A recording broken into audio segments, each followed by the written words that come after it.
Hi everyone, we hope you're doing well. We're hanging in there though honestly, we haven't been getting much sleep lately. Today, we want to answer a question we get a lot: how do we publish our audiobooks? First, we post most audiobooks on Patreon as paid content. They stay paid for a few months. After that, they become free to listen to on Patreon forever. A few weeks later, we post them on other places like YouTube, Facebook, and Twitter, X. Lately, things have been a bit slow in terms of new members. So we'd love your help. Please share our site with your friends or in places like Facebook groups, Twitter, X, Discord, Reddit, or novel forums. Even one share can really help us grow. Thanks so much for your support. Following this, Xiaofu rode on the Greystone Beast and passed through a small valley when 10 evil-looking bandits holding large sabers suddenly jumped out and stopped him. 185 historical figure. Seeing this, Xiaofu was actually pleasantly surprised. He had been looking for a village, and these people had delivered themselves to him. Boy, if you get down here and hand over all of your valuables, your granddaddy will spare your life, one of the bandits said as he pointed his saber at Xiaofu and laughed arrogantly. The other bandits savagely looked at Xiaofu and also laughed. Putting aside whether the boy had any valuables on him, just the Greystone Beast alone was enough for a big feast of meat for them. Ha ha ha. Hearing these bandits' words and seeing how much they underestimated him, Xiaofu couldn't help but laugh. Hearing Xiaofu's laugh, the bandits were enraged, and the leader yelled, "Brothers, kill him." Following this, the bandits rushed up, brandishing their large sabers. Xiaofu continued to sit on the Greystone Beast, not showing any intent to act. However, an unremarkable small figure shot out from behind him. When they saw that the one rushing at them was an 8-year-old boy, the bandits couldn't help but laugh. Charging at them like this was simply seeking death. They weren't merciful people, and they swung their sabers at Little Shaw. Suddenly, a bloody light flashed in Little Shaw's hand as a blood-colored dagger appeared within it. He bent forwards and avoided a saber before going forwards and slashing out with his dagger, leaving a bloody light through the air. Kai. Little Shaw passed by a bandit, and his incredibly sharp dagger slashed across a bandit's abdomen. Even upon death, the bandit couldn't believe that he had been killed by such a little boy. Soon, Little Shaw arrived before another bandit. He jumped and slashed with his dagger, chopping off the bandit's head. The dagger that Little Shaw was currently holding was one of the pieces of the kill equipment set. The kill equipment set had originally been a ring, a cloak, and a hidden blade. However, Xiaofu found that assassins could use any type of weapon, and the 12 equipment sets could change their forms based on what their masters wanted. This was what Little Shaw had done by making his hidden blade a dagger. From this, Xiaofu realized that perhaps the previous equipment sets hadn't fully acknowledged their masters, which was why they hadn't obtained the full legacy and full control over the equipment sets. Because the kill equipment set had chosen Little Shaw and they had an extremely high affinity, Little Shaw was able to display the full might of the equipment set. There seemed to be countless skills and techniques within Little Shaw's mind, and his body gave off a boundless killing intent. Every motion he executed was like that of a seasoned assassin's. In just a few minutes, the battle had ended. The bandits had all died quite pitifully, as most of their bodies had been dismembered. After all of this had concluded, Little Shaw walked back to Xiaofu's side and went back to his toddler walking mode.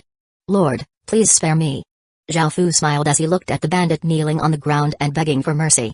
This was the one who had initially yelled at Xiaofu, and he was only alive because Xiaofu had told Little Shaw to keep one person alive. "Get up, I won't kill you.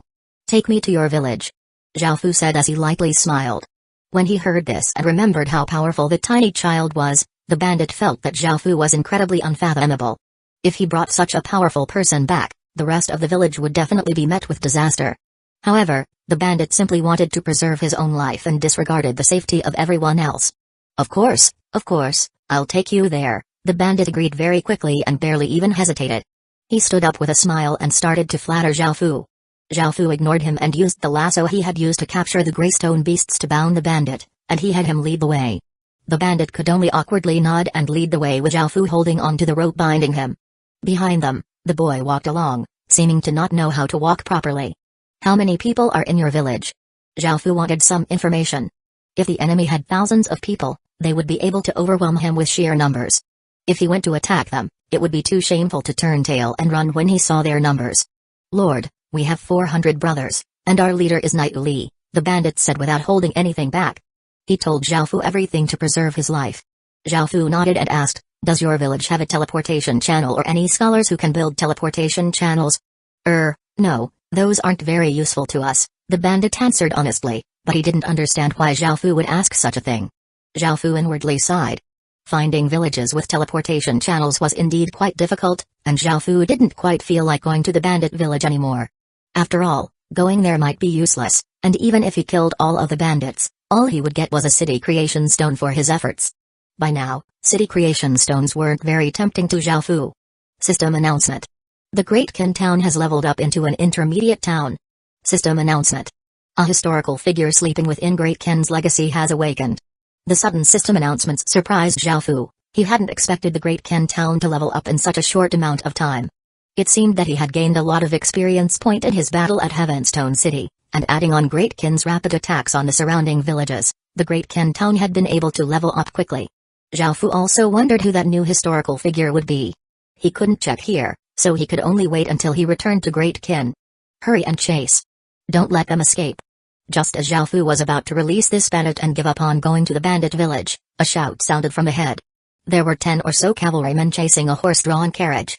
The person driving the horse-drawn carriage seemed to be incredibly frantic, and he vigorously whipped the horses, trying to escape the cavalrymen. However, the 10 or so cavalrymen remained right behind them. Finally, the cavalrymen caught up to the horse-drawn carriage and surrounded it. The cavalryman at the lead coldly laughed and said, "Big missile you won't be able to escape this time. I suggest that you surrender, or don't blame us for being rude." A beautiful woman in white walked out from within the carriage and said angrily, "We've already handed Mountain Willow Town to you, why won't you spare our family? This is the order of the new mayor. Bring them all back." The cavalryman at the lead said loudly with a cold expression. Following this, a few of the cavalrymen dismounted and walked towards the carriage. The woman in white tried to resist, but she was quickly subdued. The men also brought out an elderly woman and a 5 or 6-year-old boy from within the carriage. Not too far away, Zhao Fu watched all of this happen and asked the bandit, "Mountain Willow Town?" The bandit immediately did his best to curry favor with Zhao Fu and replied, "Lord, Mountain Willow Town is the largest faction in the surrounding 100-kilometer radius area. It should have teleportation channels." 186 evil power. When he heard this, Zhao Fu was delighted. Since Mountain Willow Town was a town, it definitely had a teleportation channel. By now, the beautiful woman in white had been caught by 2 of the cavalrymen and was desperately struggling, but she was unable to free herself at all. Even if she could escape, because her little brother and elderly grandma had also been caught, she would only be able to leave by herself. However, she knew the consequences of being caught. She would be locked up by Zhang Hong until he had studied his position. After that, he would cut the weeds and eliminate the roots. Not only her, but her little brother and grandma would both die. Suddenly, the woman in white saw a strange group of 3 people in the distance, and she yelled with a trace of hope, "Save us! Please save us!" The bandit smirked and thought, "Who the hell would save you?" Zhao Fu didn't do anything for now and started thinking about the costs and benefits. If it was a normal robbery or something like that, Zhao Fu might have intervened. Even though he wouldn't obtain anything, he wouldn't lose anything. However, this matter was related to whether or not he could quickly return to Great Qin. If he acted and offended the town, it would be impossible for him to use its teleportation channel. What's more, he would be dragged into a big mess. On the other hand, the only benefit was some words of thanks. At this moment, the captain of the cavalrymen also noticed Zhao Fu and his party and coldly harumphed as he said, "Humphrey, piss off if you don't want to die. This is Mountain Willow Town's matters, so it's best you don't stick your nose in." Zhao Fu frowned. When he saw that Zhao Fu wasn't moving and seemed to be ignoring him, the captain became enraged. He nodded at 5 of the cavalrymen, signaling them to kill Zhao Fu and his party. To him, these outsiders were just 3 ruffians, while they were part of the largest faction in the surrounding 100-kilometer radius area. It was only natural that they acted in such an unbridled manner. The 5 cavalrymen mounted their war horses and drew their swords as they charged at Zhao Fu. Seeing this, the bandit hid behind Zhao Fu. He didn't have much to fear because these cavalrymen's cultivation level was only slightly higher than his, and they didn't have anything special about them. His group of bandits had been completely wiped out by the little monster behind Zhao Fu alone, and they hadn't even been able to retaliate. As such, the bandit wasn't too worried, as the outcome was set. It was just that he was afraid of getting a lot of blood on him, so he had retreated behind Zhao Fu. Very soon, the 5 cavalrymen and their war horses reached Zhao Fu. The bandit turned and looked at Little Shah and gulped, expecting him to start massacring again. However, when the 5 cavalrymen arrived, Little Shah only revealed a ferocious expression but didn't attack, surprising the bandit. Shing! The sound of a sword's hum rang out as a 5 or 6 meter long black arc of light flashed out, instantly cutting the necks of the 5 cavalrymen. A large amount of blood spurted out, and they were instantly covered with an evil power. In the next second, The 5 cavalrymen were quickly reduced to dry corpses. Even their war horses neighed as their fleshly essence was also devoured.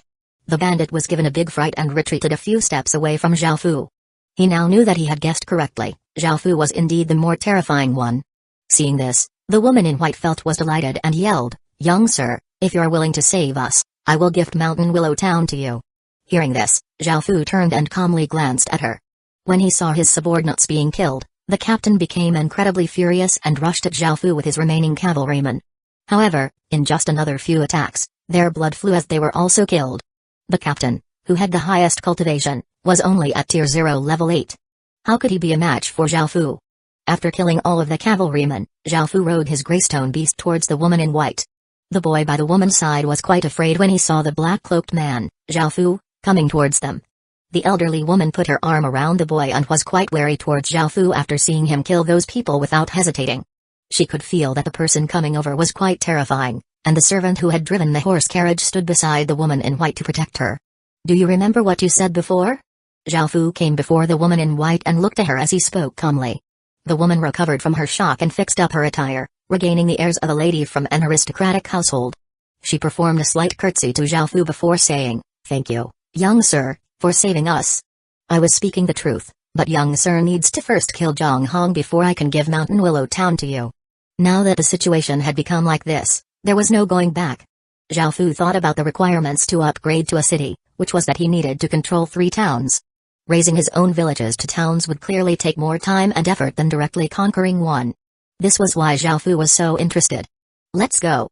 We'll leave this place for now."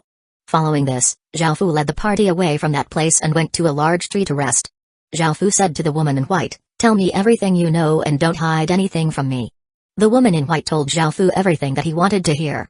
The woman was named Liu Sabai, and she was the daughter of the original mayor of Mountain Willow Town, Liu Ming. A month ago, Liu Ming suddenly died, and Liu Sabai should have succeeded her father as the mayor. However, the position was taken by Zhang Hong. Zhang Hong was the strongest person in Mountain Willow Town, and he controlled a large portion of Mountain Willow Town's military forces. He held great authority within Mountain Willow Town. Liu Ming had always been quite wary of Zhang Hong, but she had never gotten rid of him. In fact, Liu Sabai even suspected that Liu Ming's sudden death was related to Zhang Hong. Even though Zhang Hong took over Mountain Willow Town and became the mayor, his position wasn't very steady, as most of the residents supported the Liu family. Even though Zhang Hong controlled a large part of the military, he didn't dare to clash against most of the residents and the other portion of the military. As such, he wanted to become Liu Bei's husband to solidify his position and officially take over, making Mountain Willow Town his. Liu Sabai had found an opportunity to escape, but she had been discovered and chased after. This was how she had met Zhao Fu. She also told Zhao Fu the specifics about the town itself. Mountain Willow Town was a fine gold rank town and had around 23,000 residents. They had roughly 4,000 soldiers, however, most of their equipment was still bronze rank, while only some elites had secret silver rank equipment. Most of the soldiers' cultivation was also around tier 0 level 4 to tier 0 level 6. As for Zhang Hong, his cultivation was at stage 2, and he used a sword that was most likely dark gold rank. At the same time, he had multiple pieces of fine gold rank equipment as well. After listening to the woman, Zhao Fu started to think. This information was very detailed and useful. Luckily, Mountain Willow Town wasn't an impenetrable iron board, and it was possible to use Liu Sabai to kill Zhang Hong. 187 Today you will die. Liu Sabai spoke in great detail, and the emotions she revealed on her face weren't fake either. However, despite this, Zhao Fu was still unwilling to completely trust her. After all, who could completely trust a person he or she had just met? "Do you want to take revenge? I can help you, but you have to pay a small price." After saying this, Zhao Fu took out 4 life and death contracts. Unless he held all of their lives in his hand, it would be impossible for him to fully trust them. Liu Sabai and the others' expressions became grim when they saw the 4 life and death contracts. After all, who would be happy putting his or her life into someone else's hands? Liu Sabai thought for a moment before resolving herself and saying, "I can agree to forming the contract with you, but please spare my grandma, little brother, and servant. I don't want them to be threatened and controlled." Zhao Fu thought about it and decided that controlling her was enough, so he nodded and agreed. When the contract turned into countless motes of light and entered Liu Sabai's body, Zhao Fu decided to start his plan. He first needed soldiers and the residents who supported the Liu family in order to contend with Zhang Hong.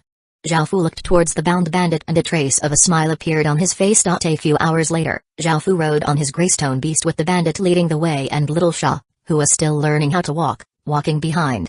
They finally reached a fairly chaotic village. Everything was strewn everywhere without any sense of order, and everyone went about his or her own matters. When the bandit appeared at the entrance bound by a rope, the other bandits inside all came over. Some were quite shocked and some hoped to see a good show, but all of them brought their weapons to the entrance of the village and looked at the three strange people in front of them. Dank! Didn't you take 10 or so brothers out to do some robbing? Why've you returned like this? One of the bandits who knew Zhao Fu's captive asked as he laughed. Dank, the bandit who had led Zhao Fu here, looked quite awkward. However, he thought about it and also laughed as he replied, I brought an esteemed lord here to Soul Wolf Village. This lord needs people to work for him, so I urge you all to submit to him. Dank knew how powerful Zhao Fu was, and he was certain that he would take down this village. If he didn't curry favor now, when would he have the opportunity? Not only would he be able to keep his life, but he might also be given a minor official role in the future. Dank's words surprised the rest of the bandits, and they immediately became serious. They weren't stupid, and they all looked at Zhao Fu riding on the greystone beast. What? You traitorous thing, your elder's going to slaughter you. A ferocious-looking big man walked to the entrance of the village. He was the chief of Soul Wolf Village, and he yelled furiously when he heard Dank's words. When he saw how frightening the bandit chief looked, Dank was quite fearful. Normally, he would always give in and retreat, but with Zhao Fu's support, he no longer had to fear him. Just as he was about to retort, Zhao Fu said calmly, I am here to take over Soul Wolf Village. It's not too late for you to surrender, I don't want to commit a massacre. Ha ha ha ha. The bandit chief laughed uproariously when he heard Zhao Fu. There were only 3 of them, yet he dared to say such a thing. Following this, he ordered, fire the arrows. Kill these people for me. Swish, swish, swish. 60 bandit archers obeyed and released their arrows. Facing these arrows, Zhao Fu raised his right hand, and just as the countless arrows were about to hit him, a black shield with dragon inscriptions expanded out, covering the 2 meters around Zhao Fu and knocking away all of the arrows. Following this, an aura that was stronger than even that of a stage 2 experts erupted out from Zhao Fu, covering everyone nearby. Immediately, everyone was given a big fright. They had never witnessed stage 2 power before, as the strongest one among them, the bandit chief, was only at stage 1. You will die today. Anyone else who wants to die can also continue attacking. Zhao Fu drew the sky demon sword and pointed it at the bandit chief. All of the others bandits started to hesitate, they were bandits and didn't have very high loyalty. When they saw how powerful Zhao Fu was, they knew that they couldn't defeat him, so they didn't want to just throw their lives away. The bandit chief was completely infuriated and he roared, anyone who doesn't obey my orders will be drawn and quartered. There are only 3 of them and 400 of us, what are you all afraid of? The bandits couldn't help but agree, and just as they were about to start attacking Zhao Fu, a small and unremarkable figure darted into the crowd of bandits. A chain of pained cries sounded out as a bloody light swept around, causing blood to fly in the air. In just an instant, 20 or so people had died. This instantly shocked all of the bandits. The figure returned to Zhao Fu's side, and they realized that it was that unremarkable-looking boy. Dank, who was hiding behind Zhao Fu, laughed in a pleased manner as he thought to himself, now you all know how terrifying that little monster is. I said that anyone who wants to die can continue attacking. Do you really think that I don't have the power to slaughter your entire village? Zhao Fu's cold gaze swept around, his words carrying a dense killing intent, causing all of the bandits' hearts to feel a chill. Hurry and attack. Archers, fire. The bandit chief started panicking and yelled a chain of orders. However, under Zhao Fu's cold gaze, not a single bandit dared to move. They already knew how this would end, so they no longer followed the bandit chief's orders. Seeing this, the band chief was filled with rage. He had no other choice but to rush at Zhao Fu with his spear. The bandit chief's actions were incredibly quick and violent, and he reached Zhao Fu in an instant. He gripped his spear and thrust forwards, sending the spear tearing through the air at Zhao Fu. At that moment, Zhao Fu casually waved the sword in his hand, knocking the spear away. This left the confident bandit chief completely dumbfounded. Following this, Zhao Fu immediately slashed out the other way, and a black sword light flashed as the bandit chief's head flew off his neck, killing him instantly. This bandit chief's cultivation was only at stage 1, so how could he hope to defeat Zhao Fu? As soon as the bandit chief died, the other bandits immediately threw their weapons to the ground and kneeled as they pleaded for their lives, apologizing for offending Zhao Fu before. Dank walked out with a big smile. This was exactly what he had expected. Following this, Zhao Fu took over Soul Wolf Village. Liu Sabai and her party, who were waiting a distance away from the village under Zhao Fu's orders, were brought in. After finding out that Zhao Fu had taken over this village so quickly, they were completely flabbergasted. 188 Who in the world? After conquering the bandit village, Zhao Fu gave out 400 sets of fine gold rank equipment. These were all from Gufeng's spatial ring. All of the bandits and Liu Sabai were shocked as they watched Zhao Fu pass out the fine gold rank equipment. Even Mountain Willow Town didn't have so many sets of fine gold rank equipment. In fact, even those in the upper levels of Mountain Willow Town only had one piece of fine gold rank equipment, and the bandit chief of this village only had one fine gold rank piece of equipment, which was the sphere. Who in the world is this person? Zhao Fu started to seem more and more mysterious to those around him. None of them could guess just what sort of status he had, though no one dared to directly ask because that would simply be seeking death. All of them completely and utterly feared Zhao Fu now. Zhao Fu had many reasons for giving these bandits fine gold rank equipment. He had far fewer people than Mountain Willow Town, and because the bandits had lower cultivation as well, they were at a great disadvantage. Giving them fine gold rank equipment not only increased their battle power but also increased their battle spirit. However, when he saw how undisciplined and idle these bandits seemed, Zhao Fu decided to give them proper battle training. Within Mountain Willow Town, a hawk-nosed man frowned and asked one of his subordinates, "What's going on? Where are the Yu family's people?" The subordinate respectfully lowered his head as he replied, "When we went, we only found the dry corpses of 10 of our people. They seem to have been attacked by some demonic creature. However, we didn't find the Yu family's people. Humphrey. They must have escaped." Zhang Han coldly harumphed as he said angrily. The subordinate nodded as he replied, "It's possible that they escaped, but it's also possible that they were attacked by the demonic creature, though we didn't find their corpses. Nevertheless, because they have an elderly woman and a young boy, it's impossible for them to survive for long in the wilderness.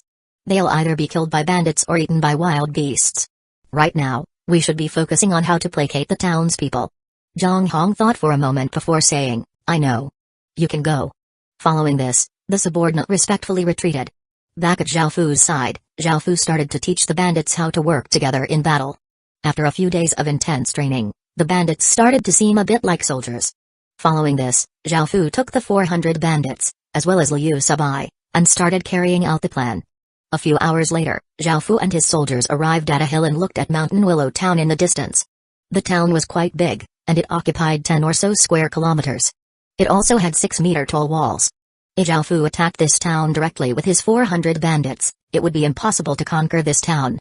Because Liu Sabai had told Zhao Fu a lot of information about Mountain Willow Town, he decided to lie in wait here to wait for someone. Even though most of the soldiers had already surrendered to Zhang Hong, there was still a small faction that was unwilling. They continued to support the Yu family, and Zhang Hong treated these people quite poorly. He would give them the most tiring and difficult jobs to them, such as patrolling the outermost boundaries of Mountain Willow Town. The patrolling region was quite large, so those on patrol had to check the surrounding 5-kilometer radius area of Mountain Willow Town. There were also many soldiers stationed on the town walls and below the walls. Mountain Willow Town's strict defenses comprised of 3 lines. The first was the soldiers patrolling the outermost region, the second was the area around the town walls, and the final one was the soldiers on the town walls. Perhaps it was because Zhang Hong didn't trust the soldiers he put on the first line of defense, but the second and third lines of defense were comprised of mainly elites and his most trusted troops. He absolutely wouldn't let anything happen to shake his rule. Soon, a group of roughly 200 soldiers started to walk towards where Zhao Fu and his soldiers were. At that moment, one of the soldiers said in displeasure, "Zhang Hong's too much, he even made us patrol the outer region. Before, we were merely Yu's trusted aides and the elites among elites. Who would have thought we would fall into such a situation? All of our good equipment was taken as well, and we have to work tirelessly every day and suffer harsh conditions." Another soldier also said angrily, "That's right. Zhang Hong doesn't treat us as soldiers of Mountain Willow Town, he just wants us to die as soon as possible without him doing anything himself. Whenever I see how arrogant Zhang Hong's people are, I feel goddamn angry. Sometimes I even wonder if Mayor Liu's death had to do with Zhang Hong." Alright, enough. Now that Zhang Hong is the new mayor and it's said that he's going to marry Big Miss Liu, Mountain Willow Town will soon belong to Zhang Hong. Let's not complain, even though we're tired, we're still protecting Mountain Willow Town, a middle-aged man, the captain of this team, said as he sighed. The other soldiers couldn't accept this, but after thinking about it, all they could do was sigh. "Careful. There are people ahead," the middle-aged captain suddenly shouted, surprising the soldiers. Following this, people started to walk out and surrounded the 200 soldiers. Seeing the people around them and the sparkling fine gold rank equipment on them, the soldiers' pupils contracted as they nervously looked about them. They were in grave danger. "Who are you? Do you know that we're Mountain Willow townspeople?" The middle-aged captain shouted as he looked around seriously, feeling quite confused. Where had such a powerful group of people come from? "Uncle Sun." A familiar voice filled with joy said. Sun Xiaoi was that middle-aged captain, and he turned and saw that it was Liu Sabai. He asked in surprise, "Big Miss Liu, shouldn't you be at home? Why are you here? Who are they?" Sun Xiaoi looked at the enemies around them, and he found that Liu Sabai had come together with them. "It's like this, Uncle Sun. We were kept under house arrest by Zhang Hong and escaped with great difficulty. I suspect that my father's death was caused by Zhang Hong, and this sir here is going to help me take back Mountain Willow Town." After seeing someone she knew, Liu Sabai was quite excited and started explaining everything to him before introducing Zhao Fu to him. After hearing Liu Sabai say these things, everyone looked over at the mysterious black-cloaked figure. Sun Xiaoi could tell with a glance that this person wasn't ordinary, and he was quite wary towards him. He then looked back at Liu Sabai and asked, "Big Miss Liu, is what you said really the truth?" Liu Sabai nodded earnestly and told him everything that had happened. After hearing what Liu Sabai had to say, the soldiers who were still loyal to the Liu family became completely infuriated, and they were more or less certain that it was Zhang Hong who had caused Mayor Liu's death. Adding on how Zhang Hong had treated them, they quickly decided to join Zhao Fu's party. 189 Darker and darker after accepting these 200 new soldiers, Zhao Fu's force expanded to 600 soldiers. At first, Sun Xiaoi didn't believe that Zhao Fu and his people could help Liu Sabai take back Mountain Willow Town. However, there was no other choice. Zhao Fu was their only hope, and if they didn't struggle, Mountain Willow Town would definitely fall into Zhang Hong's hands. Not much time had yet passed, so most of the residents were still loyal to the Liu family. However, once enough time passed and most of the residents became loyal to Zhang Hong, it would be impossible to take back Mountain Willow Town. At the same time, Zhao Fu explained his plan to them, which increased the confidence in him, and they all agreed with his plan. Apart from this team, there were 2 other patrol teams. However, there were people who Zhang Hong had planted within those teams, so they needed to be weeded out first. The 3 teams patrolled different regions, and because Zhao Fu saw that it was getting late, Sun Xiaoi suggested splitting into 2 groups to gather the other teams. Sun Xiaoi would lead one group to bring in the other team and kill Zhang Hong's spies, while Zhao Fu would take care of the other team. Zhao Fu approved, and they split up to find the other 2 teams. Over at Mountain Willow Town, 10 arrogant soldiers swaggered about at the front with a group of discouraged and sighing soldiers behind them. "Hurry it up. This captain wants to go back quickly to cuddle with my darling." The man at the lead turned and yelled in displeasure at the group behind him. A trace of anger appeared in the eyes of the soldiers behind him because the 10 people in front relied on Zhang Hong's position to treat them extremely disrespectfully. They ordered the other soldiers about while they did nothing, and even though the other soldiers were quite angry, they held down their anger. Suddenly, figures rushed out from the side and surrounded them. The patrol team was quite surprised, and the man at the lead looked around in panic as he yelled, "We're from Mountain Willow Town, piss off if you know what's good for you." "Humphrey, of course we know you're from Mountain Willow Town," a female's voice said, and everyone looked over and saw Liu Sabai. The 10 or so people at the front stared in surprise, while those at the back said joyfully, "Big Miss Liu, why are you here?"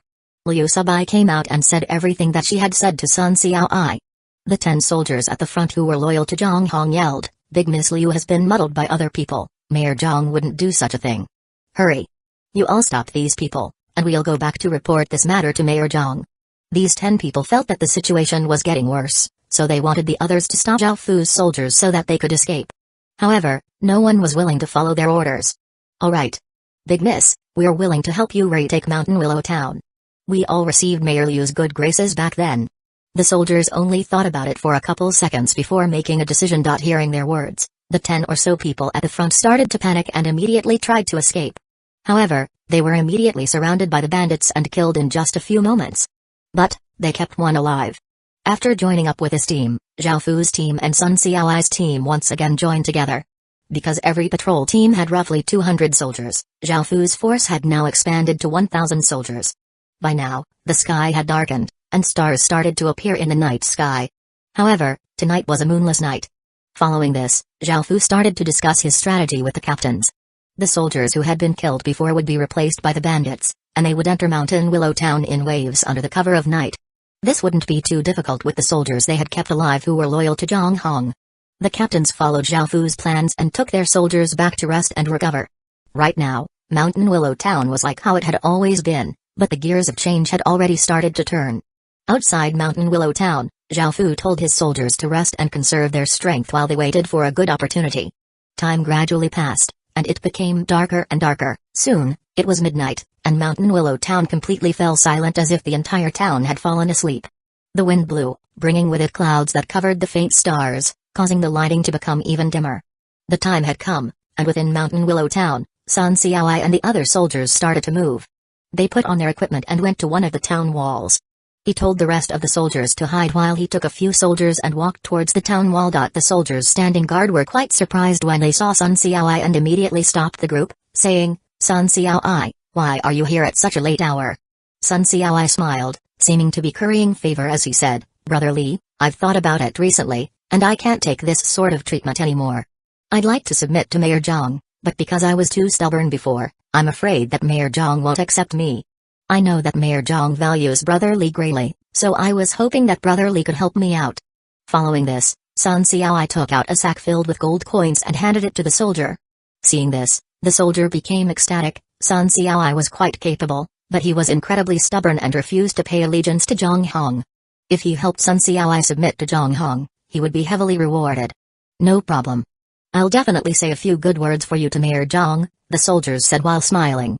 However, in the next moment, he felt a chill in his heart as his hairs stood on end. Kai. A sharp dagger pierced through his chest, and the soldier revealed an expression of shock, unable to work out why Sun Xiaoi would suddenly kill him. The soldiers behind Sun Xiaoi rushed up and caught the other soldiers standing guard by surprise and killed them. They dragged the corpses to a dark corner, and the hidden soldiers all rushed out, killing the rest of the soldiers standing guard. After taking control, Sun Xiaoi lit 3 torches on the town wall, signaling that he had succeeded, and he ordered for the town gates to be opened. Time was of the essence, and Zhao Fu immediately took the rest of his force to join with Sun Xiaoi. Then, Zhao Fu's 1,000 soldiers went to storm the mayor's residence. However, as the current mayor, Zhang Hong had already received word as to what had happened. Even though he was startled when he woke up, he immediately started yelling orders. Mountain Willow Town, which had previously been sleeping, suddenly came awake and burst into chaos as a large number of soldiers gathered at the mayor's residence. Zhao Fu noticed this and gave orders to Sun Xiaoi. Immediately, loud gongs and drums accompanied by yells sounded out. Zhang Hong killed Mayor Liu and wanted to kill Old Lady Liu and sully Big Miss Liu. He even wasn't willing to let young Master Liu off. "Big Miss Liu is leading people to take back Mountain Willow Town. Please help us get rid of that evil bandit, Zhang Hong." 190 malicious ghost souls healing since ancient times. He who held the support of the people held the world. Popular support could be said to be one of the most important things to a ruler. Zhang Hong's 3,500 soldiers were all quite experienced, and because Zhao Fu only had 1,000 soldiers, they would have to each face 3 enemies. Zhao Fu was at a clear disadvantage, so he hoped to use the residents to restrict Zhang Hong. At the same time, he had poured a bucket of dirty water over Zhang Hong. In actuality, Zhao Fu had no idea if Liu Ming's death really had to do with Zhang Hong, but he still did his best to paint Zhang Hong as despicable, unforgivable scum. Only that way could he incite the crowds against Zhang Hong and help his forces overthrow him. The clamoring in Mountain Willow Village woke up many people, and when they heard these yells, the residents came out. When they saw Liu Subai crying and how devastated she was, they immediately became furious and joined Zhao Fu's forces. More and more people joined Zhao Fu's forces, and they rushed towards the mayor's residence, seeming completely unstoppable. Very soon, the two sides clashed. On one side, Zhang Han controlled most of the military and a small portion of the residents, while Zhao Fu's side had a smaller force of 1,000 soldiers and bandits. However, he had the majority of the residents supporting them. "Who are you?" Zhang Hong asked as he glared at the black-cloaked figure beside Liu Subai. He knew that in the few days after Liu Subai had escaped, it was impossible for her to gather so many people to attack Mountain Willow Town. All of this must have been done by the black-cloaked figure beside her, as everyone seemed to follow his orders. However, despite being at Mountain Willow Town for so long, Zhang Hong had never heard of this person before. "Who I am isn't important. I heard that a tyrant appeared in Mountain Willow Town, scum who tries to kill even the elderly and the young. My heart was filled with indignance, so I decided to help Big Miss Liu take back Mountain Willow Town and get rid of you, you villain." Zhao Fu did his best to seem as righteous as possible to gain the support of the residents, and he made Zhang Hong seem as wicked as possible. Humphrey. Zhang Hong coldly harumphed. He didn't believe Zhao Fu at all. What idiot would waste so much time and effort without asking for any rewards? Zhang Hong realized that Zhao Fu's goal was most likely Mountain Willow Village as well. Ah, Gsheng. Hurry and come over here. Stop helping Zhang Hong commit evil crimes. You won't have a good end following him. Just as Zhang Hong was about to say something, an elderly voice sounded out. Indeed, Zhao Fu's side was pulling out the emotional cards. When comparing residents and soldiers, soldiers would obviously be more powerful. After all, soldiers had professions, equipment, skills, battle experience, and buffs. As such, soldiers were normally much more powerful than residents. Because of this, Zhao Fu chose to play on a soldier's emotions. The people who Zhang Hong's soldiers were facing were the townspeople, who included their families and friends. It would be impossible for them to attack and kill those people. Many soldiers' hearts started to be shaken, and they seemed to want to join Zhao Fu's side. That's right. Old Li's son, don't continue committing evils over there. Big brother, came to this side, don't continue following those sorts of people. Darling. Come to this side. Zhao Fu's side used all sorts of tactics. Facing the shouts of so many family members and friends, many of the soldiers looked like they were going to join Zhao Fu. Seeing this, Zhang Hong became completely infuriated and exploded out with his stage 2 cultivator's aura, causing it to weigh down on everyone as he yelled, "I'll see who dares to go over."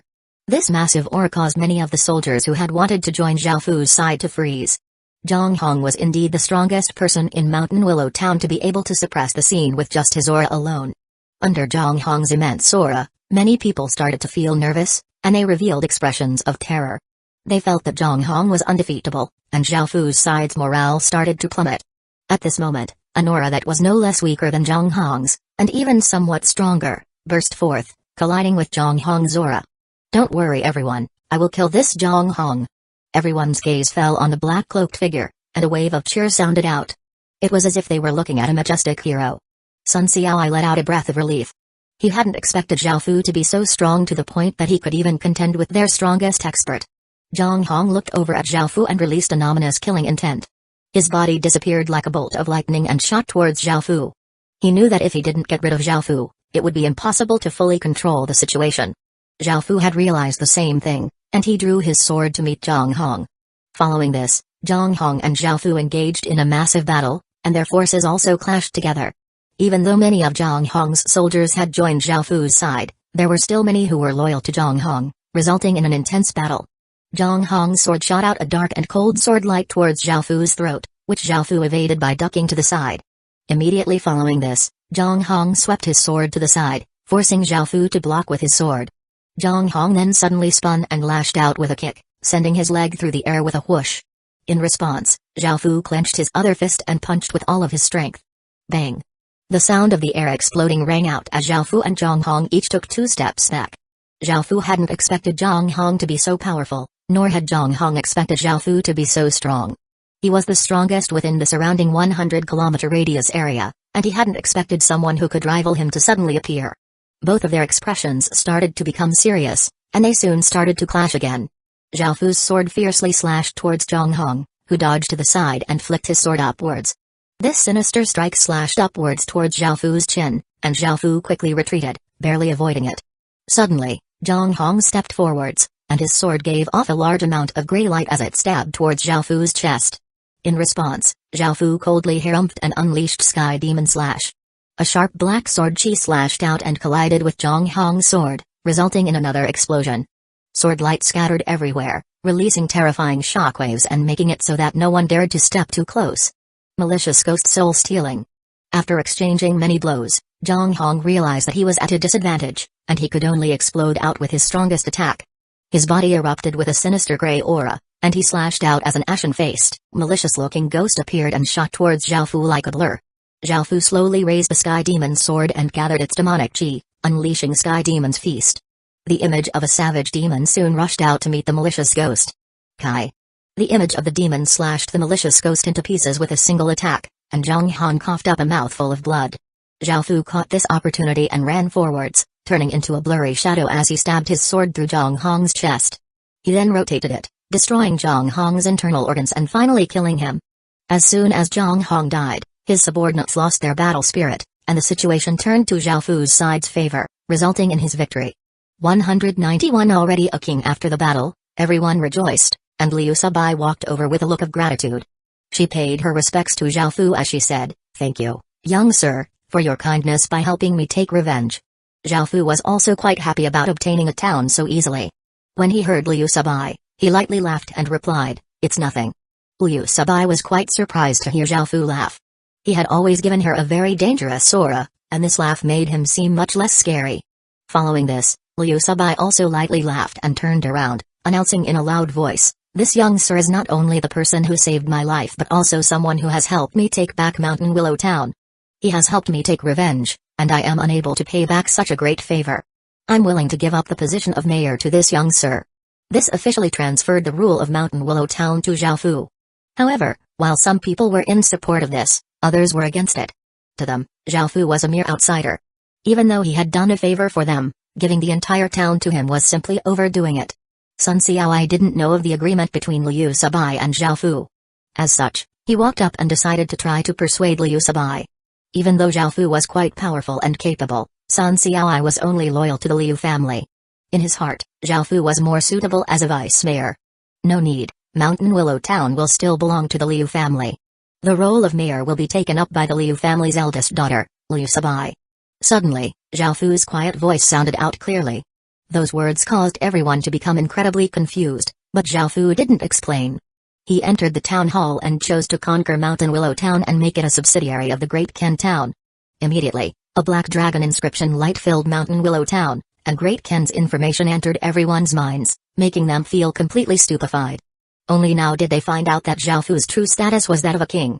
After conquering the town, Zhao Fu didn't obtain any achievement points. A system announcement told him that conquering a town a short while after it had just been conquered didn't give achievement points. After all, Zhang Hong had only recently conquered the town.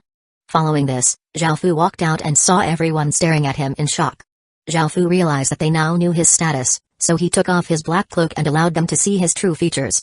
When they saw his well-proportioned body, black clothes, black hair that reached his waist, and his delicate and handsome face that was filled with majesty and dignity, they couldn't help but kneel and shout, "Your Majesty! You can all rise." Zhao Fu said and faintly smiled as he looked at the mass of people kneeling.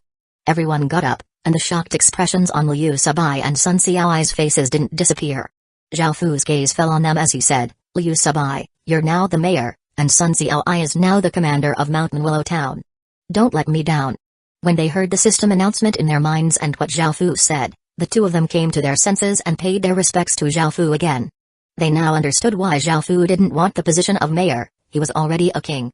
No wonder he didn't want that position. Following this, Liu Sabai and Sun Xiaoai started to go through the numbers for the battle. Zhao Fu looked at Zhang Hong's corpse and found that it was SS grade, so he put the corpse into his king's ring.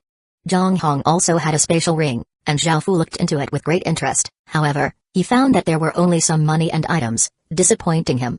"Your Majesty, there's no need for you to tire yourself out. This lowly one will come and serve you." The bandit he had caught at the start, Deng, immediately ran over and started to curry favor with Zhao Fu. Zhao Fu looked at him but didn't refuse. Majesty. Little Sha appeared beside Zhao Fu with blood all over him. He had only just learned how to speak, so he wasn't good at it yet. However, he could understand most words. Hearing this, Zhao Fu looked down at Little Sha. His face was covered with blood, and adding on his ferocious appearance, he looked quite terrifying. Of course, this blood didn't belong to him. He had killed many people during that battle, and the blood belonged to all of the people he had killed. At the same time, the killing aura coming from his body had become stronger. The kill equipment set contained the power of killing and became stronger by killing. Zhao Fu patted his little head and smiled as he said, "Go and take a good bath, someone will bring you lots of yummy food and new clothes for you." Little Sha looked up at Zhao Fu, who was patting his head, and a trace of an unfamiliar emotion appeared in his heart, causing his ferocious gaze to somewhat soften. He stiffly squeezed out a smile. He was quite happy but didn't know how to smile. Zhao Fu turned to look at Deng and gave him a meaningful look. He wanted Deng to look after Little Sha. Deng could only squeeze out a smile that was as stiff as Little Sha's. Deng was incredibly terrified of Little Sha, and even though he was desperately unwilling, he still had to do it. As such, he nodded and took Little Sha away. Over at the other side, Sun Xiaoai had finished compiling the numbers from the battle. Before, Mountain Willow Town had 23,000 or so people, and there were now roughly 20,000 left. Out of the 4,000 soldiers, roughly 2,500 were left. Most of the deaths were from Zhang Hong's side, while Zhao Fu's side only had a few hundred casualties. They didn't bother counting the equipment and items because they all belonged to Mountain Willow Village anyway. This event inflicted some serious losses on Mountain Willow Town, and it would only recover after a period of time. Now that Soul Wolf Village had been conquered and relocated by Xiaofu, the bandits also joined Mountain Willow Town and became a part of the town. Now, Xiaofu decided to return to Great Qin. He had left for more than half a month, and he missed the Great Qin town quite a lot. After a few hours, Xiaofu found Little Sha again. He was now wearing his own little clothes, and his face had been washed clean. The difference between him right now and the previous day was like the difference between the heavens and the earth.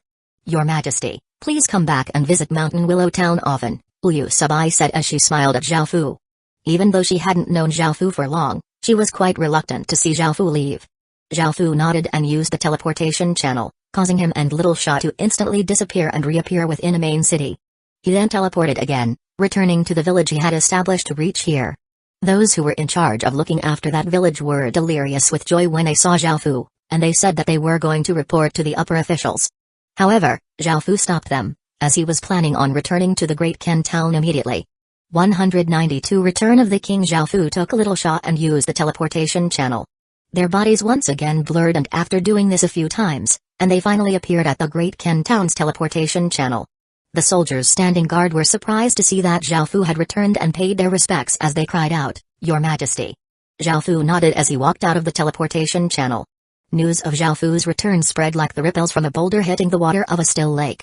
Very soon, all of Great Qin became incredibly lively, and many of the upper-level figures hurried over. After walking out of the teleportation channel, Xiaofu felt that there was something strange about the atmosphere of the Great Qin town. It seemed to be quite oppressive and tense, causing Xiaofu to frown. Xiaofu lowered his head and patted his clothes, waking the 3 sleeping flower spirits. After waking up, the 3 flower spirits made their way out of Xiaofu's clothes and curiously looked around. They found that it was just as Xiaofu had described, with flowers all over the place. This place also had a strange attraction to them, so they quite liked Great Qin. They started to fly about and look around. Seeing this, Xiaofu smiled. "Your Majesty." At that moment, Beiqi and a group of people came to the teleportation channel. When they saw that Xiaofu had arrived, they all cried out with joy. Xiaofu looked at the group of people walking towards him, a few unfamiliar faces within the group. Following this, they went to the town hall, where Xiaofu sat in the main seat and listened to Beiqi and Li Xi's reports. After all, much had happened while he hadn't been in the Great Qin town. After listening to all of the reports, Xiaofu didn't say anything and just sat there, sinking into his own thoughts.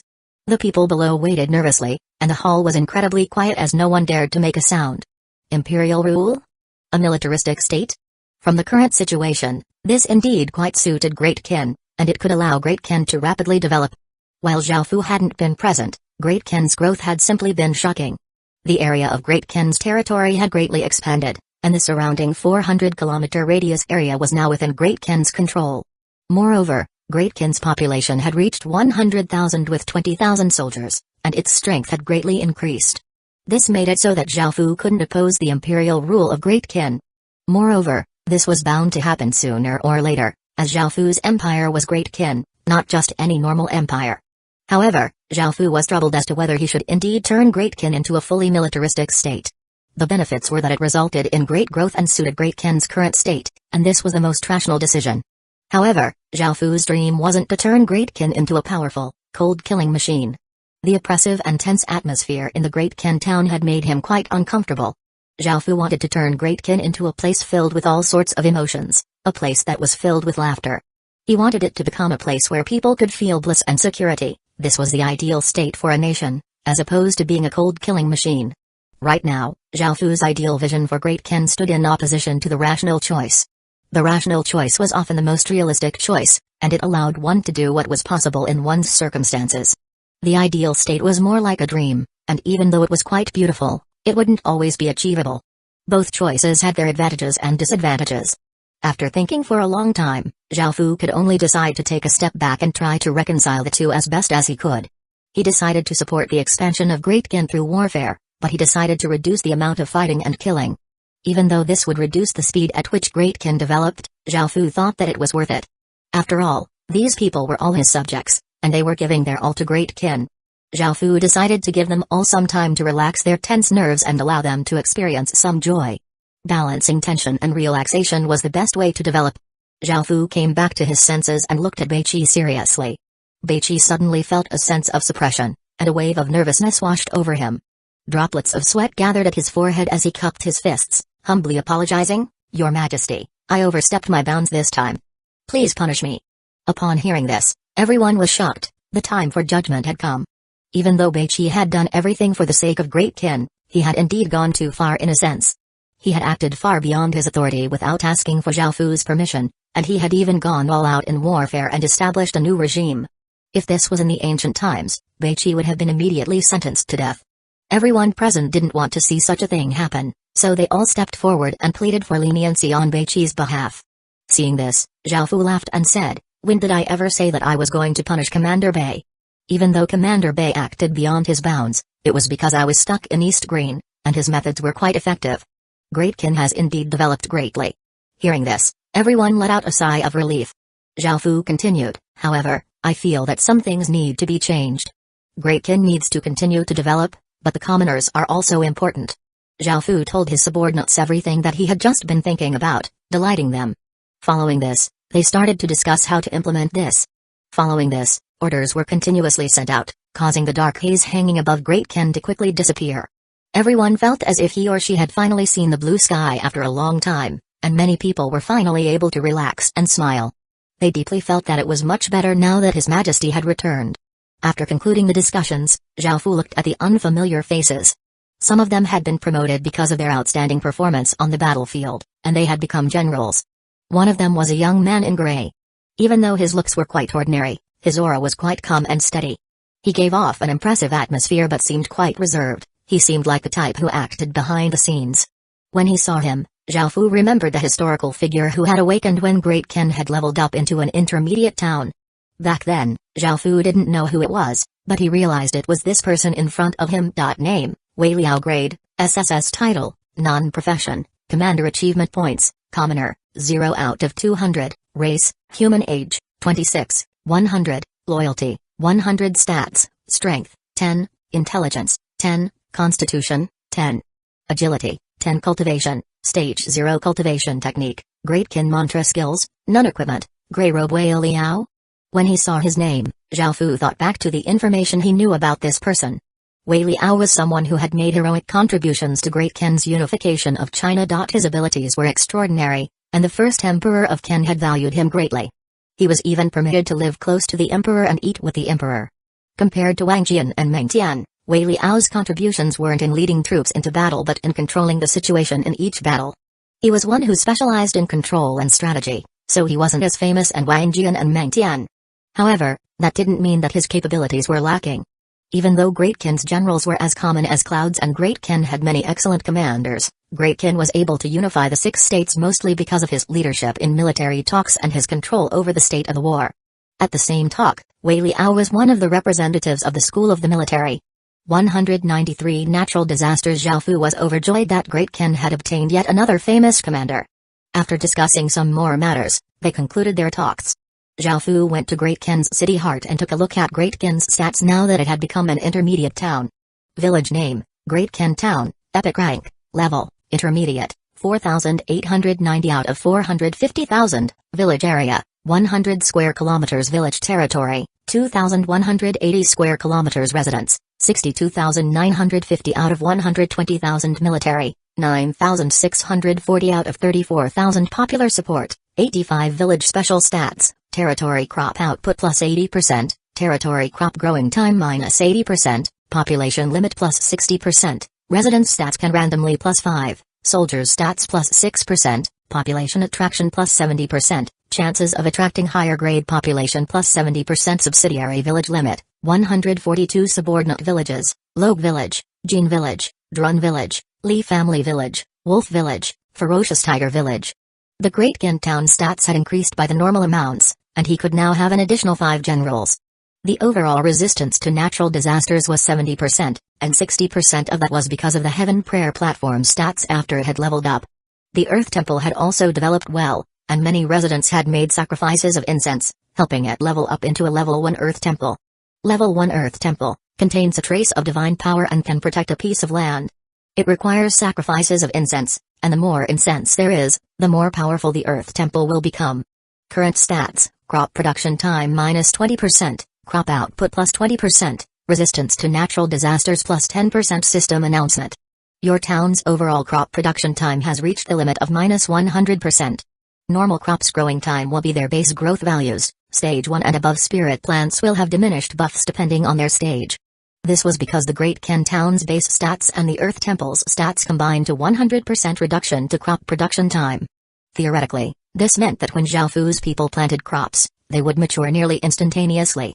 However, this wasn't necessarily the case. Every crop had its own base growth value, which special stats couldn't affect. For example, the food crops that Zhaofu's people grew had a base growth value of 12 days, so the minimum time it took them to mature was 12 days. In the future, even if the Great Ken Town leveled up and its stats increased, it wouldn't be able to reduce the growing time for those food crops. 12 days would still be the absolute minimum. However, this didn't mean that the stats were completely useless. Even though they couldn't reduce the growing time for food crops, they were still useful for reducing the growing times for spirit plants above stage 1. After all, spirit plants had different growth rates. Now that the 3 flower spirits had joined the Great Ken Town, with their special skills that reduced growing times by a further 50%, Great Ken's spirit plants would grow much faster.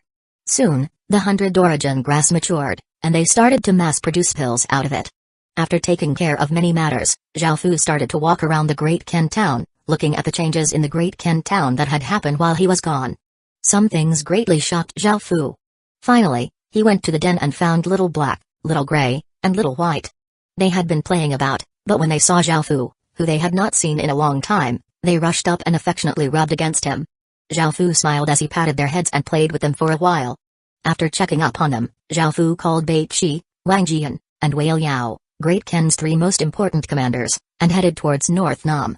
North Nam was the name of the region, and after so long, Great Ken had finally opened up a path to Vietnam. North Nam was the boundary between China's domain and Vietnam's domain. There were both Chinese people and Vietnamese people in that region, and because of the location, the indigenous residents there knew both Chinese and Vietnamese and practiced the cultures of both countries. It was just like a border from the real world. Zhaofu had called the 3 of them together to plan out how they were going to take over the entirety of Vietnam. From the very beginning, Zhaofu had planned to leave the chaotic region of China, and he was going to use Vietnam as a stepping stone to take over all of China. Bai Qi, Wang Jian, and Wei Liao were all famous historical military leaders, so they were most likely more far-sighted than he was. Zhaofu brought them along because he wanted them to personally take a look and see if they had any suggestions.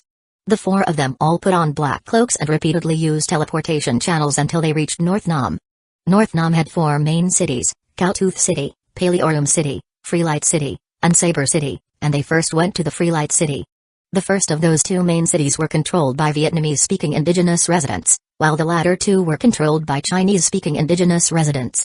This region wasn't very peaceful. Differences in language, culture, and traditions often resulted in conflict, making this border region quite chaotic.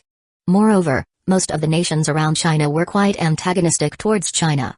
After all, many of them had been subjugated by China in the past, and none of them were willing to accept this. As such, they often mocked and provoked China. However, ever since Zhaofu had gathered China's fate and released that domineering dragon's roar, the massive shock caused the surrounding nations to temporarily settle down. But there were still countless small clashes. Zhaofu and his party first observed the situation in Chinese-controlled Freelight City before going to the Vietnamese-controlled cities. They found that the cities were like 2 nations at war with each other. What surprised Zhaofu was that while North Nam's 4 governmental factions didn't directly participate, they also set up camps for battle. Vietnamese players who killed Chinese players, or vice versa, would receive 1 camp point, which operated like the merit points of other cities. They could be used to exchange for equipment and items, but they would only be gained for killing players and not indigenous residents. 1 camp point was worth 10 silver coins, which was 1,000 copper coins. That was $10,000 in the real world, which was quite a hefty sum of money. This made all of the players in North Nam quite bloodthirsty. At the same time, the main cities didn't restrict the usage of teleportation channels. Vietnamese people and Chinese people could go wherever they wanted, but the governmental factions didn't care at all about the fights between them. Back then, when Zhaofu and his party had visited the Vietnamese-controlled cities, 10 or so people set their eyes on them with ill intentions and openly attacked them. They were easily killed by Bai Qi, and their corpses lay there peacefully. Everyone who passed by didn't even bother to look at those corpses as if this was completely normal. No one bothered to do anything about those 10 or so corpses, shocking Zhaofu. 194 Deathly Order. Zhao Fu had long since read on the forum that border regions were extremely chaotic and cruel, and only after seeing it for himself did he realize the extent of these rumors. When he saw that the two sides were like fire and water and always at war with each other, an idea surfaced in Zhao Fu's mind. After all, where there was war, there was always a great opportunity for profits. Zhao Fu took out his map and found that out of the 10 border regions between Vietnam and China, 7 regions, including North Nam, formed a line. North Nam and the 6 other regions in the line had the greatest contact with China, so Zhao Fu decided to develop his businesses in those regions.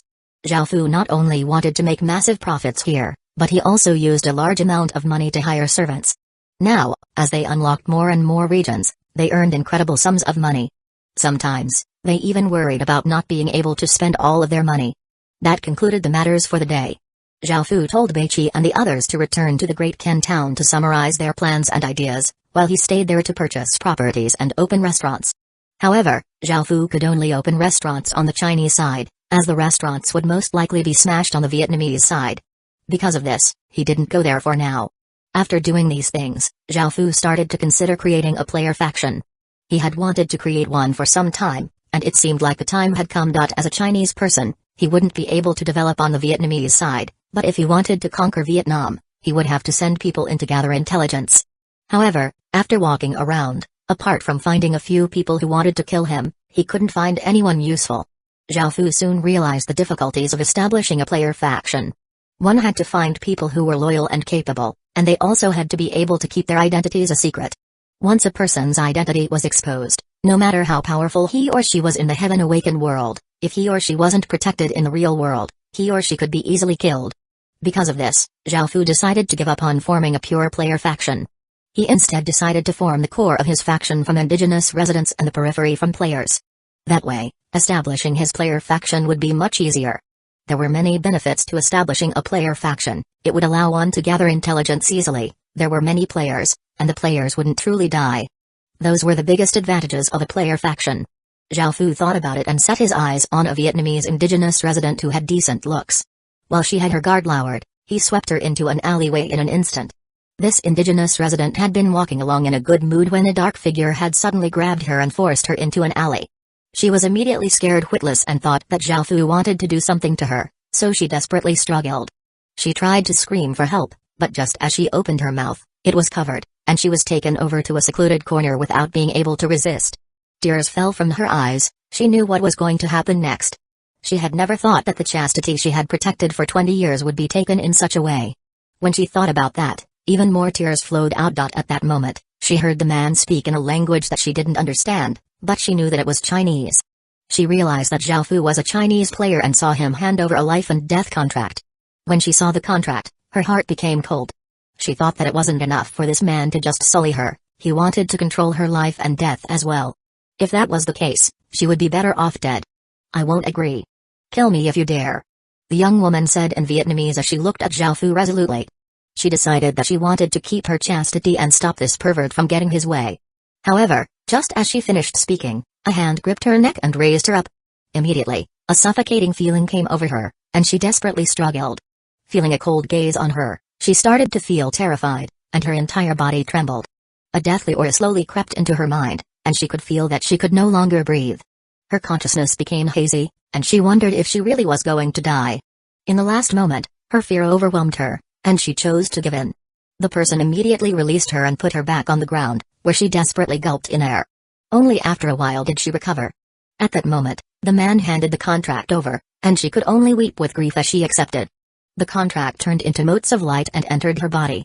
Suddenly, the man's voice sounded out, "What's your name?" Even though she couldn't understand the words, she could now understand the man's intent.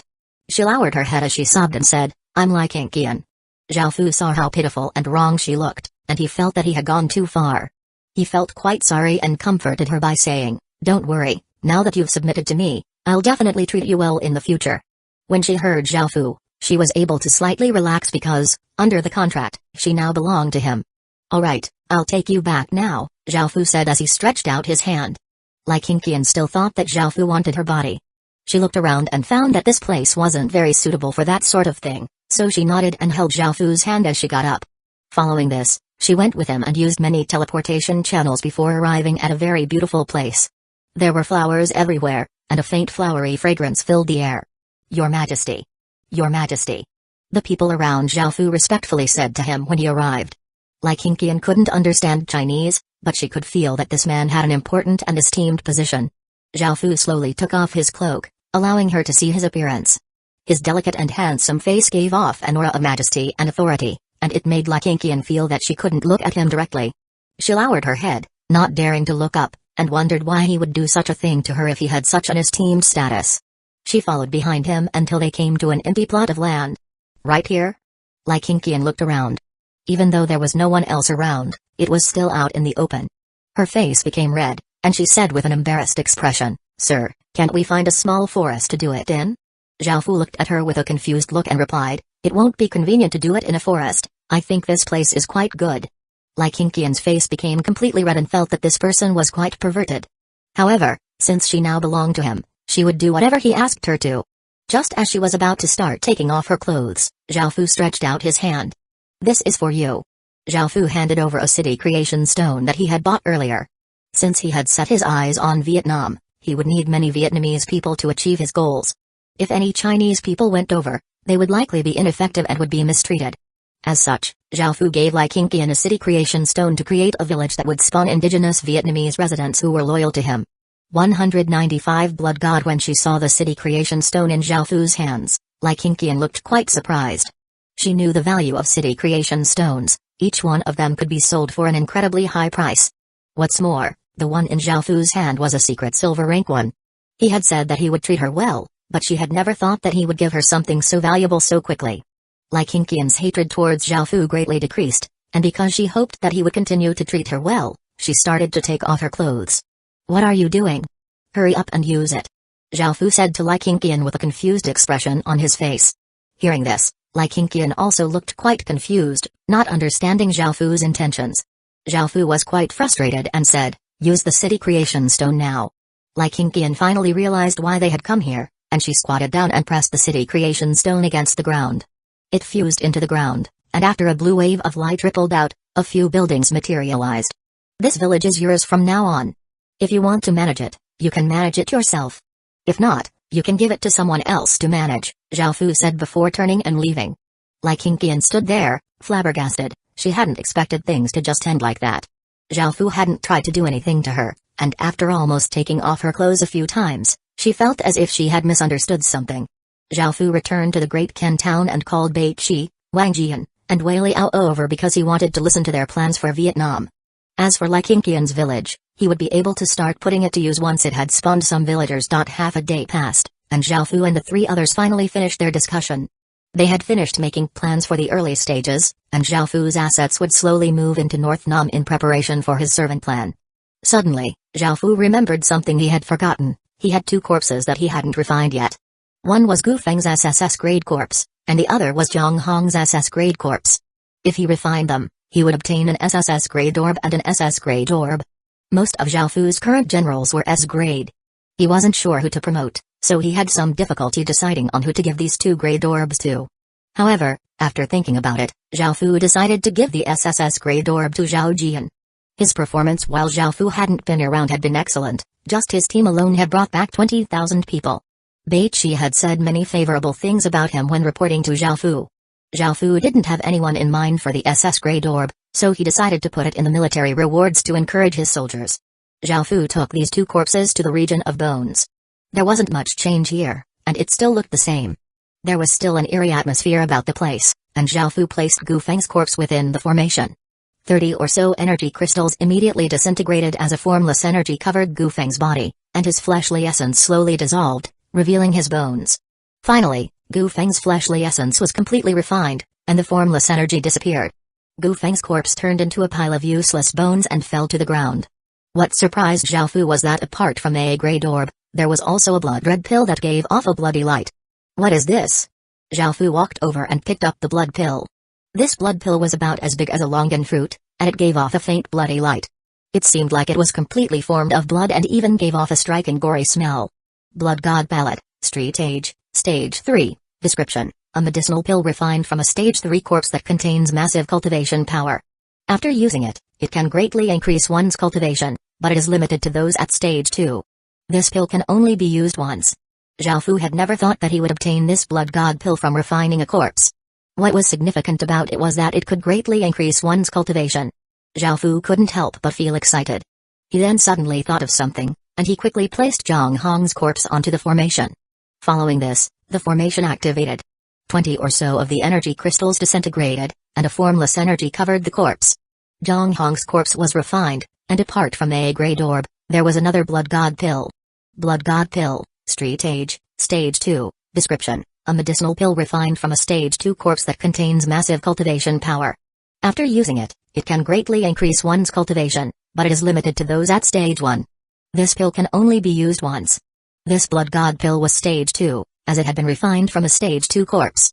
Its description was more or less the same as the stage 3 blood god pill, though its restrictions were different. The stage 3 blood god pill could only be used by someone at stage 2, while the stage 2 blood god pill could only be used by someone at stage 1.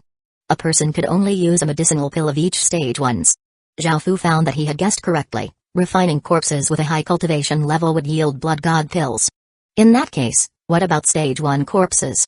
Zhao Fu excitedly traveled to Battle City and collected a few stage 1 corpses to test his theory. Because of how many battles happened at Battle City, it was easy to find and take corpses. Zhao Fu threw the corpses onto the formation and obtained stage 1 blood god pills.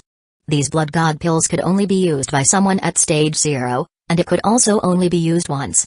Now that he had confirmed it, Zhao Fu was so excited that he couldn't help but burst into laughter. He had greatly underestimated the heaven and earth refining formation, no less than expected from a heaven-defying magic formation. Now that he had these blood god pills, Zhao Fu didn't have to worry about not having high-stage soldiers. He could easily create an army filled with high-stage soldiers and sweep across the world. Who would be able to stop him? Ha ha ha. Zhao Fu simply couldn't express the joy he felt, so he could only laugh loudly. At the same time, he felt silly for discovering such a heaven-defying effect so late. However, he had to first test the effectiveness of these blood god pills. Zhao Fu excitedly returned to the surface and called over a few soldiers of different cultivations. These soldiers were at stage 0, tier 0 level 5, and tier 0 level 8. Zhao Fu gave each of them a stage 1 blood god pill and told them to consume it. After consuming the pills, they sat down and started to cultivate as blood-colored doors started to rise from their bodies. Time gradually passed, and Zhao Fu waited beside them. Soon, he felt their auras becoming stronger and stronger. The first soldier opened his eyes. He was the stage 0 soldier, and his cultivation immediately leaped to tier 0 level 4. The second was the tier 0 level 5 soldier, and his cultivation immediately progressed to tier 0 level 8. Finally, the tier 0 level 8 soldier opened his eyes. His cultivation had risen to stage 1. This was enough to demonstrate the blood god pill's incredible effects, and Zhao Fu was relieved. It was a pity that one could only use the blood god pill for one's current stage only once. Otherwise, he would be able to produce stage 1 soldiers with just a few blood god pills. Nevertheless, the blood god pills would be able to greatly shorten the amount of time it took to increase his soldiers' cultivations. 196 King's Guard profession right now. Great Ken had less than 10 stage 1 soldiers, and most of them were around tier 0 level 7 to tier 0 level 8. With the blood god pills, Zhao Fu would be able to develop a whole team of stage 1 soldiers incredibly quickly. Right now, the most important thing to do was to obtain a large amount of stage 1 corpses because the blood god pills were refined from corpses. At the same time, refining corpses consumed energy stones, and a large figure at that. Refining a stage 1 corpse required 10 energy stones, which was 100 gold coins. Refining 10 stage 1 corpses would cost Zhao Fu 1,000 gold coins. Zhao Fu now faced a big problem. Only main cities had that many stage 1 corpses, and it wouldn't be so easy to obtain a large number of them. He could kill many city guards, but he would no longer be able to stay at such a place. In fact, another devastating battle might erupt. Moreover, Zhao Fu didn't dare to use his nation armaments for the time being. After the previous battle, Great Gen's fate still hadn't fully recovered. It was only at cities like Battle City that he would be able to easily obtain stage 1 corpses, but even still, he wouldn't be able to obtain the numbers that he wanted. Furthermore, regarding energy stones, at 100 gold per corpse, refining 100 corpses would cost him 10,000 gold coins. Even though Zhao Fu was now quite rich, spending such a large amount of money still made Zhao Fu's heart ache. Right now, he could only wait for a good opportunity. Following this, Zhao Fu went to Battle City and went to see Jnaya, who was becoming more and more famous. By now, Jnaya's cultivation had reached tier 0 level 8, and this was because he had been suppressing his cultivation. This was because he was already able to fight with those at stage 1, and if he broke through to stage 1, he would only be a match for those at stage 2. Even within Battle City, there weren't many of them. As such, Jnaya suppressed his cultivation and kept it from rising too quickly so that he could continue to hone his skills here. However, his time here would come to an end. Once Jnaya broke through to stage 1, he would be done here. Afterward, he would become Zhao Fu's personal bodyguard. By now, Jnaya had already become one of the most famous people in Battle City. Zhao Fu went to find the big man, Zheng Li, and gave him a large sum of money in exchange for keeping any stage 1 corpses for him. Corpses were quite useless, and they would normally be dragged away to be casually buried. Zheng Li had never expected to receive so much money for such a thing, and even though he didn't know what Zhao Fu was going to do with the corpses, he knew not to ask. Instead, he cheerfully agreed to keep all the stage 1 corpses from the arena for him. There would usually be around 20 stage 1 corpses per day in Battle City, and Zhao Fu would have to make do with this figure for now. After taking care of these matters, Zhao Fu returned to the Great Ken town. Zhao Fu suddenly felt that his cultivation was quite close to breaking through to stage 1, so he looked at the last stage 1 blood god pill. He returned to his room and sat cross-legged on the bed before consuming a blood god pill. He felt a massive wave of energy emanate from his danshan, and that massive cultivation power caused Zhao Fu's cultivation to quickly rise. Bloody traces rose up from his body as his aura became more and more powerful. At that moment, he felt a formless barrier around him, and he gathered his strength. He then released it and broke through that barrier. Following this, his body trembled, and Zhao Fu realized he had broken through to stage 1. At the same time, a few system announcements sounded out within his mind. He ignored them for now and studied his new cultivation. This took quite some time, and it was only at midnight that Zhao Fu opened his eyes and breathed out a breath of impure air. Zhao Fu could feel great changes in his body after breaking through to stage 1. He felt much stronger than before, and this wasn't just because of the stats but because of the power within himself growing stronger. Zhao Fu stood up and familiarized himself with his new strength before looking at his stats. They had all risen due to his new cultivation, and his lifespan had also increased by 10 years. Finally, Zhao Fu checked the system announcements that he had ignored earlier. System announcement. Congratulations, you have broken through to stage 1. System announcement. Because your cultivation has reached stage 1, your king profession has unlocked the King's Guard profession. Zhao Fu ignored that first announcement, but he was surprised and curious when he saw the second one. What was the King's Guard profession? Following this, Zhao Fu started to read through the information given to him by the system. The King's Guard profession came from the king profession. It also wasn't a type of military profession. Instead, it was a master-servant relationship. The more powerful the master was, the more powerful the servant would become as well. This was because the King's Guards also possessed king's power, however, it wasn't from themselves but from the person with the king profession. The King's Guard profession was similar to the role of imperial bodyguards in ancient times. Right now, Zhao Fu could have 3 King's Guards, and he quickly decided who they would be. However, because it was midnight, he decided to do it tomorrow. From the information he received, he found out that he also had to condense a king seal. Every king had his own unique king seal that represented him. They were usually characters or a simple image. If a king also had a family, the family would be referred to as a royal clan. A king seal was the insignia for every royal clan, which meant that if Zhao Fu had descendants, they would belong to his royal clan, and his king seal would be passed on, representing his royal clan. This was quite important. Following this, Zhao Fu started to think about what he would use for his king seal. After thinking for a while, Zhao Fu finally decided what it would look like. First, it needed to have a dragon in it. While dragons didn't represent absolute strength to Chinese people, they represented the sovereignty of an emperor. However, if his king's seal was just a dragon, it would be too simple. Furthermore, Zhao Fu wanted to keep his king's seal consistent with those used in ancient China, and he wanted it to be something that represented great kin. Zhao Fu decided to have 9 dragon inscriptions with the head of each connected to the tail of the next, forming a circle. There was a character at the center, Qin. However, it wasn't written in simplified Chinese but in Qin script. Qin script was the writing used after Great Qin united China.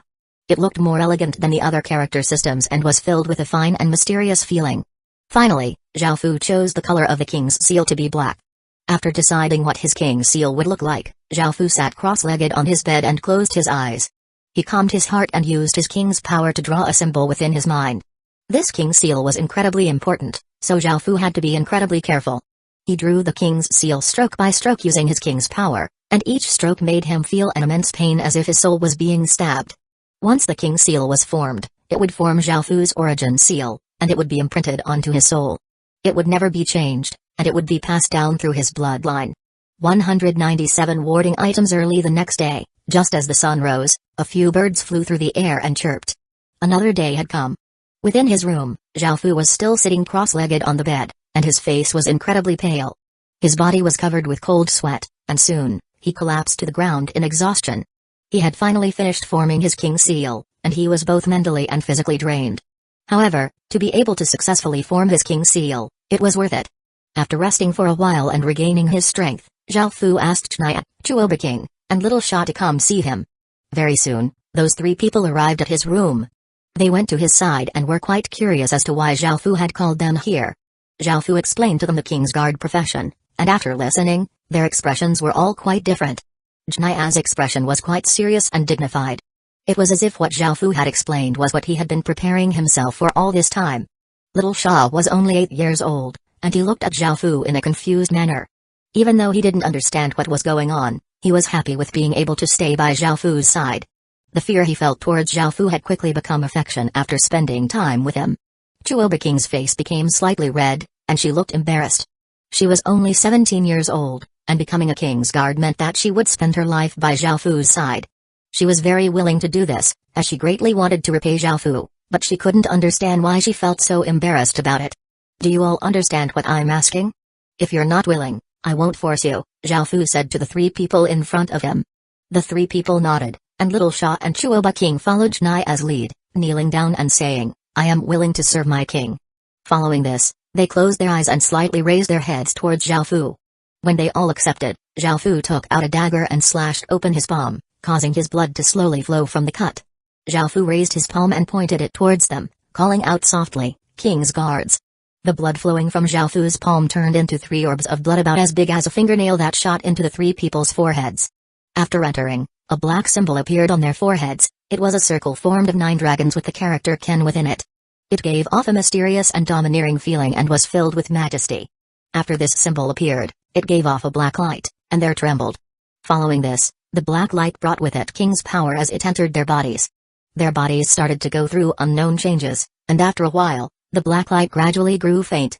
The black symbol on their forehead slowly disappeared, and they once again opened their eyes, a black light flashing within them.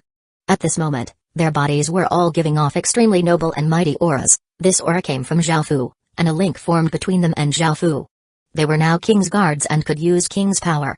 This King's power was weaker than the one Zhaofu possessed, but it was still incredibly powerful. After making the 3 of them King's Guards, Zhaofu felt a wave of weariness. The fatigue from forming the King's seal the previous night hit him all at once, and he could only ask the 3 of them to leave before he started sleeping. By the time he woke up, it was already night time. After resting, his body felt much more relaxed. Now that he was at stage 1, he could use a stage 2 blood god pill, so Zhaofu consumed one. The next day, Zhaofu opened his eyes. By now, his cultivation had reached tier 1 level 4. This speed was simply unimaginable, and he looked quite delighted as he left his room.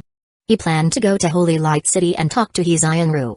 He wanted to ask how he could get rid of the azure energy within his body and what the Phoenix Dragon Constitution that Wu King Niang had mentioned was.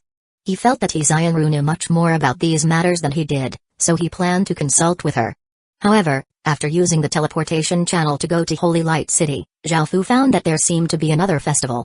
There were many people wearing monster masks, and there were also many people selling talismans, peachwood swords, bells, and black dog blood, all sorts of evil warding items. Zhaofu asked someone about this, and he found out that this festival was called the Ghost Festival. This festival was also called the Hungry Ghost Festival or the Alambana Festival, and it was similar to Halloween. Legends said that the doors of the lower realm would be opened during that time and that countless monsters and ghosts would come out, creating mayhem and havoc. However, they would drop ghost crystals when killed. Ghost crystals were the same type of item as flower tears, and they could be used to exchange for ghost crystal points at main cities. Similarly, they could be used to exchange for countless items. The Ghost Festival lasted for 12 days, and it started at midnight tomorrow. However, the Ghost Festival wasn't something that everyone could participate in like the 10,000 Flower Festival, as the ghosts would attack people. Some of the malicious ghosts were incredibly strong and ferocious.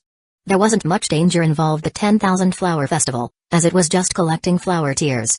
However, if one wasn't careful, one could lose his or her life in the Ghost Festival, so some people wouldn't participate this time.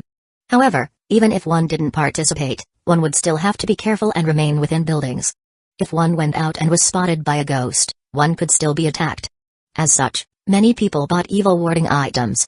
Zhao Fu looked at the time and decided that he had enough time to visit He Xianru before going back to make preparations. He went to the Westfall restaurant, and despite not seeing her for a while, she looked just as beautiful, elegant, and mysterious. He Xianru prepared some dishes, and they sat down together. He Xianru got up and poured Zhao Fu a cup of wine as Zhao Fu started to ask her about the azure energy. He Xianru thought for a moment before replying, that sort of suppression energy is quite difficult to get rid of, and it can only be slowly dispelled.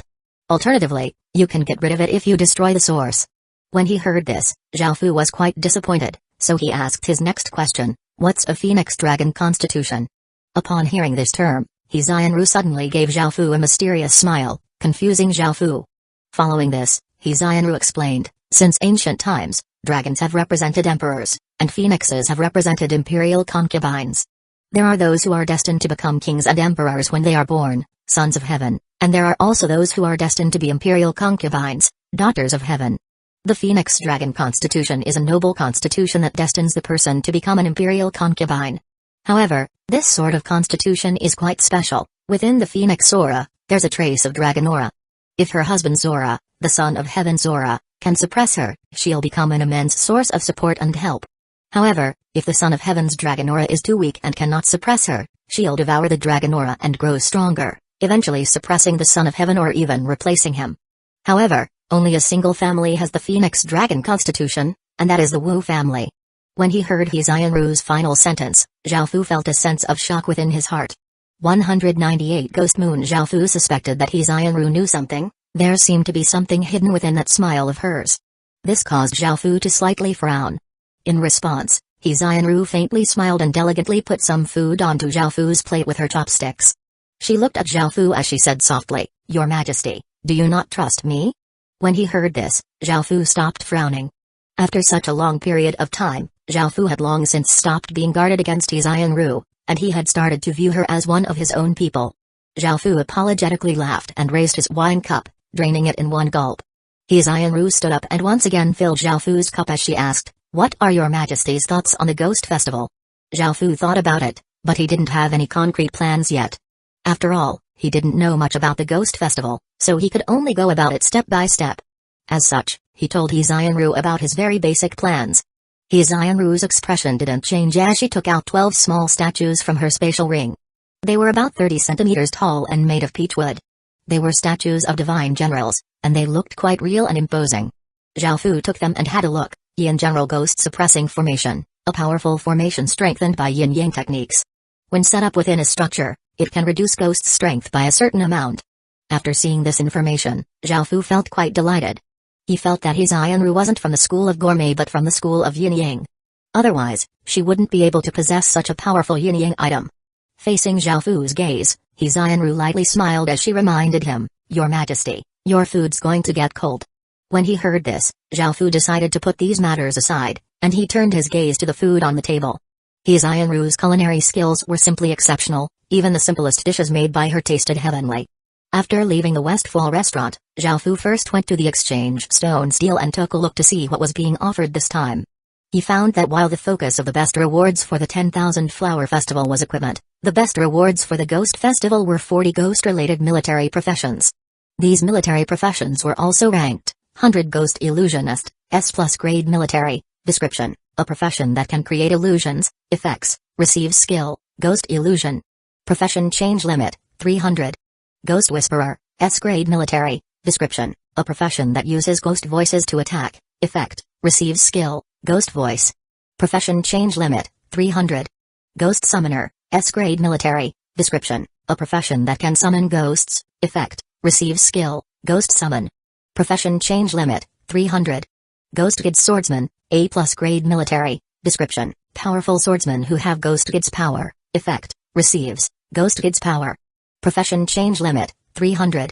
Berserk Ghost, A+ grade military, description, a ghost-type profession with explosive strength, effect, receives skill, Berserk Ghost. Profession change limit, 300. Evil Ghost Saberman, A+ grade military, description, powerful Sabermen who have Evil Ghost's power, effect, receives, Evil Ghost's power. Profession change limit, 300. Ghost Monster Cavalry, A+ grade military, Description: powerful cavalrymen who have ghost monsters power. Effect: receives ghost monsters power. Profession change limit: 300. Great Ghost Shield Bearer, A+ grade military. Description: a profession with powerful defensive abilities. Effect: receives skill, Ghost Shield Bring. Profession change limit: 300. Nether Ghost Archer, A+ grade military. Description: a strange archer profession. Effect: receives skill, Nether Ghost. Profession change limit: 300. Tangost Warrior, A+ grade military. Description: a powerful ghost-type warrior profession. Effect: receives skill, Tangost. Profession change limit: 300. After looking through these professions, Zhao Fu found that the profession change limit was always 300 soldiers. Each of them was a powerful profession, and because most current professions were around E grade, these A grade or above professions were incredibly powerful. Even though Zhao Fu had 10 SS+ grade King's Undead Cavalry, there were only 10 of them, while these professions could allow 300 soldiers to change professions. The first 3 professions would definitely be powerful professions even in later stages. Following this, it was time to make preparations. Zhao Fu went to the market and bought a large number of talisman papers. Holy light type skills were also hot in demand, and they were quickly bought. Talisman papers were also mass-produced, so it was possible to buy them in bulk at cheap prices. In the end, Zhao Fu bought 3 types of talisman papers: Ghost-Slaying Talisman, a talisman that can be stuck on a weapon, giving it ghost-slaying properties and increasing its damage towards ghosts. Evil-Negating Talisman, injuries caused by ghosts leave a ghost-type corrosion. This talisman can heal such injuries. Evil-Warding Talisman, carrying this sort of talisman can give one protection, making it so that weaker ghosts will not dare to approach. Ghost-Slaying Talismans were for attacking, Evil-Negating Talismans were for healing, and Evil-Warding Talismans were for protection. After buying a large number of the 3 types of talismans, Zhao Fu returned to the Great Ken town.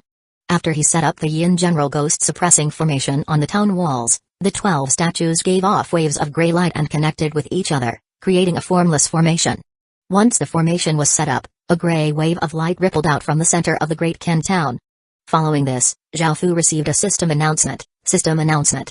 Congratulations, you have successfully arranged the Yin General Ghost Suppressing Formation. Ghosts within your territory will be suppressed by the formation, and their strength will be reduced by 20%. After hearing this system announcement, Zhao Fu couldn't help but marvel at his Yanru's abilities. This item was incredibly valuable right now. Reducing ghosts' strength by 20% made it much easier for Zhao Fu and his soldiers to take down ghosts. Let alone 20%, even 1% would be a great help. After setting up the Yin General Ghost Suppressing Formation, Zhao Fu recalled all of the soldiers outside of the Great Ken town and searched for peach trees in the Great Ken town's territory. Whenever they found any, they would cut them down and use them to make arrows. They also prepared a lot of rooster blood and black dog blood, things with yang attributes. After making these preparations, everyone nervously waited in anticipation. Time gradually passed, and soon, it was midnight. Suddenly, changes started to happen within the heavens and the earth. Gray fog started to rise from the ground, and an eerie feeling started to fill the land. The silver moon in the sky became gray, and it looked like a sinister ghost moon.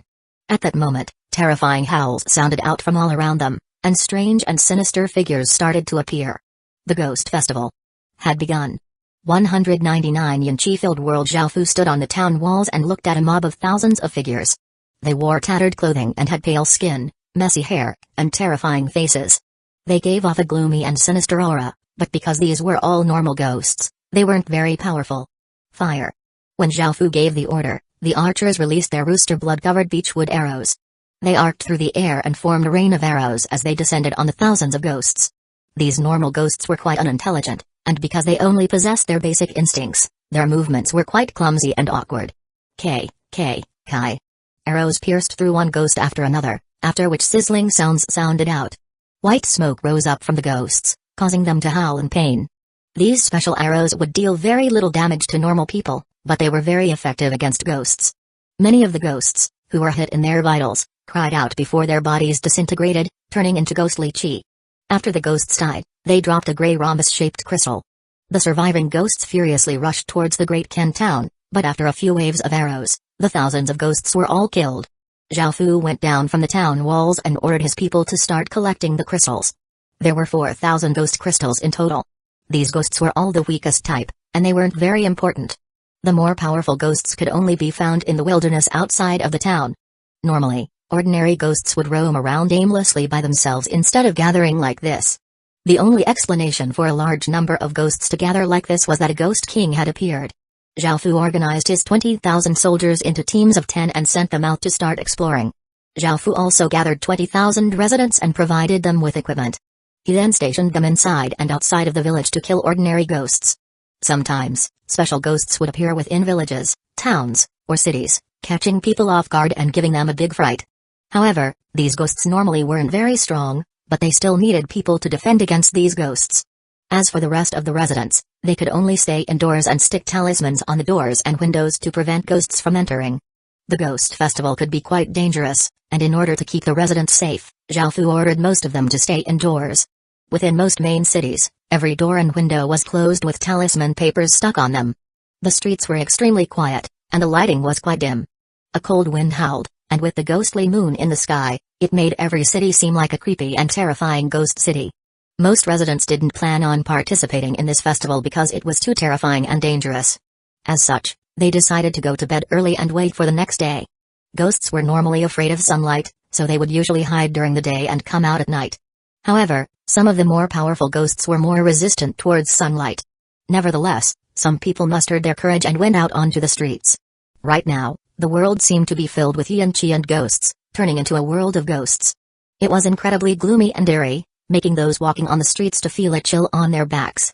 "Boss, let's go back.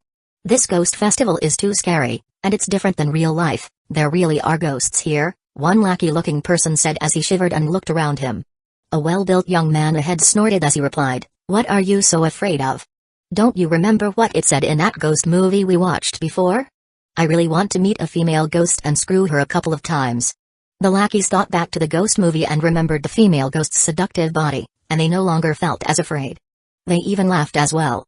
However, their expressions suddenly froze because a red figure appeared behind their boss without warning. The well-built youth still hadn't realized it because he was still caught up in his fantasies. He laughed with glee, and when he came to his senses and realized that his lackeys were abnormally quiet, he turned around and looked. Immediately, he gasped. Behind him, there was a female ghost with long hair in red clothes. However, her face was completely distorted, looking incredibly terrifying. The well-built youth was quite shocked and quickly swung his saber. However, the ghost behind him didn't dodge, and she was fine even when the saber cut her. This was because normal weapons couldn't harm ghosts unless they could release energy attacks like saber light or if they were the type of equipment that countered ghosts. Heh. The female ghost coldly and eerily laughed, and everyone who heard it trembled. Seeing this, the well-built young man immediately turned tail and ran, throwing all of his lecherous thoughts aside. However, the female ghost chased after him, and a few heart-wrenching screams sounded out in the night air, causing the creepy atmosphere to become even more terrifying. In actuality, this was a type of vengeful ghost that was created from vengeful thoughts. That was why their faces were so twisted and horrifying. However, saber light, sword light, and weapons with talisman papers could still easily kill them. Elsewhere, Zhao Fu led a team of 50 soldiers, which included Zhuoba King, to search for ghosts. Zhao Fu also brought Little Black and Little Gray. The lighting was quite dim, making it difficult to see. The team held torches as they advanced, and Zhao Fu rode Little Black at the front while Zhuoba King was allowed to ride on Little Gray. At this moment, Little Gray suddenly stopped and pressed against the ground, looking like it was preparing to battle, and it howled. An animal's senses were superior to a human's, and Zhao Fu raised his hand, signaling for his team to stop. Following this, they discovered 30 or so ghosts in front of them. Most of them were ordinary ghosts, but there was one who was different. This ghost looked like an elderly person and had a few strands of white hair on his head. His body was quite thin, and his eyes seemed to pop out, looking quite monstrous. Furthermore, his fingernails were as long as a finger and blood-colored. His body gave off energy ripples, and it seemed at least 10 times stronger than normal ghosts. Despite being some distance away, they could feel an aura of violence coming from him. This wasn't an ordinary ghost, it was a malicious ghost. Malicious ghosts were many times stronger than ordinary ghosts. Zhao Fu raised his hand, and the archers behind him drew their bows. As soon as Zhao Fu lowered his hand, arrows started shooting out. Kai. The arrows were as fast as lightning, piercing through one ghost after another. These arrows were made of beech wood and extremely effective against ghosts. However, they quickly found that these arrows weren't very effective against malicious ghosts. Facing the arrows, the malicious ghost waved its hand, and 5 rays of bloody light, which were extremely sharp, shot out and disintegrated the arrows heading towards it. This malicious ghost seemed quite powerful, so Zhao Fu turned to Zhuoba King and said, "You go and deal with it." Zhao Fu brought Chuoba King along because he wanted her to gain some experience. By now, Chuoba King had already put on the assassin profession's equipment, and because it was quite tight, it emphasized her tender curves, making her look quite stunning.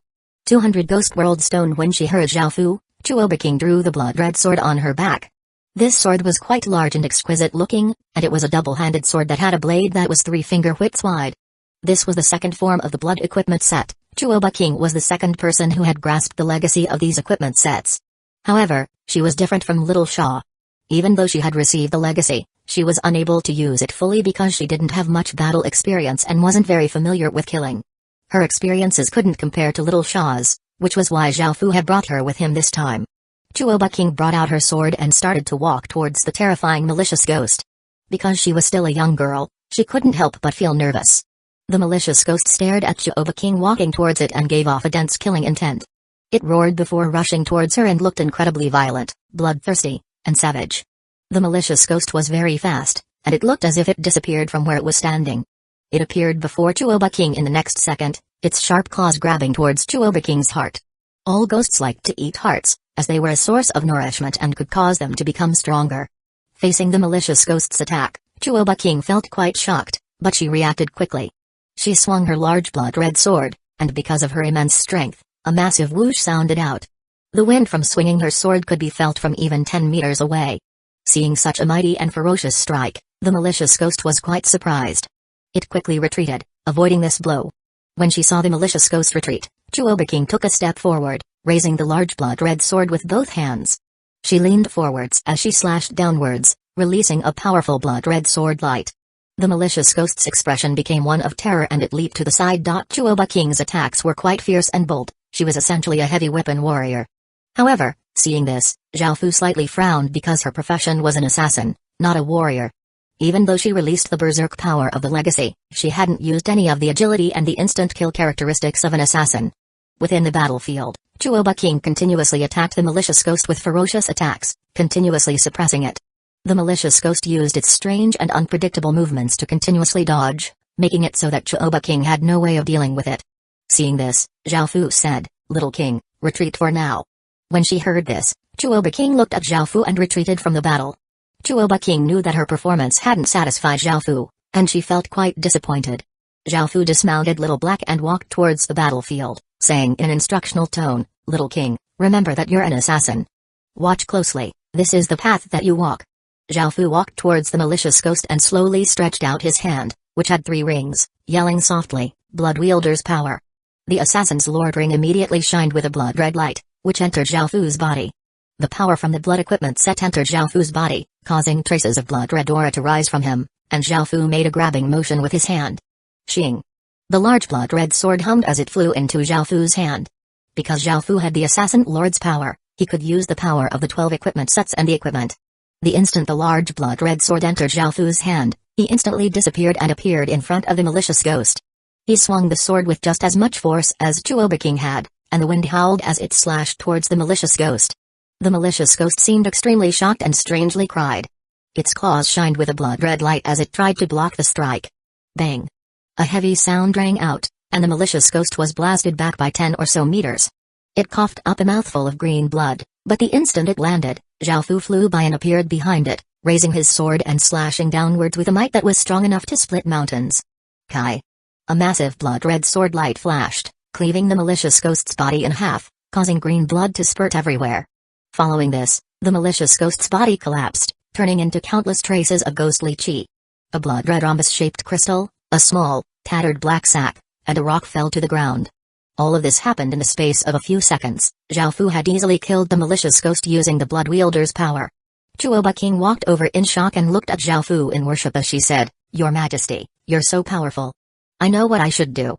Zhao Fu smiled and returned the large blood-red sword to her, saying, "That's good. I have high hopes for you." Chuoba King's face became red, and she nodded her head in embarrassment. However, Zhao Fu's gaze wasn't on Chuoba King's body but on the 3 items that the malicious ghost had dropped. He picked them up and started to look through them. The first one was the blood-red rhombus-shaped crystal, malicious ghost crystal, a ghost festival item that can be exchanged in main cities for 1,000 ghost crystal points. Ghost crystal points can be used to exchange for items in the exchange stone steals. Just like flower tears, Ghost crystals were worth 10 ghost crystal points. However, comparatively speaking, ghost crystals were worth much more than flower tears, so items cost less ghost crystal points. This malicious ghost crystal was quite good. It gave 1000 ghost crystal points, which was the equivalent to 100 normal ghost crystals. Following this, Zhao Fu looked at the second item. It was a black, old, rotten-smelling sack. Ghost treasure sack, a mysterious little sack carried by ghosts. After opening it, one can obtain a type of treasure. Zhao Fu was quite interested in this little sack and opened it. A black light shot out, and a black dagger appeared within it. The black dagger floated in front of Zhao Fu while the sack turned into motes of light and disappeared. Zhao Fu looked at the dagger's stats: Ghost Shadow Dagger, grade, silver, stats, strength +2, agility +2, description, a dagger that contains ghostly chi. It is one of the items of the ghost treasure sack. The equipment's stats were ordinary, but it was still an unexpected gain. Zhao Fu casually put it away before looking at the last item, the rock. The rock was gray-colored and shaped like a square. It felt quite rough to the touch, but its material was quite cold, making one's hairs stand on end when holding it. City God Rock, one of the Ghost World stones. Collecting 10 City God Rocks will result in one obtaining a City God Temple that can protect residents and ward off evil. City God Rock? Information about the City God Temple appeared in Zhao Fu's mind. While its uses were similar to the Earth Temple, protecting residents, there were some slight differences. The City God Temple protected people and prevented disasters, while the Earth Temple was for favorable conditions. Moreover, the City God was an official of the underworld, and he was also responsible for capturing and punishing ghosts who disturbed the human realm. Zhao Fu was interested in the City God Temple and wanted to create one to see what its stats were like. As such, he continued searching for ghosts. 201 Owl Monster Warding Talisman. It was now 3 a.m., and there were still 4 hours until the sun would rise. Once the sun rose, the ghosts would all hide away, making it difficult to find them. Unlike the 10,000 Flower Festival, one could only gain ghost crystals at certain times of the day. However, even now, Zhao Fu found that he hadn't encountered many ghosts.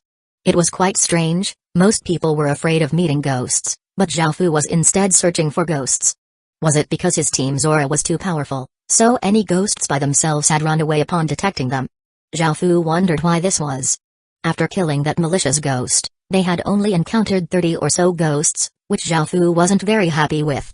Zhao Fu suddenly thought of something, and he took his soldiers back to the Great Ken town and gathered all of his forces. Most of the soldiers had received some injuries, and very few had died. After all, Zhao Fu had made sufficient preparations beforehand. In total, they had collected 26,000 ghost crystals, which disappointed Zhao Fu. However, they had collected 10 City God stones. Zhao Fu was quite excited about this, and he went to an empty plot of land in the town, where he placed the City God stones in the shape of a square. System announcement. You have successfully used the City God stones. A tall and majestic-looking structure slowly appeared. Zhao Fu looked at this structure and found it looked like one of those ancient temples. Zhao Fu walked in and found that on a round stage, there was a 2-meter-tall, exquisitely carved general statue that gave off a noble aura. Following this, Zhao Fu looked at the City God Temple's stats. City God Temple, grade, normal, description, contains a trace of divine power and can protect the residents of a village, town, or city. It requires sacrifices of incense and can be leveled up. All evil creatures that step within the territory that the City God Temple is in will be suppressed by the City God Temple, which will reduce their strength by 5%. Residents will also receive a slight protection buff and will have a slight immunity to dark powers.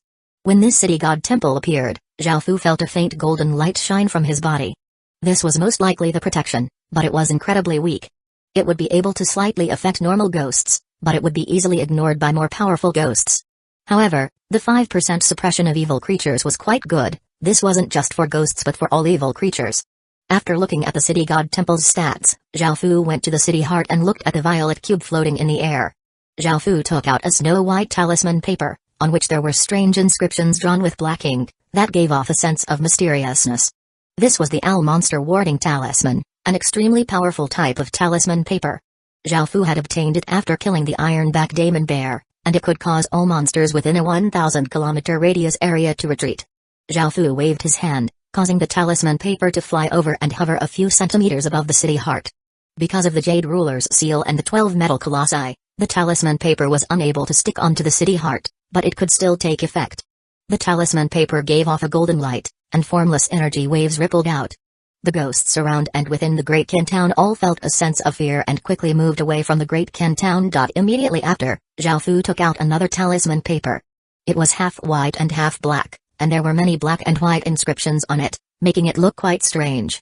This was the reversal talisman that could reverse the properties of items. It could make white turn into black and black turn into white. Zhao Fu had obtained this talisman from Gu Feng's corpse. At that moment, Zhao Fu started to feel quite nervous. He wanted to use the reversal talisman to reverse the owl monster warding talisman's warding effects into an attraction effect. Who knew what would happen to the ghosts within a 1,000-kilometer radius area of the Great Qin Town? As such, Zhao Fu couldn't help but feel a bit anxious. There were great risks, but he had no choice but to do this. When he thought of the 3 most powerful professions, especially the 100-ghost illusionist, he knew that things would be much more convenient for him in the future if he had that profession. When attacking villages, he could use 300 100-ghost illusionists to create a super illusion and conquer the village without killing a single person or wasting any resources. When 2 armies fought and soldiers with this profession created a large number of illusions, making it so that the enemy couldn't distinguish between ally and foe, they could inflict heavy losses on enemies. This was an extremely formidable profession. These sorts of special professions were much more useful than normal professions. The top 3 professions were all special professions like this, as opposed to normal battle professions. If Zhao Fu wanted to obtain one of them, he would have to take risks. Zhao Fu once again waved his hand, sending the reversal talisman flying towards the owl monster warding talisman. After the former stuck onto the latter, it gave off a black and white light, turning into a taiki circle and rapidly spinning. Following this, a mysterious aura rippled out.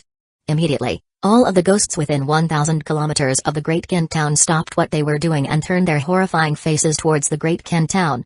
They cried out with their strange voices as they started to flood towards the Great Qin Town. Zhao Fu had long since given orders for all of the residents of the villages around the Great Qin Town to enter the Great Qin Town. These ghosts wouldn't be so bored as to wreck villages with no one in them, so they wouldn't have to worry about the villages being destroyed.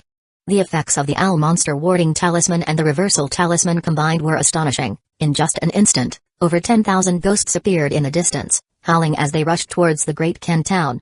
It was as if there was something incredibly delicious within the Great Qin Town that was attracting them, making it impossible to resist. Bei Qi, who had been waiting on the town walls, was quite shocked. He didn't know what Zhao Fu had done for so many ghosts to swarm the Great Qin Town. However, his job right now was to deal with this horde of ghosts. Bei Qi immediately started giving out orders to attack.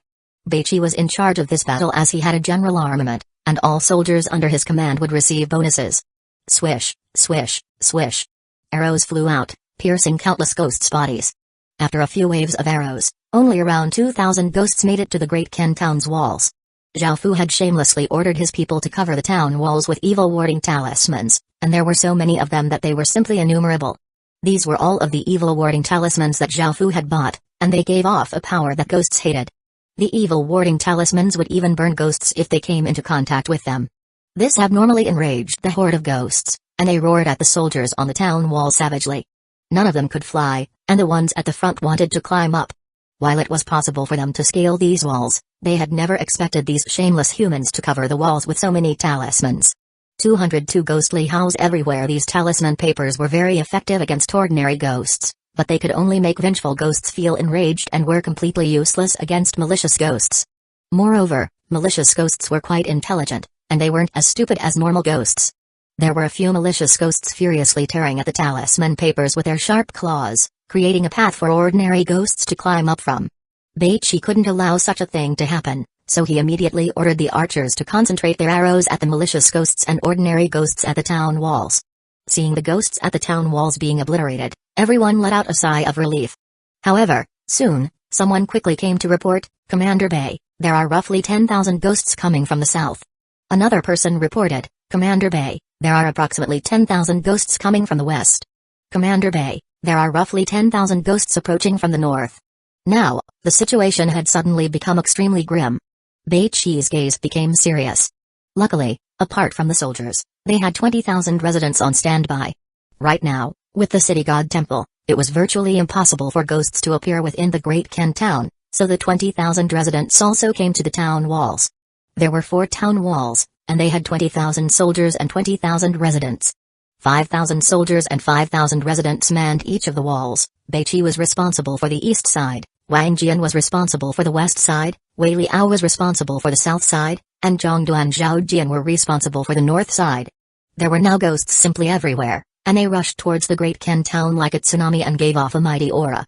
Each side of the Great Ken town was ready, and the instant that the ghosts came close, the archers shot beechwood arrows dipped in black dog's blood out of their bows, sending a rain of arrows onto the ghosts. Kai. Countless ghosts were pierced by the arrows, and they howled in pain and disintegrated into ghostly chi, dropping gray ghost crystals. However, there were still many ghosts who continued the charge. Another wave of arrows shot out, killing another large portion of the ghosts. Fortunately, the soldiers' strength was roughly equal to the ghosts' strength, and with the talisman papers on the town walls, the city god temple, and the Yin general ghost suppressing formation, they were able to kill the ghosts. Even though the situation had seemed quite frightening, it had been resolved without any problems, and they had obtained a large number of ghost crystals. However, before they could relax, they were once again shocked to hear countless ghostly howls everywhere as terrifying figures once again appeared and created a dense horde. Now, there were at least 20,000 ghosts rushing at the Great Ken town from all directions. Apart from ordinary ghosts, vengeful ghosts, and malicious ghosts, there was also a new type of ghost. This type of ghost was even more frightening than malicious ghosts, and it looked even more savage. Its claws were incredibly sharp and powerful, and it had a pair of pure black eyes. It had sharp, pointed teeth, and 2 horns on its head. These were devil ghosts. Fire! Someone yelled, the yell sounding through the night air. Swish, swish, swish.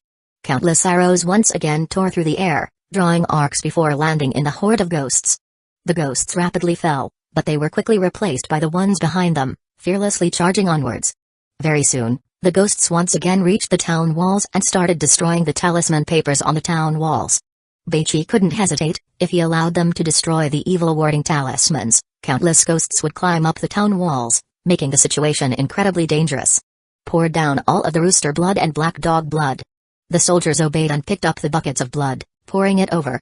This blood suppressed and harmed ghosts, and it felt like lava to them. Upon falling on the ghosts' bodies, the ghosts screamed in pain as white smoke rose from their bodies. The buckets of blood temporarily suppressed the ghost horde, and everyone felt a slight sense of relief before the devil ghosts started attacking. They stabbed their sharp claws into the town walls and seemed to defy gravity as they quickly ran and jumped up the town walls. They whirled their claws around, immediately hacking a few soldiers to pieces. The soldiers' blood fell on the town walls, and a striking smell of gore spread out, shocking everyone around them. The captain-level soldiers immediately rushed up and started to fight with the devil ghosts. Because of the soldiers' superior numbers, the devil ghosts were quickly killed. There were not many devil ghosts, and they were only able to cause a brief moment of confusion on the town walls. After the devil ghosts were killed, the soldiers continued dealing with the ghosts below. Some fired beechwood arrows, while others threw spears made of beechwood. Facing the Great Ken soldiers' various methods, the ghosts could only furiously howl while trying to destroy the evil warding talismans. Finally, the soldiers were able to finish killing all of the ghosts. Most of the evil warding talismans had been destroyed, and there were many cracks and craters in the town walls. After the battle, the soldiers were completely exhausted. A trace of sunlight came from the east, piercing through the darkness. Dawn had finally come. Everyone let out a sigh of relief and collapsed to the ground. Zhao Fu, who had been watching the battle the entire time, let out a breath. Luckily, Great Ken had been able to deal with the reversal talisman's effects. He had been waiting at the city heart, and once something unexpected happened or if too many ghosts gathered, he would have cancelled out the reversal talisman's effects. Because of the ghostly howls everywhere, many people had been unable to sleep because they were incredibly worried that the ghosts would charge in. Now that day had finally come and the sun was shining down, the streets became lively and bustling again, and people started to miss these days. After collecting all of the ghost crystals, a report was given to Zhao Fu. They had collected 164,300 ghost crystals, 200 or so ghost treasure sacks, and dozens of city god stones. They opened all of the ghost treasure sacks. There were fine gold rank equipment, materials, and skills, and there were also some other items. The treasure sacks dropped by devil ghosts all gave exquisite items, but there weren't many of them. Moreover, the devil ghosts dropped a type of city god upgrade stone, and 10 of them could upgrade an ordinary city god temple into a secret silver rank city god temple. They had just so happened to drop 10 upgrade stones, so Zhao Fu planned to go over and level up the city god temple later. As for the injuries and deaths, because very few people directly fought against any ghosts, there weren't many injuries. However, when the devil ghosts had first jumped onto the town walls, they had caused a few deaths. After giving out the items from the treasure sacks as rewards, Zhao Fu went to the city god temple and used the upgrade stones. A golden light shot out from the city god temple, signaling that the upgrade had been successful, and Zhao Fu once again looked at the city god temple's stats. City god temple, grade, blue. Description, contains a trace of divine power and can protect the residents of a village, town, or city. It requires sacrifices of incense and can be leveled up.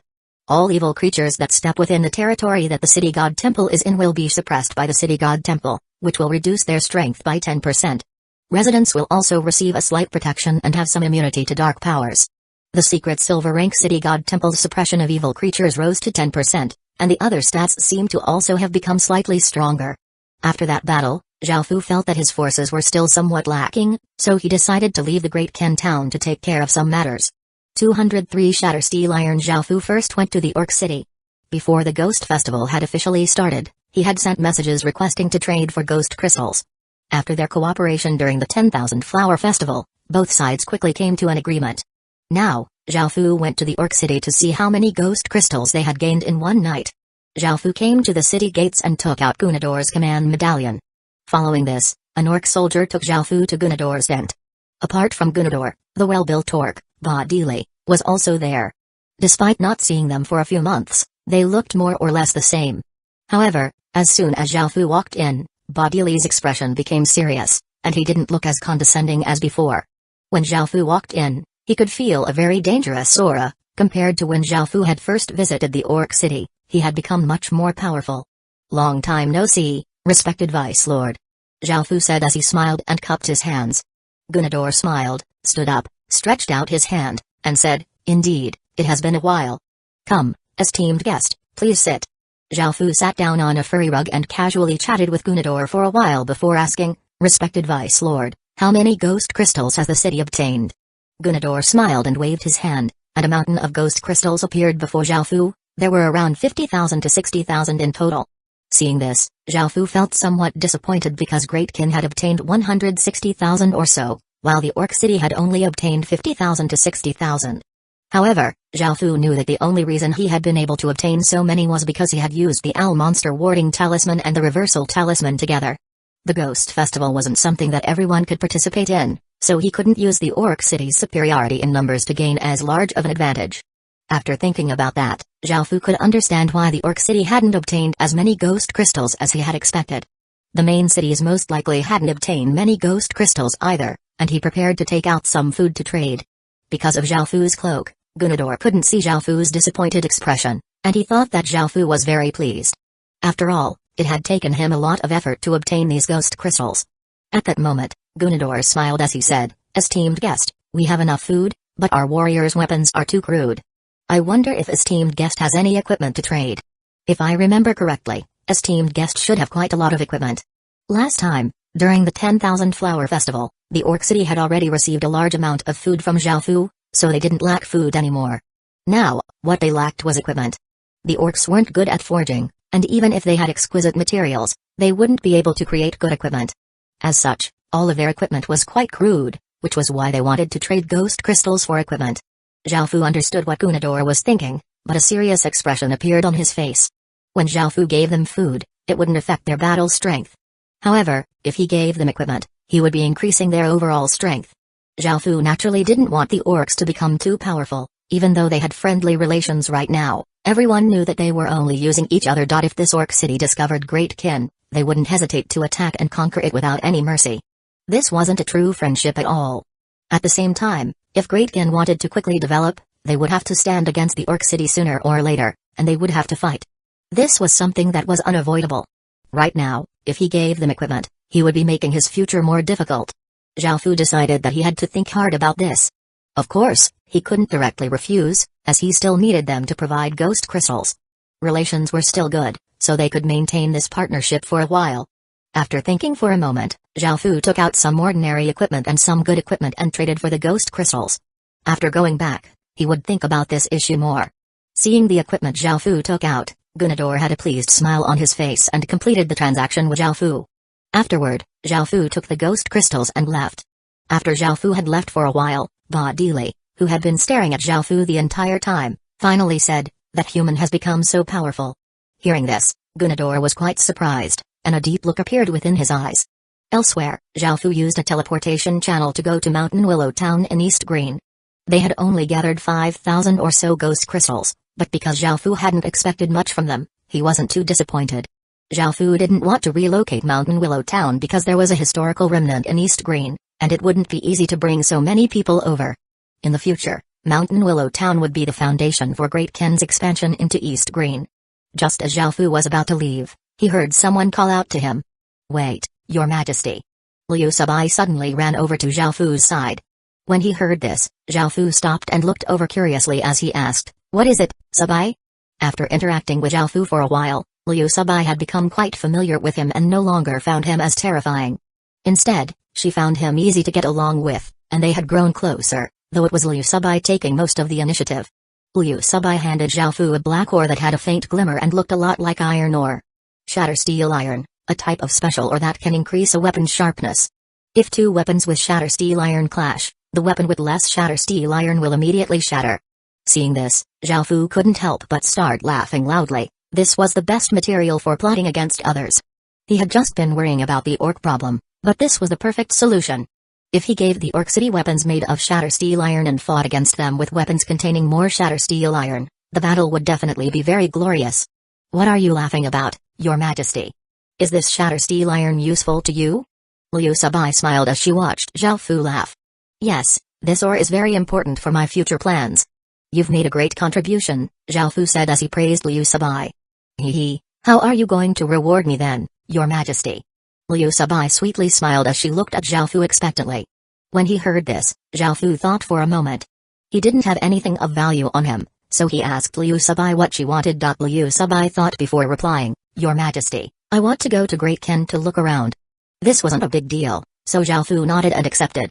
Afterward, Xiaofu went to various main cities and spent a lot of money to buy a countless number of items. These items were all very important to Great Ken for the coming night.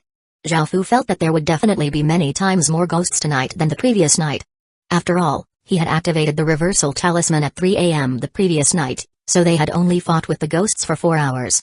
Tonight, they would fight with the ghosts for more than 10 hours, so the battle would definitely be more intense and dangerous. 204 Sea of Ghosts. These items included ghost-slaying talismans, evil-negating talismans, and evil-warding talismans. These 3 types of talismans were all must-haves, and each type was sold at 5 for 1 silver coin, which equated to 20 copper coins per talisman. Xiaofu went through many main cities, and he spent 3 million silver coins to buy 15 million talismans. Moreover, they had already used up most of their black dog blood, rooster blood, and peach wood, so Xiaofu spent more money on buying those things to amplify the damage against ghosts. However, these things were only useful against ordinary ghosts, and they weren't as effective against malicious ghosts or devil ghosts. There were very few high-grade talismans, especially at this point. Most shops didn't sell them, but through his merchant alliance's connections, Xiaofu was able to spend a lot of money to buy 100,000 secret silver rank talisman papers. These talismans were not only very effective against ordinary ghosts, but they were also useful against even vengeful ghosts and malicious ghosts. At the same time, Xiaofu also bought 1,000 fine gold rank talisman papers, which could greatly harm even malicious ghosts. These talisman papers were all very valuable.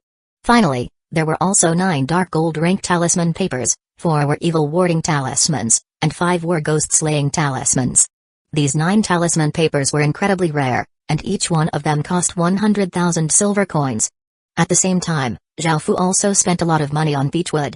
10-year-old beechwood could harm vengeful ghosts, 100-year-old beechwood could harm malicious ghosts, and 300-year-old beechwood could harm devil ghosts. Xiaofu bought beechwood at a variety of ages, and he bought the most of the cheapest type. After all, the older the beechwood, the rarer it would be. However, Xiaofu was still quite lucky to buy a piece of 500-year-old beechwood. Next was the yang blood. Normal rooster blood and black dog blood could be bought in large quantities, and Xiaofu also bought the blood of some spirit beasts. The yang qi that the blood contained was far more potent than in rooster blood, and it was, of course, much more expensive. In the end, Xiaofu was also able to obtain a Lord-grade ferocious tiger's blood. Normal ferocious tiger blood contained yang qi that was much more powerful than rooster blood by many times, so one could only imagine how powerful the Lord-grade ferocious tiger's blood was. Of course, it was said that urine of boys could also ward off evil, but because the smell was too strong and it had the same effects as rooster blood, Xiaofu chose not to use any. After all, He didn't want the entire Great Ken town to be filled with the smell of urine. After preparing all of these things, he had spent 8 million silver coins. Even a city lord would feel heartache over such an amount, but in order to reap the greatest benefits from this ghost festival, Zhao Fu decided to go all out. Finally, Zhao Fu went to the exchange stone steel, converted his 230,000 ghost crystals into 2.3 million ghost crystal points, looked through the list of items. He unexpectedly found an item that he greatly wanted, so he spent 2 million ghost crystal points to buy it. Apart from Zhao Fu, there was most likely no one else who could spend so many ghost crystal points at once like this. This was because there were very few people who had close to what Zhao Fu had, and most people were saving their ghost crystal points to buy those special professions. Apart from buying that item to use as a trump card, Zhao Fu bought 2 more items, leaving him with 50,000 ghost crystal points. Despite spending so many of his ghost crystal points, Zhao Fu felt that it was worth it. After buying so many items and exchanging the ghost crystal points for some new items, Zhao Fu was in quite a good mood. He now felt much more confident than before. He let out a breath and stopped worrying about the ghost festival. He felt relaxed as he walked through the streets, which were crowded with people buying and selling goods, making it seem quite noisy. Just like with the 10,000 flower festival, many people were buying ghost crystals, and the average price was 40 silver coins for one. This was double the price of the flower tiers back then, yet there were still more buyers than sellers. This was because the ghost crystal was too terrifying and too dangerous. Many people had wanted to try killing ghosts, but when they heard those terrifying ghostly howls and saw the sea of ghosts, many of them were so scared that their legs shook. Thus, they didn't dare to take a step out of their rooms. They could only hide in their rooms until it was all over. At the same time, the various factions also prepared for the ghost festival. They weren't like ordinary players. If they didn't go simply because they were afraid of ghosts, how could they hope to establish themselves? Some factions had espers and ability users of various strengths, and dealing with ghosts was quite easy for them, as that was what they were specialized in. For example, Great Zaya set up a heaven and earth 8 trigram formation, which could be used to both attack and defend. Great Shang set up a heavenly star formation with absolute defense. Great Shu had a 6 absolute godly formation, which had incredibly strong attack capabilities. Great Han had the vast world formation, which had powerful suppressing abilities, and Great Tang had the mountain spirit immortal formation, which had suppressive powers and defensive powers. However, while their formations could suppress ghosts like Zhao Fu's Yin general ghost suppressing formation, they had to go out to search for ghosts, while Zhao Fu attracted countless ghosts to him. When he thought about that, Zhao Fu was glad that he had been able to meet He Xianru. Since the beginning, she had given him a lot of help. After preparing these things, Zhao Fu returned to Great Ken and mobilized all of Great Ken's subjects to help with preparations, such as turning the peach wood into arrows and sticking talismans onto the town walls. Most of them had been destroyed the previous night, so they had to replenish them. Zhao Fu had bought a terrifying number of talismans this time, 15 million, and the town walls were now covered with yellow talismans and looked quite impressive.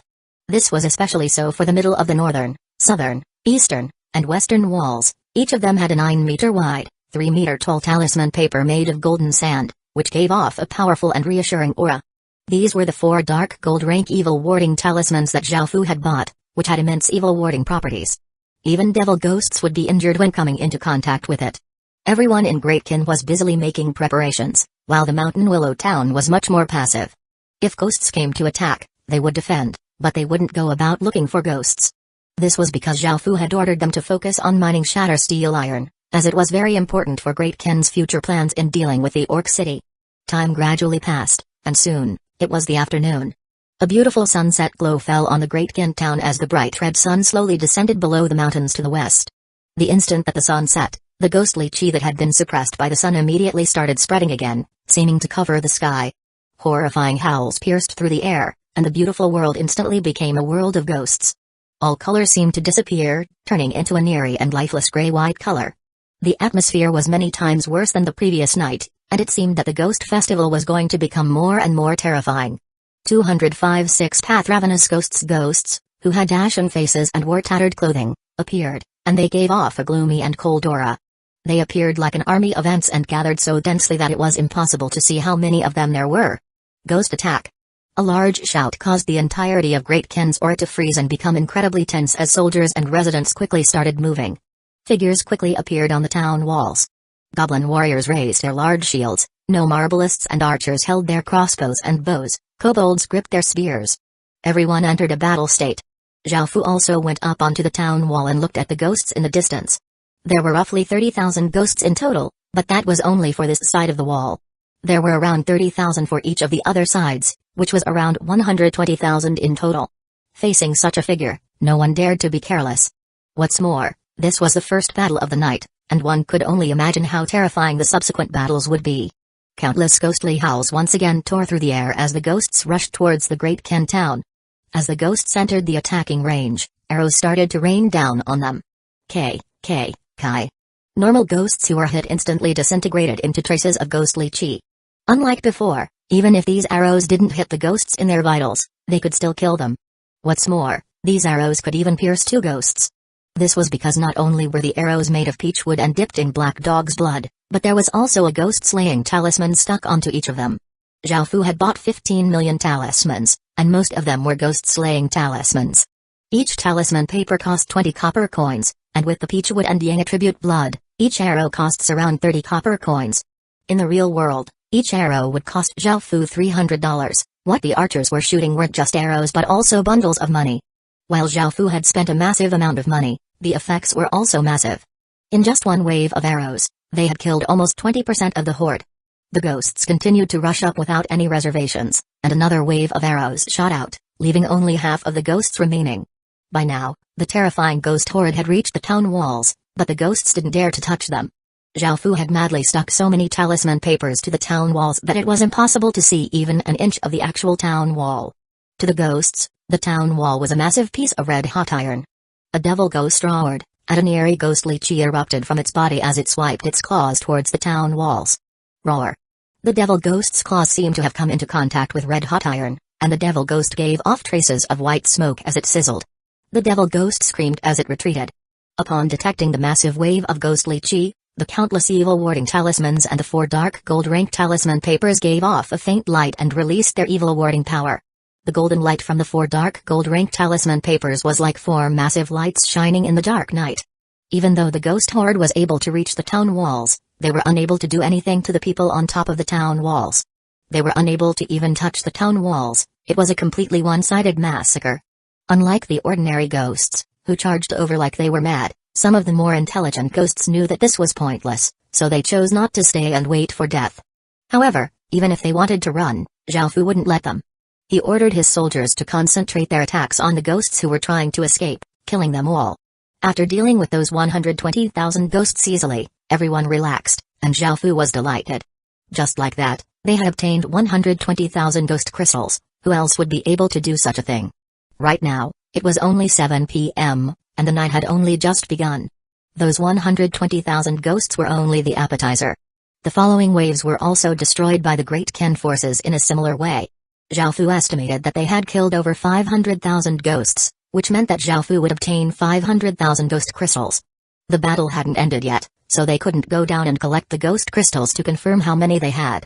When he thought of that figure, Zhao Fu became quite excited, as the top-ranked 100 ghost illusionist profession only cost 25 million ghost crystal points.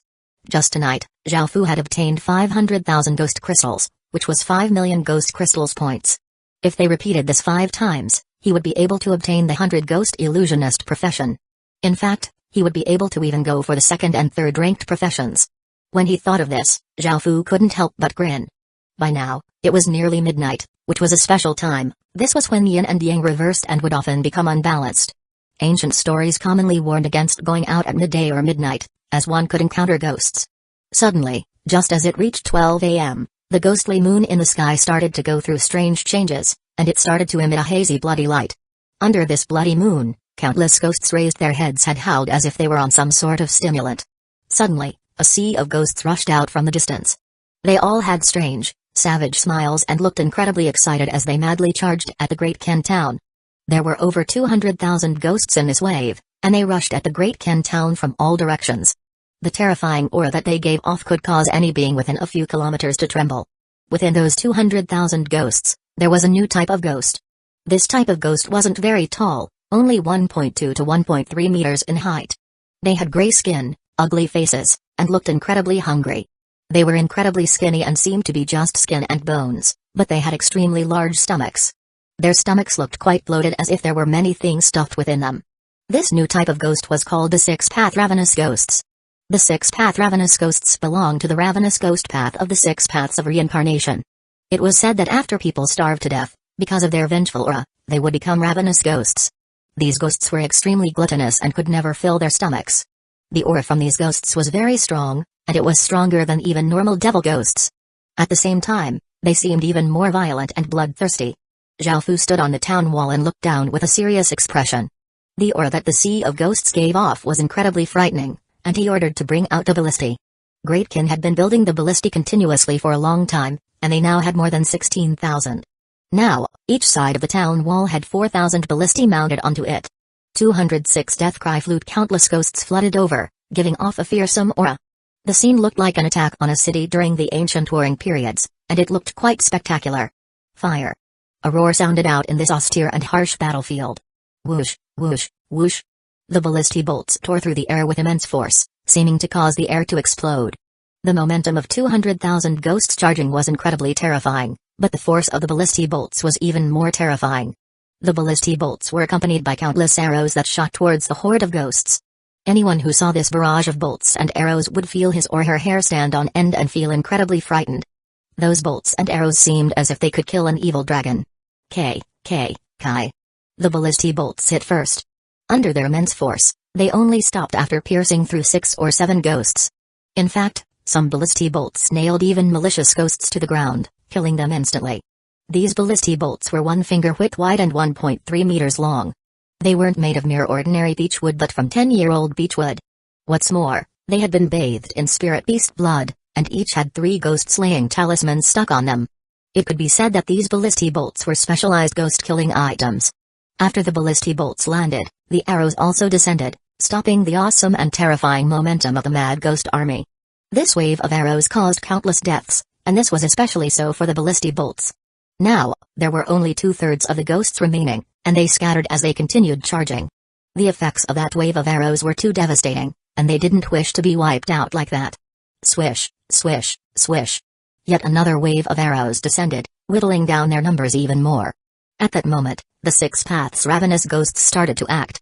They crawled on all 4 limbs like wild beasts, and their stomachs suddenly bulged as they opened their mouths, releasing a gray ball of gas that was 1 meter wide. Bang! The gray gas balls quickly flew over to the town walls and violently exploded, decimating 10 meters worth of talisman papers. Luckily, the town walls were greatly reinforced, so they stayed intact, otherwise, they would have already cracked. However, the dozens of 6 paths ravenous ghosts instantly cleared a massive area of talisman papers. They didn't attack the dark gold rank talisman paper, only the areas around them, as those talisman papers had weaker evil warding powers. By now, a few devil ghosts had already sunken their claws into the town walls and prepared to climb up. They were discovered in time, and they quickly concentrated their fire on them, killing them quickly. These 6-path ravenous ghosts caused Zhao Fu to frown. He thought for a moment and organized 150 archers. These 150 archers were Zhao Fu's elites, and all of them were 1 in 100 experts. Their cultivations were mostly at Tier 0 level 8 to Tier 0 level 9, and some had even broken through to Stage 1. What's more, all of them held fine gold rank bows. Now, Zhao Fu gave them each a few arrows. These arrows weren't normal ones, they were made of 100-year-old beechwood, stained with the Lord-grade ferocious tiger's blood, and had fine gold rank ghost-slaying talismans stuck to them. After giving them a few of these terrifying arrows, Zhao Fu ordered them to aim for the 6 paths ravenous ghosts. With these elite archers shooting these incredibly powerful arrows, Zhao Fu's forces were once again able to keep the situation under control. By now, victory and defeat had already been decided. Most of these 200,000 ghosts had been killed, but some of the more intelligent ghosts had been able to escape. After this battle finished, it was now around 1 a.m. The ghostly moon in the sky lost its bloody light and returned to its original state. Zhao Fu allowed his soldiers to take a short rest and ordered some people to go down and replenish the areas that the 6 paths ravenous ghosts had attacked with new talisman papers. Liu Sabai stood at one side and watched this battle in shock. She felt that she had underestimated Great Kin, only now did she know how powerful Great Kin was. Liu Sabai's goal in coming to Great Kin this time was to see how powerful Great Kin was. Even though she had mentally prepared herself, given how powerful Zhao Fu was, she was still completely astounded when she saw all of this herself. If it was Mountain Willow Town, let alone these 200,000 ghosts, even if it was just 50,000 ghosts, they would have been completely annihilated. Liu Sabai's beautiful eyes fell on Zhao Fu, who was rapidly giving out orders, and she smiled to herself. After seeing how powerful Greatkin was, she felt completely at ease. After a brief rest, another massive wave of ghosts arrived. However, because this wave only had around 120,000 ghosts and didn't have any six paths ravenous ghosts, they were easily killed by Greatkin's forces. However, Zhao Fu wasn't very satisfied with this, and after thinking about it, he decided to use a special item. A beautiful elf girl came over to Zhao Fu's side, and looking over at it, Zhao Fu gently smiled as he asked, "Are you ready, Asani?" Asani looked a bit nervous and afraid, but she did her best to nod confidently. Seeing this, Zhao Fu comforted her in a warm tone, "Don't worry, with me here, I won't let you be harmed at all." When she heard this, Asani felt a warmth within her heart. She looked at Zhao Fu's face and shyly nodded, putting her trust in Zhao Fu as she took out a jade flute. This jade flute wasn't an ordinary flute. It was pale white color, and its material was cold to the touch. Because it had been bathed in a deathly aura for a long time, the aura it gave off was quite abnormal, and it felt like an incredibly inauspicious item. This jade flute was called a death cry flute. Zhao Fu had obtained this death cry flute a long time ago, and he had never used it before, as its ability to attract ghosts was too powerful. Back then, when Zhao Fu blew a single note, he attracted over 5 or 6 ghosts. If its attraction power was so powerful back then during the Ghost Festival, a time when there were so many ghosts roaming the world, just how terrifying would its effects be? In fact, Zhao Fu had even strengthened the Death Cry Flute's powers. He had spent over 100,000 ghost crystal points to exchange for a ghost strengthening stone. The ghost strengthening stone was like a normal strengthening stone, but it would also give ghost attributes. After using a ghost strengthening stone on the Death Cry Flute, it greatly enhanced the Death Cry Flute's ability to attract ghosts. Apart from this, Zhao Fu had also spent tens of thousands of ghost crystals to exchange for a musical score from the Ghost World, Song of Paradise. This musical score was created by an extremely famous composer. It was said that after composing this musical score, the heavens and earth dimmed, and the sun and moon went dark. Yin and yang reversed, and countless ghosts howled. Even though that story was most likely greatly exaggerated, the Song of Paradise indeed had powerful ghost attraction powers, and it was an inauspicious song. Just what would the effects be like when playing the Song of Paradise with the strengthened Death Cry Flute? Zhao Fu didn't know how to play the flute, so he left this matter to Asani, who was quite good at playing the flute. Asani gently brought the Death Cry Flute to her lips, and sorrowful, gloomy, deathly flute music started to play. Immediately, the weather started to change. 207 sky goes an eerie wind blew, carrying with it the leaves and branches on the ground, and the clouds in the sky seemed to quickly gather towards Greatkin. The ghostly moon seemed to become hazier, and the ghostly aura became denser and denser. Everyone felt a chill as everyone's hands and feel became colder, and cold sweat gathered on everyone's bodies. Countless ghosts roared, and that terrifying sound seemed to echo in the surrounding 100-kilometer radius area. Not a single living creature dared to make a sound, and all huddled together in fear. This sudden change greatly surprised Zhao Fu, and when he saw this terrible scene, Asani looked at Zhao Fu. In response, Zhao Fu signaled for her to continue playing.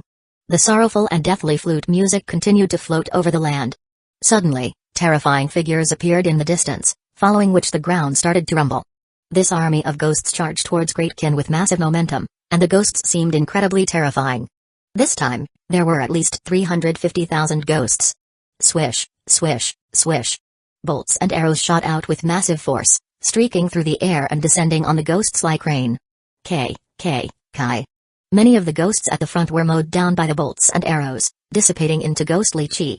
Even though these bolts and arrows were incredibly powerful, they were unable to stop the onslaught of the ghosts like last time, and the countless remaining ghosts continued their charge. Zhao Fu's expression became serious, and he looked at Bei Qi. Bei Qi nodded and stepped forwards, drawing the 7 murderers' sword at his waist and raising it as he yelled, "Soldier aura formation."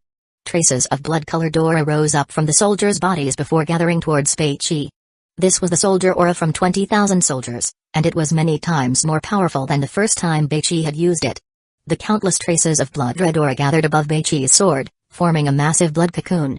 Scree-ee-ee. A near-piercing cry sounded out as a massive pair of iron wings broke through the blood cocoon, shattering it instantly. Soon, a blood eagle that was hundreds of meters tall appeared from within the cocoon.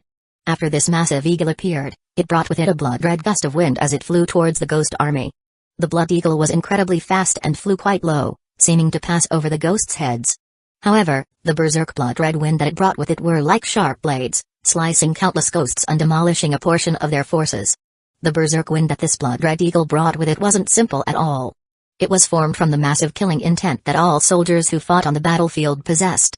This sort of killing intent was incredibly fierce and powerful, and normal ghosts didn't even dare to get near it. It was clear that this killing intent was quite effective against the ghosts. The massive eagle flew about above the ghosts, reducing many of them into tiny pieces and disrupting their unstoppable momentum. The other soldiers attacked with their arrows, spears, and throwing knives, killing more ghosts. Suddenly, just as it seemed that Great Ken had the situation under control, a figure appeared in the air. This figure looked terrifying and was like a devil ghost. It had a pair of pure black eyes and a mouth full of sharp teeth, but it also had a pair of wide wings on its back and a tail. It was wearing black armor and gave off an incredibly powerful aura. This type of ghost was called a sky ghost. A sky ghost appeared above the town wall, and its terrifying gaze fell on Asani's body. It stretched out its hand, from which a massive amount of ghostly chi streamed out, turning into a massive hand that was 10 or so meters wide as it tried to grab Asani. The sky ghost's attack was incredibly ferocious, and in just an instant, it was about to reach Asani. Clang! Suddenly, a black sword light flashed out, slashing the massive hand and causing it to dissipate into ghostly chi. Zhao Fu, who expressionlessly looked at the sky ghost in the air, blocked the attack and stood in front of Asani. The sky ghost became furious and drew the sharp sword at its waist as it spread its wings and arrived before Zhao Fu like a bolt of lightning. Its sword gave off an eerie gray sword light as it slashed downwards at Zhao Fu. Clang! Zhao Fu easily blocked the sky ghost's attack with his sword, which it hadn't expected. Its expression became savage as it used its sword to press down on Zhao Fu. Zhao Fu's gaze became cold, and he gripped his sword tightly, vigorously slashing out with it and forcing the sky ghost back. The sky ghost became even more infuriated, and it roared as it once again rushed towards Zhao Fu. At that moment, a white figure arrived at Zhao Fu's side.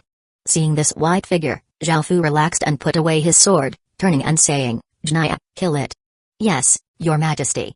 Jnaya replied as he stepped in front of Zhao Fu. When it saw how condescending Zhao Fu was towards it, the sky ghost went completely berserk. Its aura gathered as its body blurred, traveling incredibly quickly and stabbing towards Zhao Fu. Clang! A white sword arc that brought with it an incredibly sharp sword chi that seemed to be able to cut anything flashed in front of the sky ghost.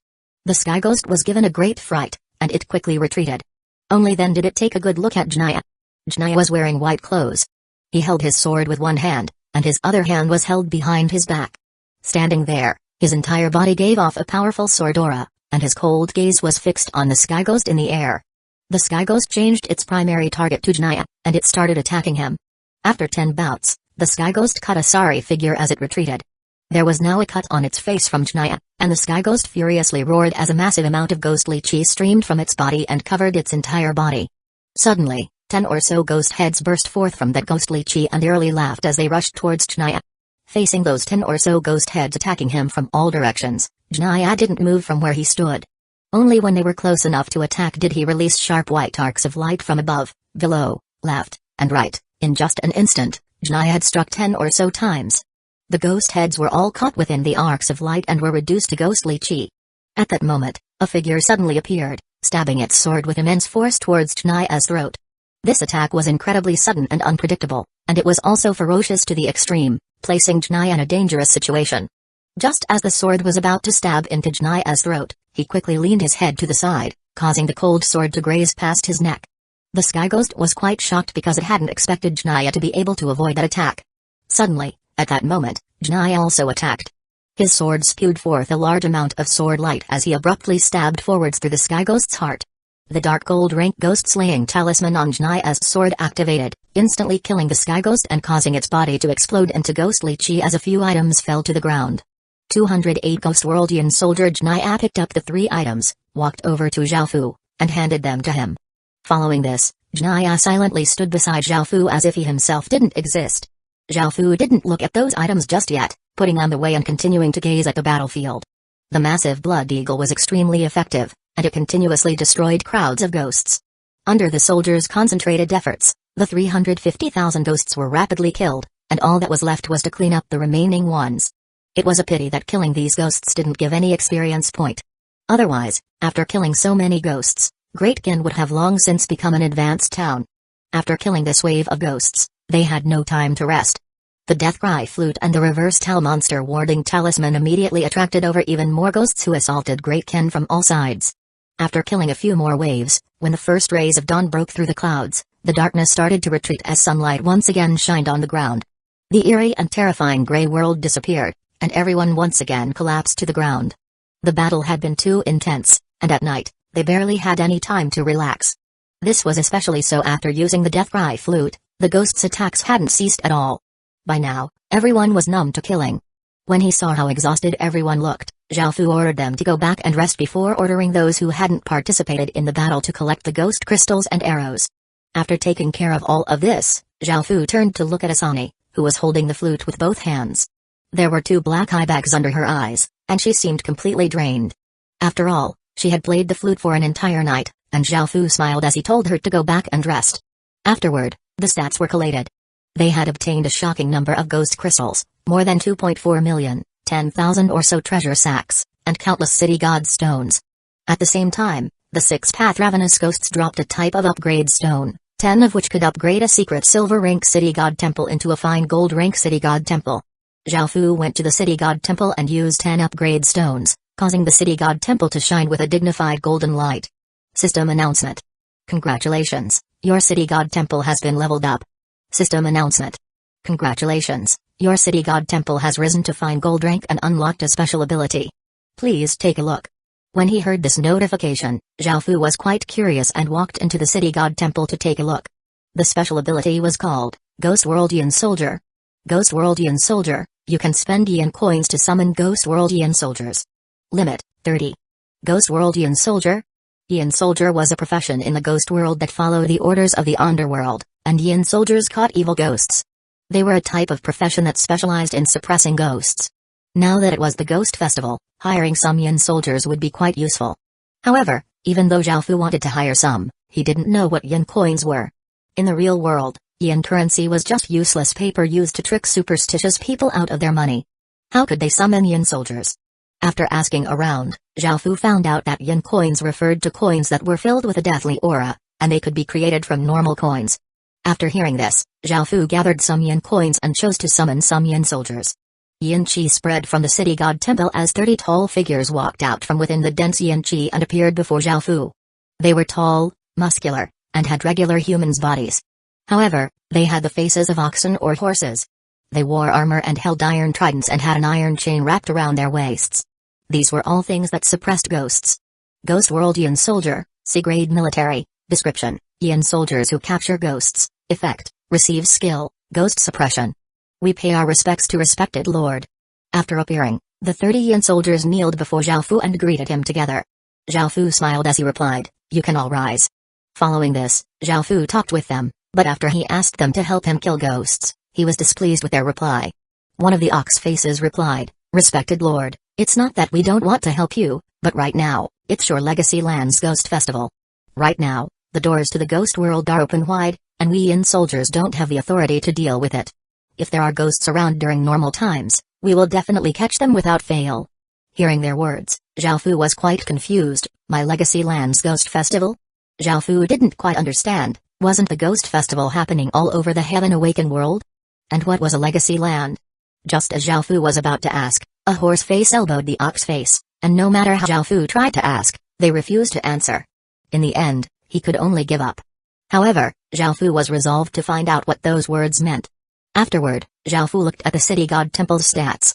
City God Temple, grade, silver, description, contains a trace of divine power and can protect the residents of a village, town, or city.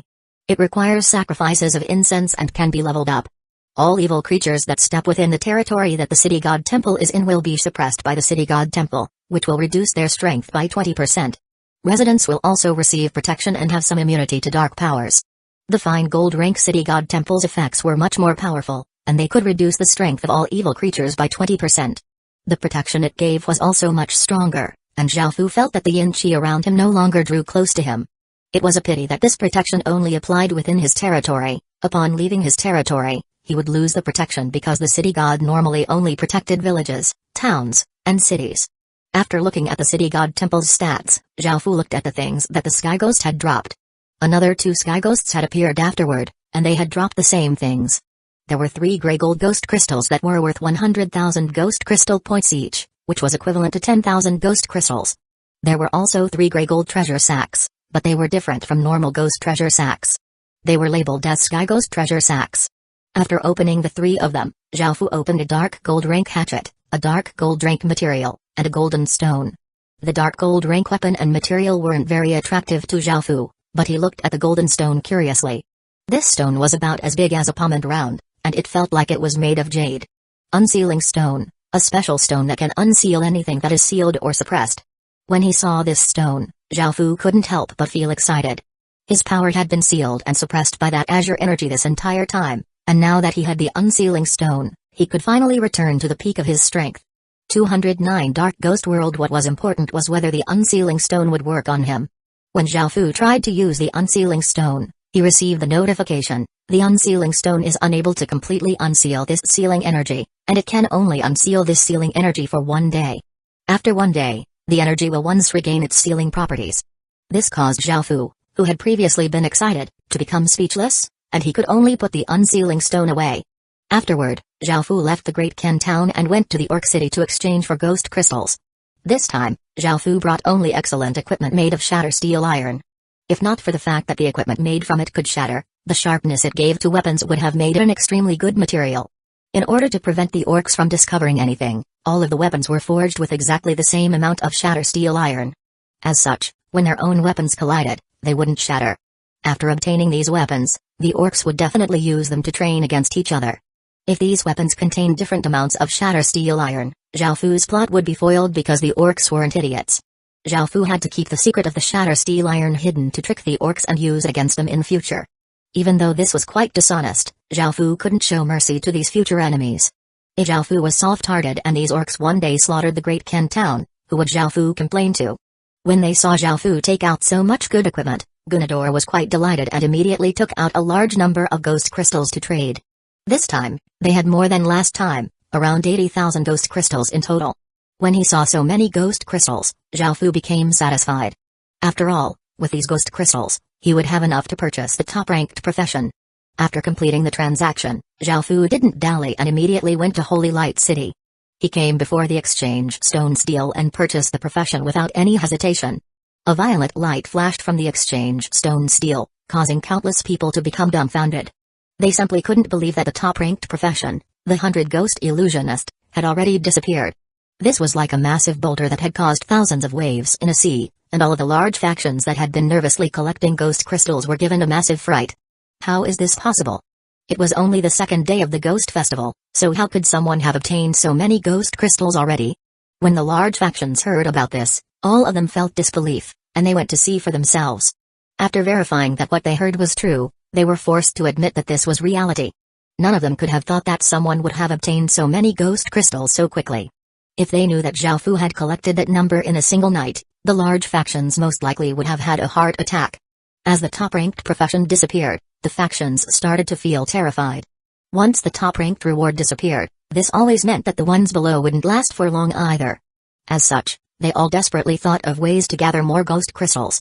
As for who had amassed so many ghost crystals so quickly, everyone couldn't help but think about Great Qin. After all, the rumors said that the top-ranked weapon from the 10,000 Flowers Festival, Sky Demon, had been claimed by Great Qin. However, after investigating, they found that the likelihood of this was quite small. There hadn't been any news from East Green, and they all thought that Great Qin was like them. Even if Great Qin was stronger, it couldn't be that much stronger and have so many ghost crystals. However, the disappearance of the top-ranked profession still dealt a mental blow to the other factions. They had all felt quite confident before, but now, they found it very difficult to maintain that confidence.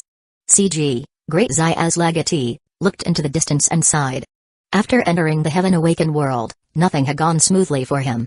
As the legatee of China's first dynasty, it should have been him who was first at everything. However, not only was he suppressed by the system factions, but he had also been suppressed by Great Qin as well. While being suppressed by system factions was understandable for now, being suppressed by Great Qin made CG feel quite uncomfortable. What's more, Great Qin was far more famous than Great Zaya. Upon hearing this news, Li Wuxian flew into a fit of rage and continuously bedded 10 or so of the 9-tailed fox women. After doing this, he lay on his luxurious bed, calming himself down as he said, 9-tailed foxes, go and think of something. This time, Great Shang must obtain one of the top 5 professions. The 10 or so women lying on his bed coquettishly smiled, and they agreed to think of something to help achieve Great Shang's desire. This pleased Li Wuxian, and he once again started rolling around with the women. Elsewhere, Ji Shenming frowned as he said, "Teacher, you must help us. Great Zhu can't fall behind them, especially to Great Qin. Our nations have irreconcilable grievances, and whenever I think of Great Qin, I can't feel at ease." Zhang Xia, who had white hair and a ruddy face, nodded and said reassuringly, "Your Majesty, you don't need to worry about Great Qin too much. Great Zhu's enemy is not only Great Qin, and if we are too focused on Great Qin, that will be adverse to our future prospects." When he heard this, Ji Shenming agreed, deciding not to worry about Great Qin as much anymore. Over at Great Han, Liu Yi had gathered countless Confucians. Even though they knew all sorts of wondrous skills and could use their vital energy to suppress ghosts, their methods were too simple. They couldn't compare to the school of Yin Yang and the school of Taoism, making Liu Yi feel quite worried about the rest of the ghost festival. As for Zhao Fu, after obtaining the 100 Ghost Illusionist profession, he returned to the Great Qin town in great spirits. After arriving, he took out a gray, ghost-shaped stone steel. This was the 100 Ghost Illusionists profession change stone steel, which could allow Zhao Fu to train 300 Ghost Illusionists. After setting it down, Zhao Fu chose some soldiers with fairly high intelligence and told them to change professions. Following this, Zhao Fu found that the 100 Ghost Illusionist profession was indeed quite powerful. First, 100 Ghost Illusionists had powerful skills. These skills were quite special, and they weren't like normal attacking skills. Instead, they were very strange and abnormal attacking skills. The first skill was called Phantom Strike, an attack that seems real yet illusory, allowing the user to kill enemies without leaving a trace. The first skill was a life-saving skill for illusionists, while the other three were illusion skills. They were all fairly simple illusions, but they were quite powerful and related to ghosts. This was especially so for the last skill. 100 Ghost Illusionists could work together to unleash the illusion, Dark Ghost World. Dark Ghost World's range and strength were both incredibly terrifying. Anyone who fell into this illusion would feel as if he or she had fallen into a world of ghosts, and those in the illusion would be attacked by countless ghosts until their minds collapsed. What's more, they also obtained 100 Ghosts Power, which was a fairly strong power.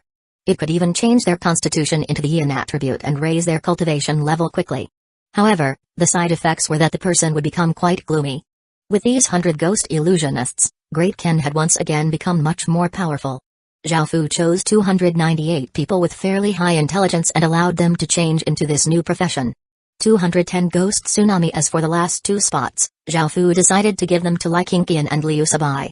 Lai Qingqian would be Zhao Fu's main source of support on the Vietnamese side in the future, so he had to give her a way to defend herself. Liu Sabai was the same. She was the first mayor who had joined Great Qin, so she couldn't remain completely powerless. These two women weren't suited to direct battles, so the special 100 Ghost Illusionist profession suited them greatly. Liu Sabai arrived first, and she followed Zhao Fu's order to become a 100 Ghost Illusionist. Liu Sabai was so shocked and happy to be able to receive such a good profession that she hugged Zhao Fu's arm in joy. Afterward, Lai Qingqian arrived, and seeing another beautiful woman, she realized that she had misunderstood Zhao Fu from before.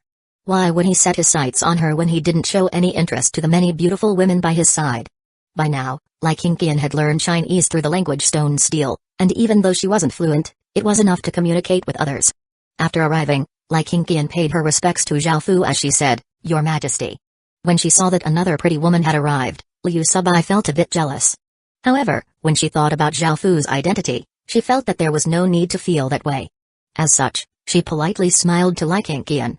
Lai Qingqian was taken off guard and quite surprised when Liu Sabai suddenly smiled at her. She quickly smiled back, and their relationship immediately started off on a good foot. Zhao Fu didn't notice any of this, and he left after Lai Qingqian changed her profession. After all, there were many things waiting for him to do. Afterward, he received a piece of good news. The scholars had finished researching the advanced teleportation channels. Advanced teleportation channels could transport a maximum of 300 people up to 50,000 kilometers away, and they were 10 times better than intermediate teleportation channels. With these advanced teleportation channels, things would be much more convenient for Great Qin in the future. Following this, Zhao Fu asked Beishan and the others to research ultra-teleportation channels. The higher the grade the better, and because they would be very useful in the future, Zhao Fu asked the scholars to continue researching teleportation channels. Zhao Fu then went to take care of the many matters at hand and prepared many things. Time quickly passed, and soon, the sun had set, and that eerie ghostly chi once again came out from the ground, signaling that the world of ghosts was about to descend. Great Qin easily dealt with the waves of ghosts before 12 a.m., but as the clock struck 12, the ghostly moon in the sky once again shined with a blood-red light. It was no longer hazy looking. Instead, it was a pure blood-red color. These changes caused the countless ghosts below to roar even more intensely, and it was to the point that their horrible roars filled the heavens. All who heard the roars were terrified, and this was guaranteed to be another sleepless night for many. Asami was standing on the town wall and lightly brought the death cry flew to her lips as deathly flute music sounded out. Roar! Roar! Roar! The countless ghosts seemed to be affected by some sort of stimulant, and they madly roared. They rushed over the horizon and looked like a massive tsunami, causing the ground to rumble. Wherever the great tsunami passed, trees were decimated, and living creatures were slaughtered. Zhao Fu was quite shocked when he saw this destructive tsunami, and he immediately gave the order to attack. Swish, swish, swish. Countless powerful arrows shot out with great force, tearing through the air and seeming to rip apart the sky. Kai. The countless arrows descended like a torrential rain, killing ghost after ghost. However, these countless arrows seemed wholly ineffective against the overwhelming great tsunami. The terrifying tsunami brought with it horrible roars, and the ghosts continued to rush towards Great Kin, wanting to rip apart its defenses. Soldier Aura Formation. Beichi coldly yelled as he once again summoned a massive blood-red eagle, which brought with it a berserk gust of wind as it rushed towards the terrifying tsunami. Kai. The two sides quickly clashed, and the berserk wind was like countless blades sweeping through the ghosts.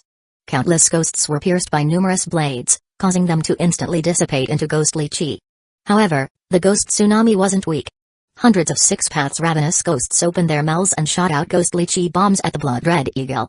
Facing so many attacks, the blood-red eagle twisted its body, circling around most of them.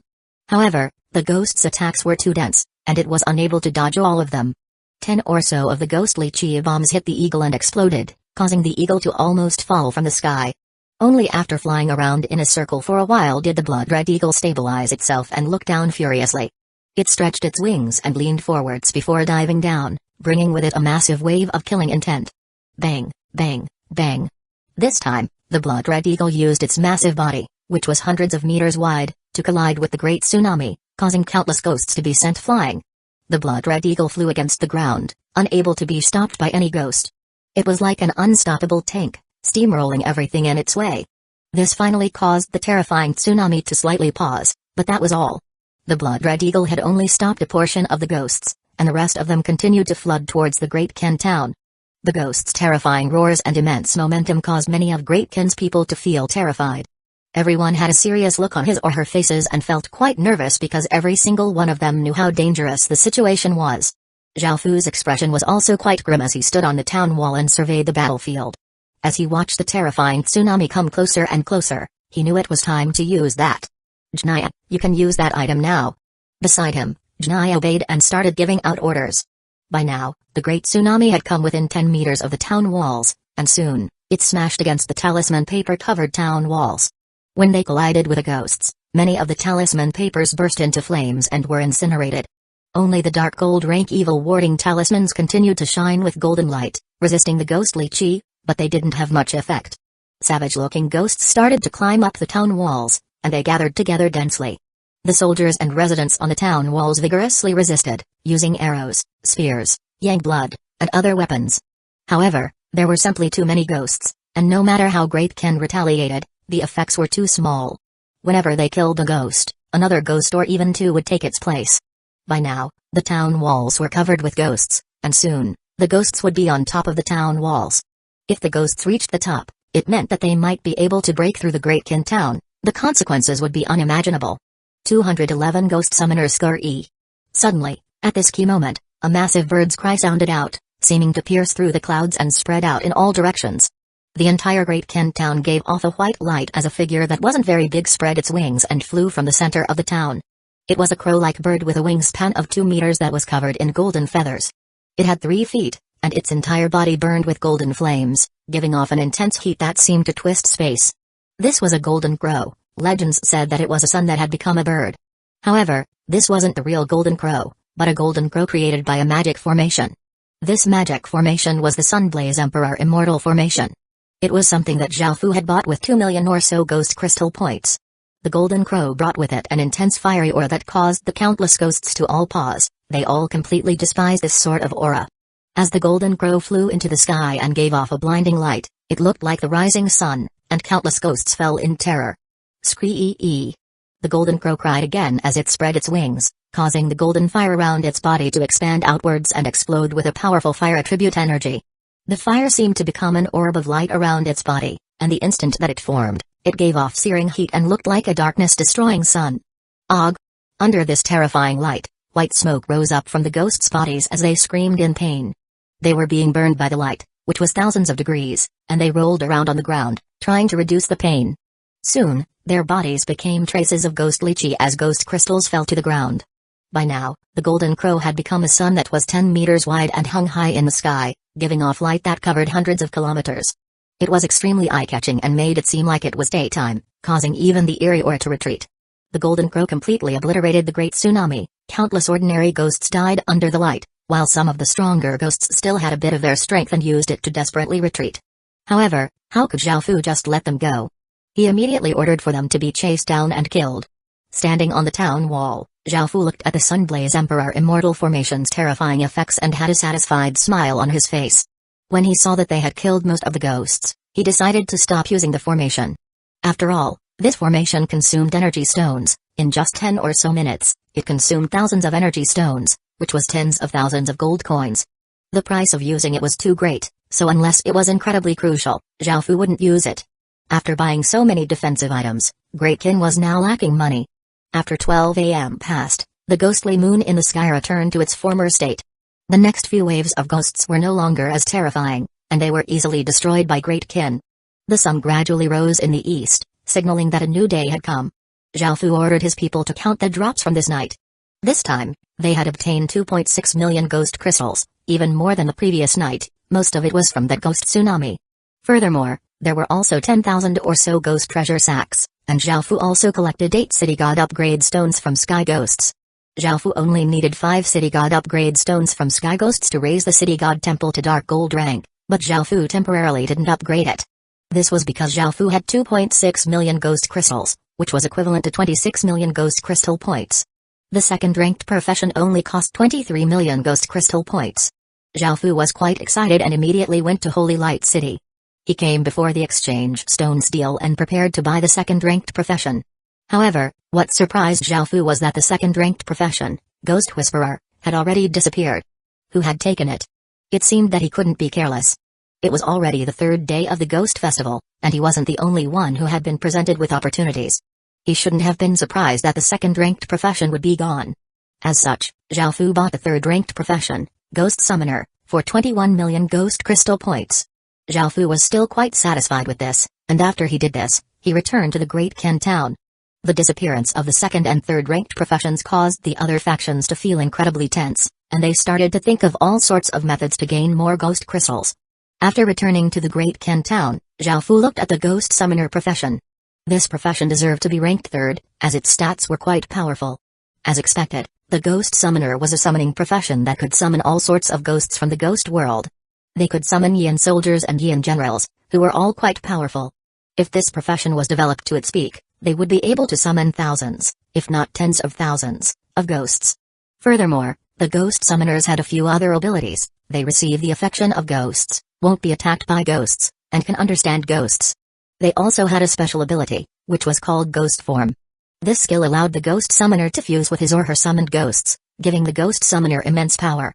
This sort of power was many times stronger than one's own strength. However, Ghost Form had many weaknesses, such as slightly reducing one's lifespan and being hard to control. After looking at the Ghost Summoner profession, Zhao Fu picked another 300 people to change professions, and he asked one of them to use the Ghost Form skill. The soldier squatted down and pressed his hand against the ground as he chanted a few strange syllables. Immediately, a massive amount of ghostly chi streamed out from the ground, causing a cold wind to blow as a powerful-looking figure appeared beside the soldier. The ghost was 2 meters tall and had taut muscles all over its body. Its skin was ashen-colored, and it had a savage face and 2 black horns on its head. It gave off a powerful aura and seemed to be a type of devil ghost.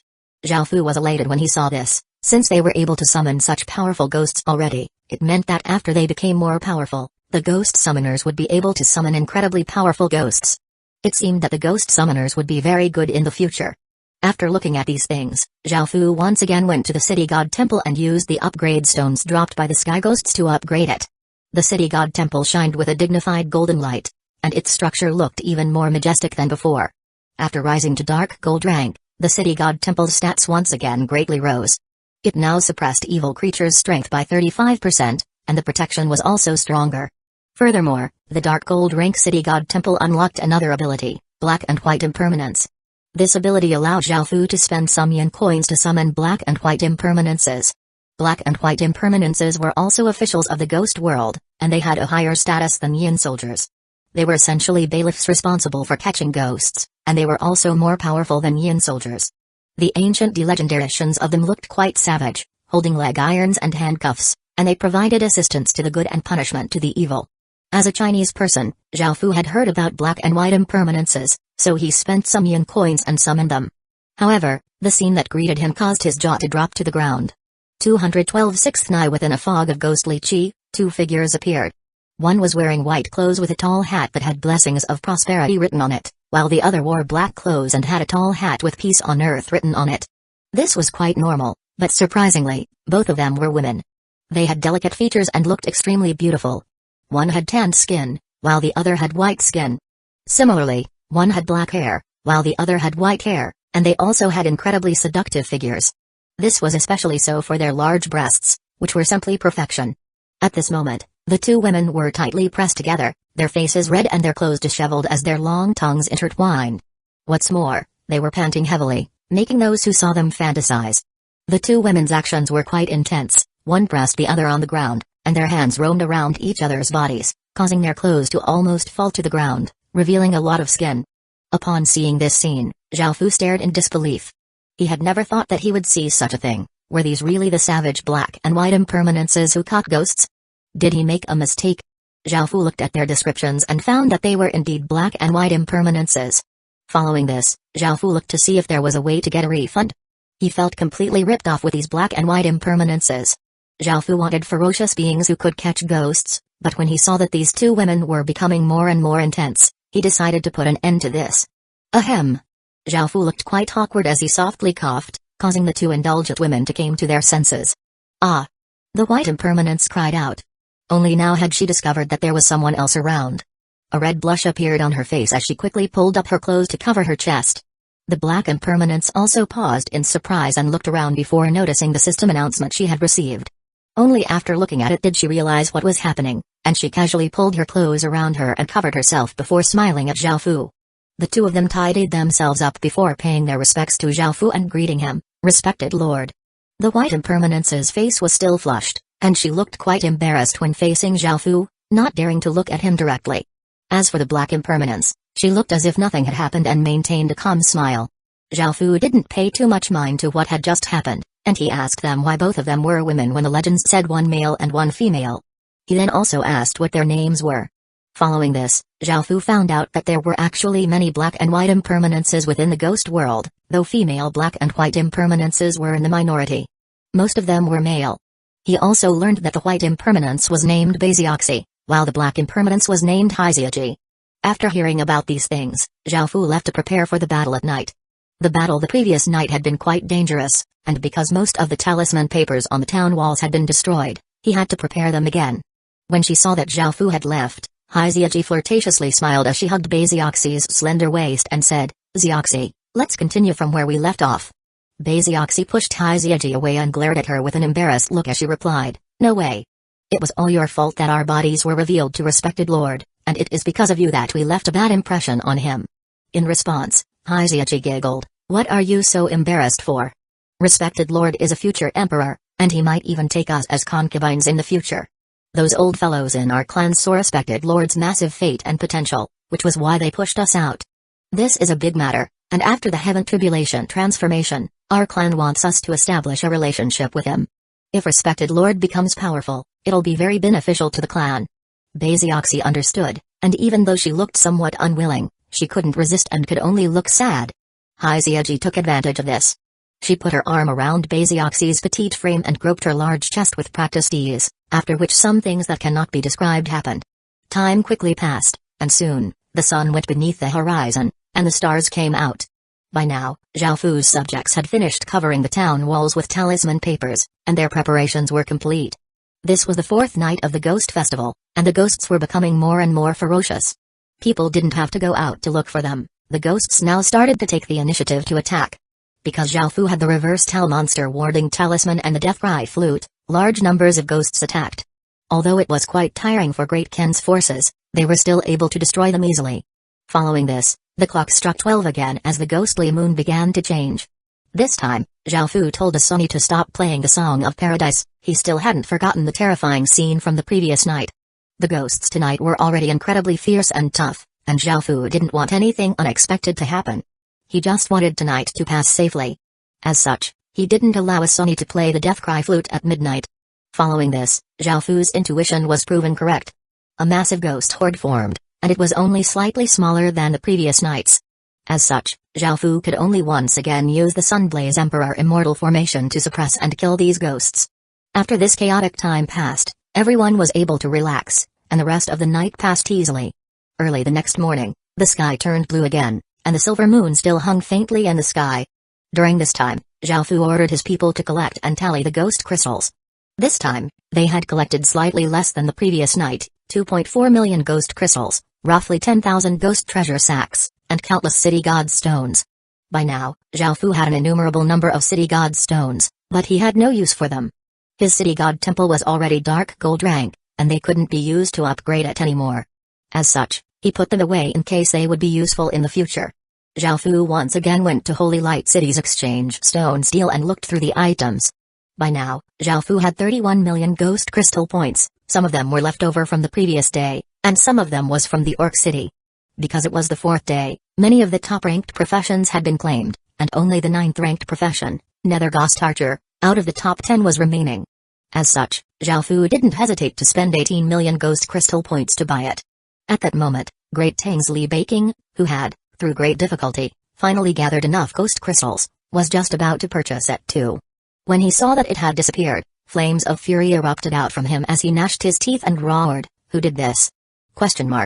213 crushing spear. Nobody would be able to withstand such anger. After spending so much effort and feeling anxious this entire time, he saw the profession that he was just about to buy suddenly disappear. How could anyone endure such a thing? It was like seeing a woman one had been wooing for 10 years suddenly run off with someone else. Li Baking almost went crazy, and he hated the person who took the Nether Ghost Archer profession to death. At that moment, all he wanted was to skin that person. On the side, Zhu Rengai and a few other of his generals quickly calmed him down. In the end, Li Baking could only set his eyes on the 13th ranked profession because the first 12 were all gone. Zhao Fu didn't know about any of this. After obtaining the Nether Ghost Archer profession, he returned to Great Ken and looked at the Nether Ghost Archer profession's stats in detail. Just as its name suggested, it was an archer profession. The profession had special archery skills, and it also gave more agility. Some of the powerful skills it had were, Ghost Eyes, allows one to accurately and tracelessly lock onto enemies, Nether Ghost Arrow, an arrow with Ghost's power, Ghost Crowd Arrow, a crowd attack skill that creates 5 ghostly figures who continuously attack. Overall, even though the Nether Ghost Archer profession couldn't compare to the top 3 professions, it was still a good profession. Zhao Fu was quite pleased and smiled. Following this, he went to prepare many things for the 5th night. Soon, night descended, and the ghosts were even more ferocious than before. In fact, some of Zhao Fu's soldiers and residents were wounded. However, there weren't many injuries, so things weren't too bad. They obtained 2.6 million ghost crystals this time, and Zhao Fu once again went to the exchange stone steel. By now, the Ghost Festival was reaching the end, so the 40 professions had all been claimed. When he saw this, Zhao Fu was somewhat disappointed because he wasn't able to gain any more special professions. However, Zhao Fu was already content. After all, he had obtained 3 of the top 10 professions. Who else could do such a thing? Since there were no more professions, Zhao Fu turned to look at the other items. With the ghost crystals he had left from the previous day, he had 42 million ghost crystal points, so he wasn't afraid of not having enough. Zhao Fu's gaze fell on an item.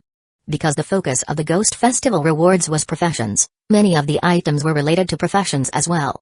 The item that had caught Zhao Fu's attention was a military profession upgrade stone. E-grade military profession upgrade stone, a type of mysterious stone that can upgrade a military profession's strength. It can increase the grade of an E-grade profession by 1 step. This military profession upgrade stone could only be used on E-grade professions.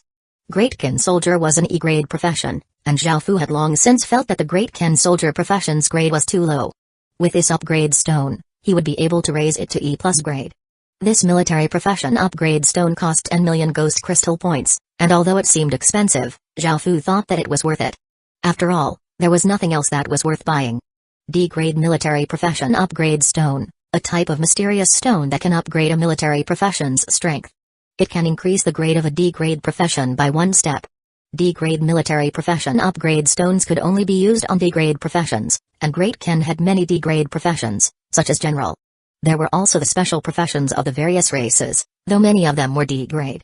However, Zhao Fu didn't plan on giving them the upgrade stone. Instead, he was going to keep it for when the Great Ken soldier profession rose from E+ grade to D grade. This was because the D-grade military profession upgrade stone was simply too expensive. A single one cost 30 million ghost crystal points, and it was 5 million ghost crystal points more than even the top-ranked profession. This showed how difficult it was to raise the grade of a profession. If it wasn't for the Ghost Festival, Zhao Fu would have no idea how to raise the grade of his professions. After buying the 2 types of upgrade stones, Zhao Fu's fortune immediately vanished. After purchasing these upgrade stones, Zhao Fu planned to go back and upgrade the Great Ken soldier profession when he suddenly saw someone familiar. It was a woman with a gentle and soft temperament. Zhao Xin. Long time no see. Where have you been? Zhang Re smiled as she walked over. She was going to buy some items when she surprisingly met Zhao Fu. Even though Zhao Fu was wearing his cloak, she was still able to recognize him instantly. Have you been well? Zhao Fu smiled as he looked at Zhang Re, deliberately avoiding her question. When she heard Zhao Fu's words of concern, Zhang Re felt a slight warmth in her heart, and her smile became even sweeter. After catching up for a bit, Zhang Re decided not to bother Zhao Fu as she knew that he was quite busy. After talking with Zhang Re, Zhao Fu received some information. Afterward, he went to the Westfall restaurant and called Go Binglan to the side. He asked her about some things regarding Holy Light City. Recently, the Zhu family's faction had been growing quite quickly. It seemed to have to do with the Great Ming dynasty. After all, Great Ming had a dynasty-level legacy, and it was a massive figure to these ordinary families. Because of Great Ming, everyone let the Zhu family have their way, allowing them to develop quickly. However, they also became quite arrogant. This caused Zhao Fu to slightly frown. He hadn't expected that Great Ming's hand would stretch to where he was. Even though he didn't really care about the Zhu family, he would probably have to respond in some way. Zhao Fu didn't want to act for now if they didn't provoke him, as there was no benefit to him, and it simply wasn't necessary. However, if the Zhu family made trouble for him, he would definitely destroy them. After returning to the Great Ken town, Zhao Fu went to the barracks and used the E-grade military profession upgrade stone, raising the Great Ken soldier profession to E+ grade.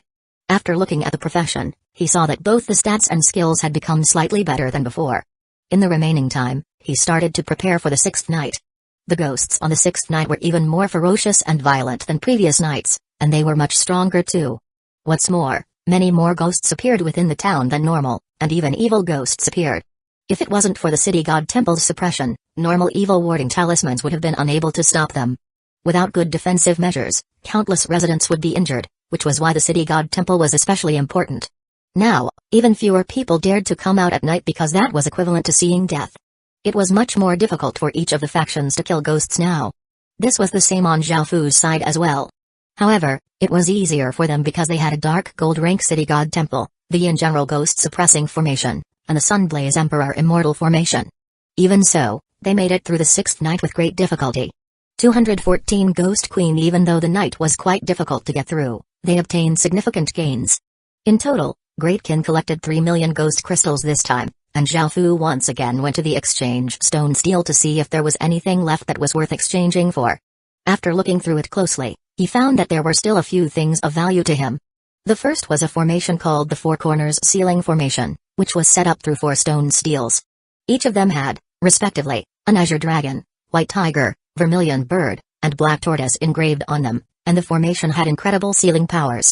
The Four Corners Ceiling Formation cost 4 million ghost crystal points, so Zhao Fu didn't hesitate to buy it. No matter if it was the Sunblaze Emperor Immortal Formation, Yin General Ghost Killing Formation, or this Four Corners Ceiling Formation, they were all things that Zhao Fu needed to kill a god. These things, along with the 6-wood Absolute Barrier, would be used for suppressing, sealing, attacking, and space locking. After all, his target was a god, and because Zhao Fu didn't want anything to go wrong, he had to make sufficient preparations. After purchasing the Four Corners Ceiling Formation, Zhao Fu looked at the next item that had caught his eye. It was a spear that was completely made of talisman papers, and it looked incredibly mysterious and profound. Evil Crushing Spear, A spear completely made from Holy Sun Spirit talismans that can deal a massive amount of damage to evil creatures. This item can only be used once. The evil crushing spear was a one-time consumable that would disappear after being used. As such, Zhao Fu bought 16 of them. Not only would they help with the final night, the 7th night, of the Ghost Festival, but they would also be incredibly helpful when taking down a demon god. After buying the Four Corners Sealing Formation and the Evil Crushing Spears, Zhao Fu spent 20 million Ghost Crystal Points in total. He had 10 million Ghost Crystal Points remaining, so he continued looking at the other items. After looking around, his gaze fell on a piece of equipment. It was a piece of inner armor that was made of some unknown material. It was a snow-white color and looked quite simple and plain. Bronze rank armor, grade, gold, stats, strength +6, constitution +10, agility +4, intelligence +4, description, an inner armor with powerful defensive abilities. It is incredibly comfortable to wear. Not all equipped equipment gave stat bonuses. Each person could only receive stat bonuses from 6 of his or her equipment, 1 from the weapon, 2 from defensive equipment, and 3 from accessories. Zhao Fu didn't normally like wearing armor, but he felt that this inner armor suited him. Its stats were also quite good, so he decided to buy it. With his remaining Ghost Crystal Points, Zhao Fu bought 10 or so Ghost Strengthening Stones, as they were quite rare, and some talisman papers to deal with the powerful ghosts on the final night. Each night of the Ghost Festival was more terrifying than the last, and now that the grand finale had come, Zhao Fu had to make sufficient preparations. By now, Zhao Fu had more or less finished collecting everything that he needed for his god-refining plan. After collecting one more item, Zhao Fu would be able to put his plan into motion. Soon, dusk fell, and beautiful, fiery clouds could be seen on the horizon. While watching the setting sun and looking at those clouds, anyone would marvel at the beauty of dusk. After the sun completely set, darkness descended, and ghostly chi rose up from the ground, seeming to fill the entire world. An eerie and creepy atmosphere filled every corner, and all creatures seemed to fall silent. A blood-red moon appeared in the sky, dyeing the heavens and earth red. As the blood-red moonlight fell on the ground and bathed countless ghosts, their eyes became blood-red, and they looked incredibly vicious, no longer seeming as simple and dumb as before. The ghosts once again appeared on the horizon, their blood-red eyes making them look extraordinarily terrifying. Rumble. The ground violently trembled as the countless ghosts formed a massive tsunami, wiping out everything in their path. Their momentum seemed to be able to annihilate the heavens and earth as they rushed towards Great Kin, their roars seeming to herald the apocalypse. Trees were destroyed, and rocks fragmented. The ground that the ghost tsunami passed over was flattened and filled with a deathly aura. Soon, the massive tsunami, bringing with it a shocking aura, arrived at the Great Kin town, and it was just 100 meters away from the town walls. Swish, swish, swish. Powerful arrows and bolts tore through the air, making it sound as if the air was exploding as they rained down. Kai.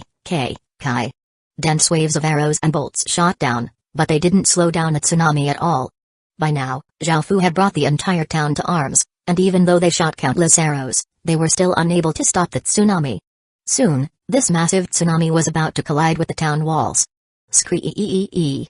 The golden crow cried as a small sun once again appeared in the sky, its blinding light shredding through the darkness and illuminating the world. Og! The countless ghosts howled, but because of the support from the bloody moon in the sky, they didn't immediately die. The most terrifying ones were a massive crowd of Six Paths ravenous ghosts who were still able to attack in spite of the searing heat and light. Immediately, all of the ballistae stopped attacking the ordinary ghosts and focused their fire on the crowd of Six Paths ravenous ghosts. With the ballistae now attacking as well, the Six Paths ravenous ghosts were quickly suppressed. However, the terrifying ordeal wasn't over yet. 50 or so sky ghosts suddenly appeared in the sky, and their power couldn't be doubted. In the past few days, there had only been a maximum of 10 or so appearing at once, yet 50 of them had simultaneously appeared this time. Under the intense white light, the sky ghosts only seemed a bit weaker. They were naturally quite powerful, and because they were being buffed by the blood-red moon, they were able to attack fearlessly. Now that it was the final night, Zhao Fu didn't hesitate to take out arrows that were made of 500-year-old beech wood, dipped in high-grade spirit beast blood, and covered in high-grade talismans. He gave these arrows to his elite archers. At the same time, Zhao Fu ordered all of the underground exploration teams, who had been recalled to help, to attack the sky ghosts. They had holy light skills and equipment and could deal a massive amount of damage to ghosts. Moreover, Zhao Fu ordered all of his generals, his best fighters, to help deal with the crowd of sky ghosts. Jnai and Little Sha didn't stay by Zhao Fu's side. Instead, they went to kill sky ghosts, while Zhao Fu took out an evil crushing spear and tightly gripped it as he sent his king's power into it. The evil crushing spear shined with a brilliant silver light as runes moved across it, and it gave off an evil suppressing power that caused the ghostly chi within 10 meters of him to retreat. 215 Slaughterfield Domain. Zhao Fu's gaze was incredibly sharp as he looked at a sky ghost flying towards him. He tightly gripped the spear and threw it as hard as he could at the sky ghost. Kai! The evil crushing spear shined brilliantly, bringing with it immense power as it turned into a silver streak and arced through the air. In just the blink of an eye, it pierced through a sky ghost's chest, causing green blood to splatter everywhere. The sky ghost looked incredibly shocked as it fell from the air. It had been unable to dodge the spear at all, and it collapsed into ghostly chi, signaling its death. Zhao Fu turned to look at another sky ghost and threw another evil crushing spear. Another ray of silver light shot out, successfully killing another sky ghost. These evil crushing spears were simply too powerful. Nearby, 10 people in white clothes raised their hands and aimed at the sky ghosts flying towards them. Suddenly, a sun diagram appeared on their hands as a ray of holy light energy shot towards the sky ghosts. After being hit, the sky ghosts howled painfully as their bodies gave off white smoke. Immediately, the elite archers shot the 500-year-old peachwood arrows into their hearts. The 500-year-old peachwood felt like searing hot iron arrows, instantly incinerating their hearts and killing them. The heaven-awakened world was made up of many different cultures, and it felt quite strange using Western-style magic against Eastern monsters. However, their sources were the same, though their usage was slightly different. Under their attacks, the 50 sky ghosts were quickly killed, and most of the ordinary ghosts under the town walls had also been dealt with. It seemed that this wave of ghosts had been successfully destroyed by Great Gin's forces. Suddenly, an aura like that of a mountain's descended, weighing on everyone's hearts. This aura caused everyone's slightly relaxed faces to instantly look nervous. Everyone turned to look at a terrifying figure that slowly appeared within everyone's vision. It looked like a woman with a slender body wearing a set of red-black armor. Her black hair fell to her shoulders, and her face was extremely pretty. However, her blood-red eyes were incredibly cold and emotionless. She gave off a dense blood-red aura that was filled with boundless killing intent, and this terrifying aura seemed to cause the air around her to freeze. As she appeared, everything fell silent, and even the sound of the wind disappeared.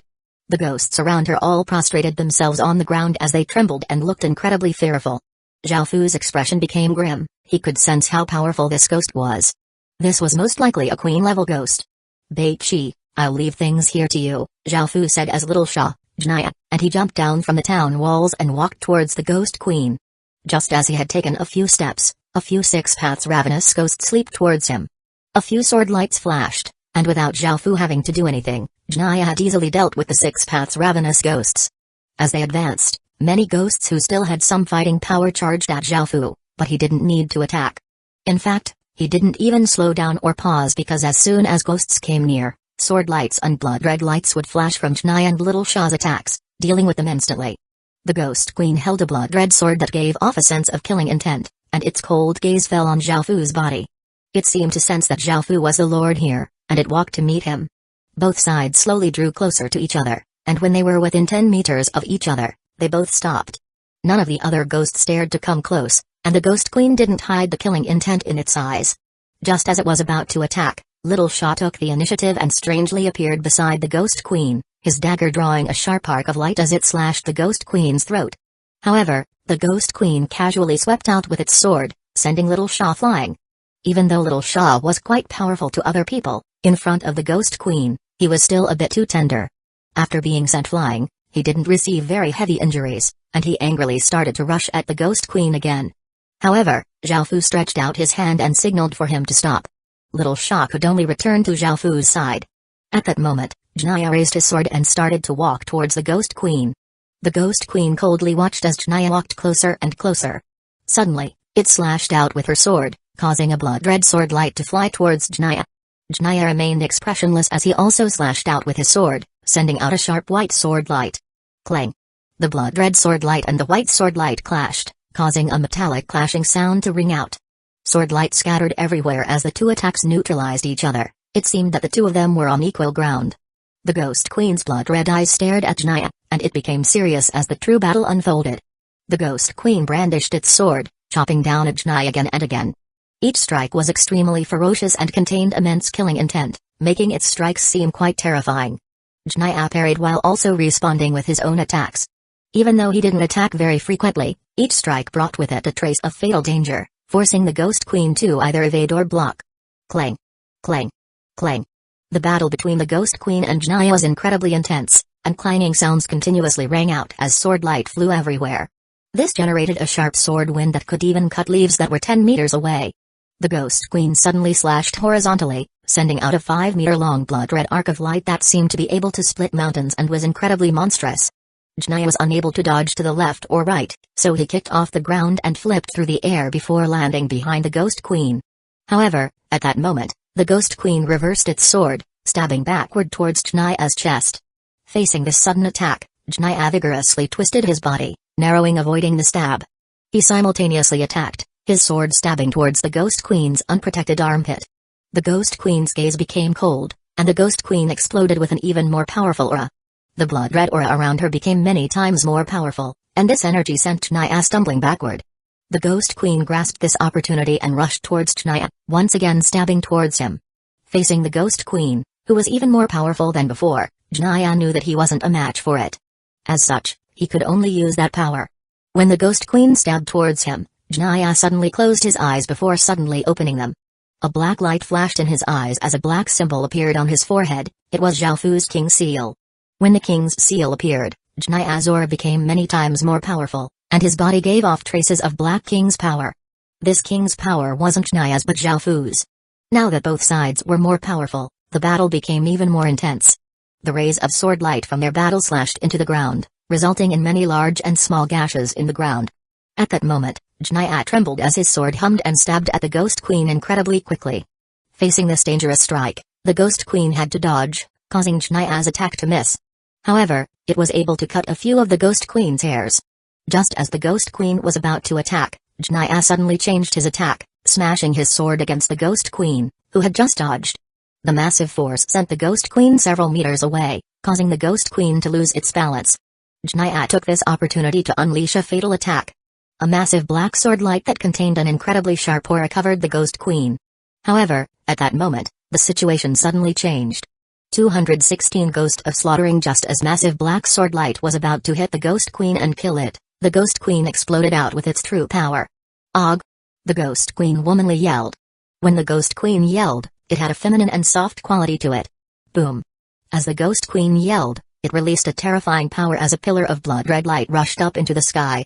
Blood-red energy spread out from the center, forming an energy barrier that covered 1,000 meters. The area within the barrier seemed like a completely different world. The sky was completely blood-red, and it seemed desolate and bleak as the bone-piercing wind howled. There were countless soldiers' corpses on the ground, and their blood gathered into small creeks. Their weapons were either stabbed into the ground, lying by their owners' corpses, or destroyed. It was the scene after a horrific battle. The Ghost Queen had created a high-grade domain. It had turned an image within its mind into a world, a domain where it was the sovereign. The Ghost Queen's aura was powerful to the extreme, and it was to the point that its aura could even twist the space around it. Its blood-red eyes seemed to shine with light, making them extremely eye-catching in the darkness. Shing! The Ghost Queen's sword hummed as it slashed out a 10-meter-long blood-red arc towards Janaya. This arc of light was incredibly sharp and seemed to tear the air apart. It was also incredibly fast, and it arrived before Janaya in the blink of an eye. Janaya was quite surprised and quickly blocked with his sword. A muffled explosion sounded out as the blood-red arc of light collided with Janaya's sword, causing him to slide back by 10 or so meters and leave deep marks in the ground before he stopped. In the Ghost Queen's Slaughterfield domain, not only did the Ghost Queen receive incredibly powerful buffs, but its enemies were also greatly suppressed. Janaya's sword skills were exquisite, but because he didn't have his own domain, he was completely suppressed by the Ghost Queen. Janaya's sword skills, which were his trump card, were becoming more and more ineffective as he could feel himself growing weaker. After sending Janaya back 10 or so meters, the Ghost Queen's body blurred before appearing before Janaya, raising its blood-red sword high as it slashed downwards. Boom! The blood-red sword descended, bringing with it a monstrous amount of power and creating an explosion. Rocks and sand were sent flying into the air as a 5-meter-wide crater appeared in the ground. At the edge of the crater, Janaya had used his sword to defend against this terrifying destructive power, but he now looked quite wretched. Following this, the Ghost Queen once again disappeared and reappeared in front of Janaya. At the side, after seeing this, Zhaofu knew that Janaya wouldn't be able to win against the Ghost Queen. As such, he took out a round stone. It was the unsealing stone.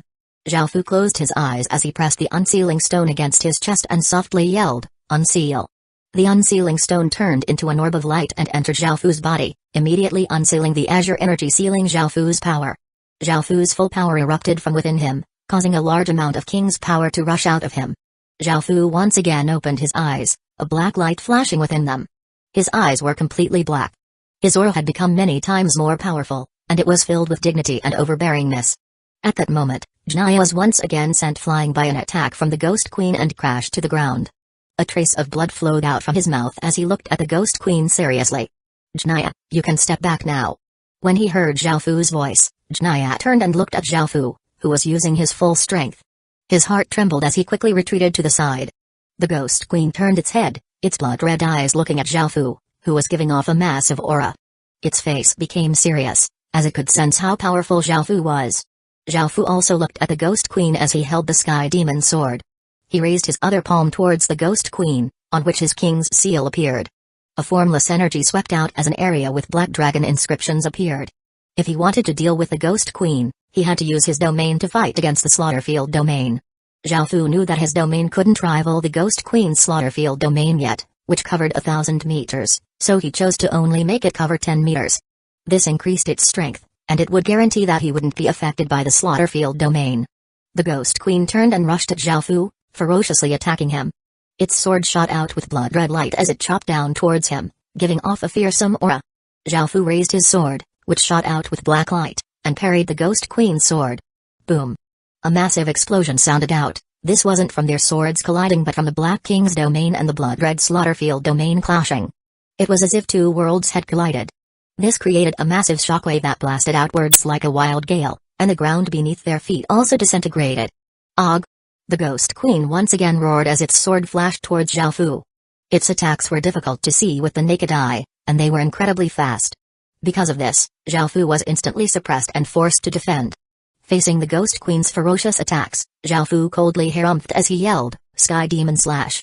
The Sky Demon sword burst forth with black light and an incredibly piercing sword chi, and Zhao Fu was able to send the Ghost Queen back 10 or so meters, freeing himself from its suppression. However, right after being knocked back, the Ghost Queen immediately charged at Zhao Fu like a cannonball, and it used some sort of skill to create thousands of phantom images of itself. Zhao Fu was quite surprised and used his sword to block the Ghost Queen's sword, but the thousands of phantom images continued to stream towards him. Bang! Zhao Fu was sent flying and crashed to the ground. He glared at the Ghost Queen as a trace of blood leaked from his lips. He had underestimated the Ghost Queen. Zhao Fu wiped away the blood, and the Ghost Queen once again attacked. In response, Zhao Fu stabbed the Sky Demon's sword into the ground, from which a massive amount of demonic chi streamed out and entered the ground, dyeing the surrounding 20-meter radius area completely black. When the Ghost Queen entered this region, it immediately realized that something was off. It could detect the power of two separate terrifying domains. This was the combination of Zhao Fu's King's domain and the Sky Demon Sword's Sky Demon's domain. The Ghost Queen immediately tried to retreat, but it was already too late. Zhao Fu raised his hand, and a black spike that was 10 or so meters long and as thick as an arm shot out from the ground, piercing upwards towards the Ghost Queen. The Ghost Queen was given a big shock and immediately gathered a massive amount of ghostly chi to block it. Bang! A muffled explosion, which was accompanied by a delicate cry of pain, sounded out as the Ghost Queen's body was sent flying 100 meters into the air. Zhao Fu drew the Sky Demon's sword from the ground, and the demonic chi returned to the Sky Demon's sword. He raised it and pointed it towards the Ghost Queen as it fell. A massive image of a demon flew out, and it brought with it a massive amount of demon's might as it rushed towards the Ghost Queen.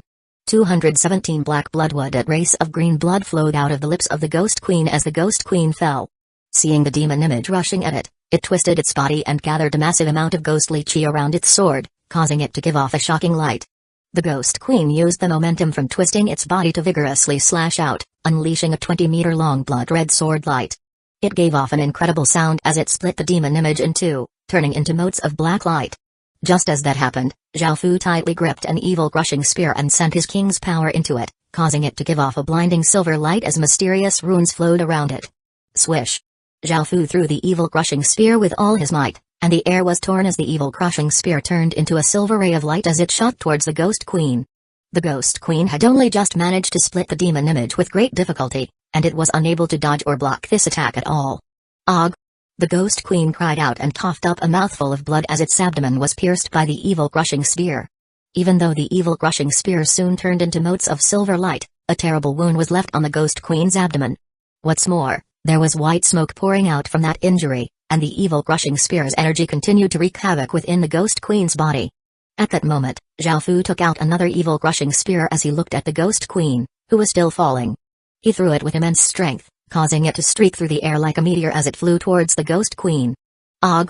The Ghost Queen roared and gathered all of its strength into its sword and vigorously swept out with it, knocking the evil crushing spear away. However, immediately afterward, 5 rays of silver light with extraordinary power flew towards the Ghost Queen, causing it to feel incredibly shocked. It used all of its strength to defend, causing blood-red sword light to fly everywhere. However, in the end, an orb of silver light exploded in the sky, and the Ghost Queen's body powerlessly fell to the ground. Zhao Fu walked over with his sword in hand. The Ghost Queen hadn't died yet and was only heavily injured. It shakily stood up as it coldly glared at Zhao Fu. Now, the Ghost Queen was injured in 3 areas. The first wound was in its abdomen, the second was in its left shoulder, and the third was in its left leg. Right now, all 3 places were sizzling with white smoke. By now, even if the Ghost Queen wasn't dead, it wasn't very dangerous. With how heavily injured it was, it no longer had much strength. Facing the Ghost Queen's cold gaze, Zhao Fu remained expressionless and held the Sky Demon's sword as he walked over. He wouldn't have mercy on her just because she was beautiful. Zhao Fu slashed out with his sword, bringing with it a sharp arc of light towards the Ghost Queen. The Ghost Queen raised its sword with great difficulty and blocked Zhao Fu's strike, but Zhao Fu immediately raised his sword again and struck down, forcing the Ghost Queen to block again. Clang! The Ghost Queen once again blocked Zhao Fu's sword, but its body feebly retreated a few steps. When he saw this, Zhao Fu frowned. Even now, he was unable to kill the Ghost Queen. Humphrey! Zhao Fu coldly harumphed as he sent a massive amount of King's power into the Sky Demon's sword, causing it to shine with a terrifying sword light and give off a monstrous and demonic aura. Og! The Ghost Queen could tell that Zhao Fu was trying to deal a fatal blow and exploded out with all of its remaining strength, sending it into the blood-red sword. Her sword wildly gave off blood-red light and boundless killing intent. Zhao Fu slashed out with all his might, and the Ghost Queen also slashed out in response. Bang! A massive explosion sounded out as the black and blood-red energies collided, resulting in a berserk gale around them. However, in the next second, the Ghost Queen's body flew backward and crashed 10 or so meters away. Zhao Fu's expression was cold as he walked towards the Ghost Queen. With its injuries, it was most likely on its last breath, and it looked quite pitiful. Zhao Fu decided to be merciful and give her a quick and easy death, and he slowly raised his sword as it gave off a sharp black light. Just as the sword was about to descend towards the Ghost Queen, Zhao Fu's movements suddenly stopped. He found that there was something within the Ghost Queen's gaze as it looked at him. Zhao Fu met her gaze and felt quite confused, not understanding what the Ghost Queen was trying to convey. However, just as Zhao Fu's sword descended, the Ghost Queen's body collapsed into ghostly chi but didn't dissipate, rather, it entered the blood-red sword. Upon losing its owner, the blood-red sword lost its blood-red luster and turned into an ancient-looking sword. It was full of chips and cracks and looked blunt. Although it looked simple, it was a red-black color as if it had been stained by countless people's blood. This useless-looking sword looked completely different from that powerful sword the Ghost Queen had wielded before. However, it gave off the feeling that it was some divine weapon that had become trash. However, the sword still gave off a dense killing intent, and without this killing intent, Zhao Fu would have thought that it was completely useless, and he wouldn't have bothered to even inspect it. Zhao Fu bent down, and as his hand touched the hilt, an icy feeling came up from the sword and entered his body. Zhao Fu's movements paused as a scene appeared in his mind. He was in a chaotic time where war was rife and commoners were displaced or killed. Everyone went hungry, and corpses filled the wilderness. She had once been the big miss of a large family, and she had been moved by the troubles in the world. She put down her embroidery and took off her beautiful clothes to take up arms and end those chaotic times. During her lifetime, she participated in countless battles and was acclaimed to be a heroine among women. However, she was unable to end those chaotic times and was killed in a cruel battle. In that scene, the sky was dyed red, and a cold wind that chilled to the bone howled. Anyone who felt this wind would feel as if his or her body was being frozen, and there were countless soldiers' bodies lying on the ground, their blood forming small creeks. Not a single person had survived this battle. She lay within a pile of corpses covered with fresh blood. Her eyes stared soullessly into the blood-red sky as she slowly died. This was her life. She had killed countless people during her lifetime, and after dying, she had become an incredibly terrifying ghost of slaughtering who wandered the earth. The scene ended, and Zhao Fu came back to his senses. He picked up the sword on the ground and stood up, thinking back to the scene he had just seen. It was most likely the memories of the Ghost Queen. No wonder her domain looked like that, it was because that was the scene she remembered when she had died. At the same time, Xiaofu could feel that the Ghost Queen was within this sword, and she seemed to have become an equipment spirit, or had she always been like this? Xiaofu was quite confused, and he looked at the sword stats: Slaughtering Ghost Sword, Grade, Fragmented Legendary, Stats, Strength plus 20, Intelligence plus 15, Constitution plus 10, Agility plus 10, Description: a terrifying sword formed from one of the most powerful ghosts in the ghost world, the Ghost of Slaughtering. Ha ha ha. Xiaofu had never thought that the Slaughtering Ghost Sword would be a fragmented legendary rank weapon. It was the same as the Sky Demon Sword when he had first obtained it, and it was incredibly close to breaking through to legendary grade. 218 ghosts running amok. Owner, you already have me, but you're taking in another one? Sky Demon said in Xiaofu's mind as it acted pitifully and incredibly wronged. When he heard its words, Xiaofu felt that Sky Demon was right. He already had a sword, so he didn't need a second sword. In that case, who should he give this sword to? I only listen to the command of the one who subdues me. A cold and resolute voice suddenly said in Xiaofu's mind. This voice belonged to the Ghost Queen, the Ghost of Slaughtering. As such, Xiaofu could only dispel that thought in frustration. Seeing that it couldn't change this, the Sky Demon could only unhappily harumph. In the future, any good things that Xiaofu obtained would be split between it and this new sword, and Sky Demon wouldn't be able to monopolize everything. Just as Xiaofu was about to put the Slaughtering Ghost Sword into his king's ring, its voice once again said in his mind, prepare a sheath for me as well, I also want to be worn at your waist. Don't overstep your bounds. Sky Demon angrily yelled immediately, feeling that its place was going to be taken. Slaughtering Ghost ignored Sky Demon, and never paid any attention to it at all. This caused Sky Demon to angrily curse at it, and Sky Demon even came out of its sword to fight with Slaughtering Ghost. Xiaofu couldn't help but laugh and reassure Sky Demon before picking up a violet stone. This was something that the Ghost Queen had dropped after it had dissipated and entered the blood-red sword. This violet stone was about as big as a pebble and a square shape.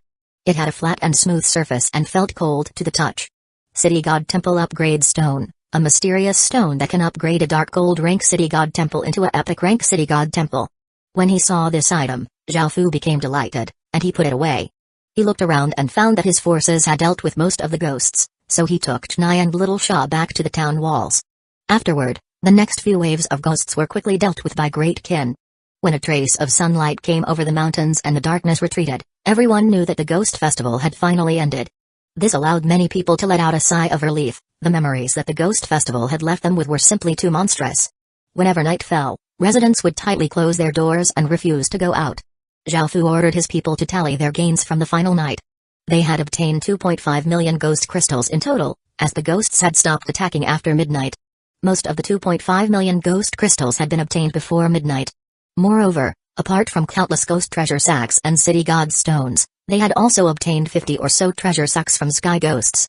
Xiaofu then took these ghost crystals with him to the Orc City and once again exchanged equipment for ghost crystals. This time, the Orc City only had 50,000 ghost crystals. After putting them away, he didn't leave immediately. Rather, Xiaofu discussed the next deal between Great Kin and the Orc City, exchanging equipment for population. The orcs were a warlike race. With so much new equipment, they wouldn't be using them for defense but for warfare. After obtaining so much new equipment from Xiaofu, they would become much more powerful, resulting in a bloodbath for those around them. However, this wasn't Xiaofu's problem, and he even hoped they would fight more. This was because Xiaofu required a large number of people as population was something that he would never have enough of. That was why Xiaofu supported, and even encouraged, the orcs to go to war. That way, he would be able to obtain a large number of captives from the orcs. Orcs normally enslaved those who were weaker than them, easy to control, and didn't resist. They normally enslaved outlander races like gnomes, while they normally killed humans. As for Xiaofu, he accepted any intelligent race that was willing to submit to him. Gunador didn't directly accept. After all, he wasn't stupid. He realized that there were benefits but also costs to this sort of exchange. However, Xiaofu had taken out many pieces of fine gold rank equipment as bait, which finally convinced Gunador to accept. After striking this deal, Xiaofu became quite happy and took his ghost crystals to the exchange stones deal to see what was left. After looking through the list of remaining items, there wasn't much that caught Xiaofu's eye. He remembered how good the evil crushing spear's effects were and realized that he only had 6 left. He would need many of them in the future, so he bought 20 of them in one go. After this, he spent his remaining ghost crystal points on some other miscellaneous things that weren't too important. After going back to the Great Ken town, Zhao Fu went to an empty plot of land and took out the slaughtering ghost sword. By now, Zhao Fu had already prepared a sheath for it. It was made of black bloodwood, a fine gold-rank material. Whether it was its color or attributes, the sheath suited the slaughtering ghost sword very much. After taking out the slaughtering ghost sword, Zhao Fu also took out a gray stone that gave off ghostly chi. This was a ghost strengthening stone. Because the slaughtering ghost sword was nearly at legendary grade, Zhao Fu wanted to use the ghost strengthening stones to help it break through. After using the first ghost strengthening stone, it turned into ghostly chi that entered the slaughtering ghost sword. However, after devouring that ghostly chi, there were no changes within the slaughtering ghost sword. Zhao Fu took out 2 ghost strengthening stones, and after consuming those 2 ghost strengthening stones, the slaughtering ghost sword finally had some changes. However, it still didn't break through. When it saw this, Sky Demon became jealous, but it was a pity that these were ghost strengthening stones while it was a demon sword. Their attributes clashed, so it wouldn't be able to use them. At that moment, Zhao Fu took out 4 ghost strengthening stones and used them. The ghostly chi from the strengthening stones wrapped around the slaughtering ghost sword, and the slaughtering ghost sword seemed to be affected by some sort of energy and floated in the air. It gave off a blood-red light, and a gray light was wrapped around by the light as the slaughtering ghost sword seemed to go through a transformation. Suddenly, the clouds in the sky swirled as clouds of ghostly chi appeared in the sky, forming a layer of gray clouds that was hundreds of kilometers wide. The slaughtering ghost sword, surrounded by ghostly chi, absorbed all of the ghostly chi around it. The gray light disappeared as the blood-red light became more powerful. At that moment, ghostly souls appeared in the sky, and they looked like the countless stars surrounding the moon. They respectfully and terrifyingly cried, giving all living creatures in the surrounding 10-kilometer radius area a big fright, making them think that the ghost festival wasn't over yet. Finally, the slaughtering ghost sword slowly descended, and the abnormal signs in the sky slowly disappeared. Zhao Fu caught the slaughtering ghost sword and once again looked at its stats. 219 10 Great Professions, Slaughter Ghost Sword +3, Grade, Legendary, Stats, Strength +30, Intelligence +25, Constitution +20, Agility +20, Description, a terrifying sword formed from one of the most powerful ghosts in the ghost world, the Ghost of Slaughtering. The slaughtering ghost sword stats were similar to the Sky Demon sword stats. However, it was a pity that one could only receive the bonus stats from one weapon, so it was useless carrying 2 swords around. The +3 was the number of times the sword had been strengthened. Zhao Fu had quite a few ghost strengthening stones, but each of them cost 200,000 ghost crystal points. Just then, Zhao Fu had used 7 ghost crystals stones. The 4th strengthening would require 8 strengthening stones, and the 5th would cost 16 strengthening stones. With the number of ghost strengthening stones he would be able to do a 4th strengthening but not a 5th strengthening. After doing a 4th strengthening, the slaughtering ghost sword stats became slightly more powerful, and its grade slightly rose, becoming a superior legendary rank weapon. The Sky Demon sword watched Zhao Fu use these strengthening stones with admiration, and to it, those rays of ghostly chi entering the slaughtering ghost sword looked incredibly splendorous and comfortable. Sky Demon somewhat missed the first time Zhao Fu had upgraded it. "Owner, I want it as well," Sky Demon said in an expectant and pitiful voice. When he heard this, Zhao Fu felt slightly surprised before realizing that Sky Demon was once again asking for the general soul. Zhao Fu needed the general soul to fuse a general armament, so he immediately refused. Sky Demon yelled angrily, venting out its anger and feelings of being wronged. The slaughtering ghost sword had received much better benefits than it, and as Zhao Fu's first weapon, Sky Demon felt very displeased.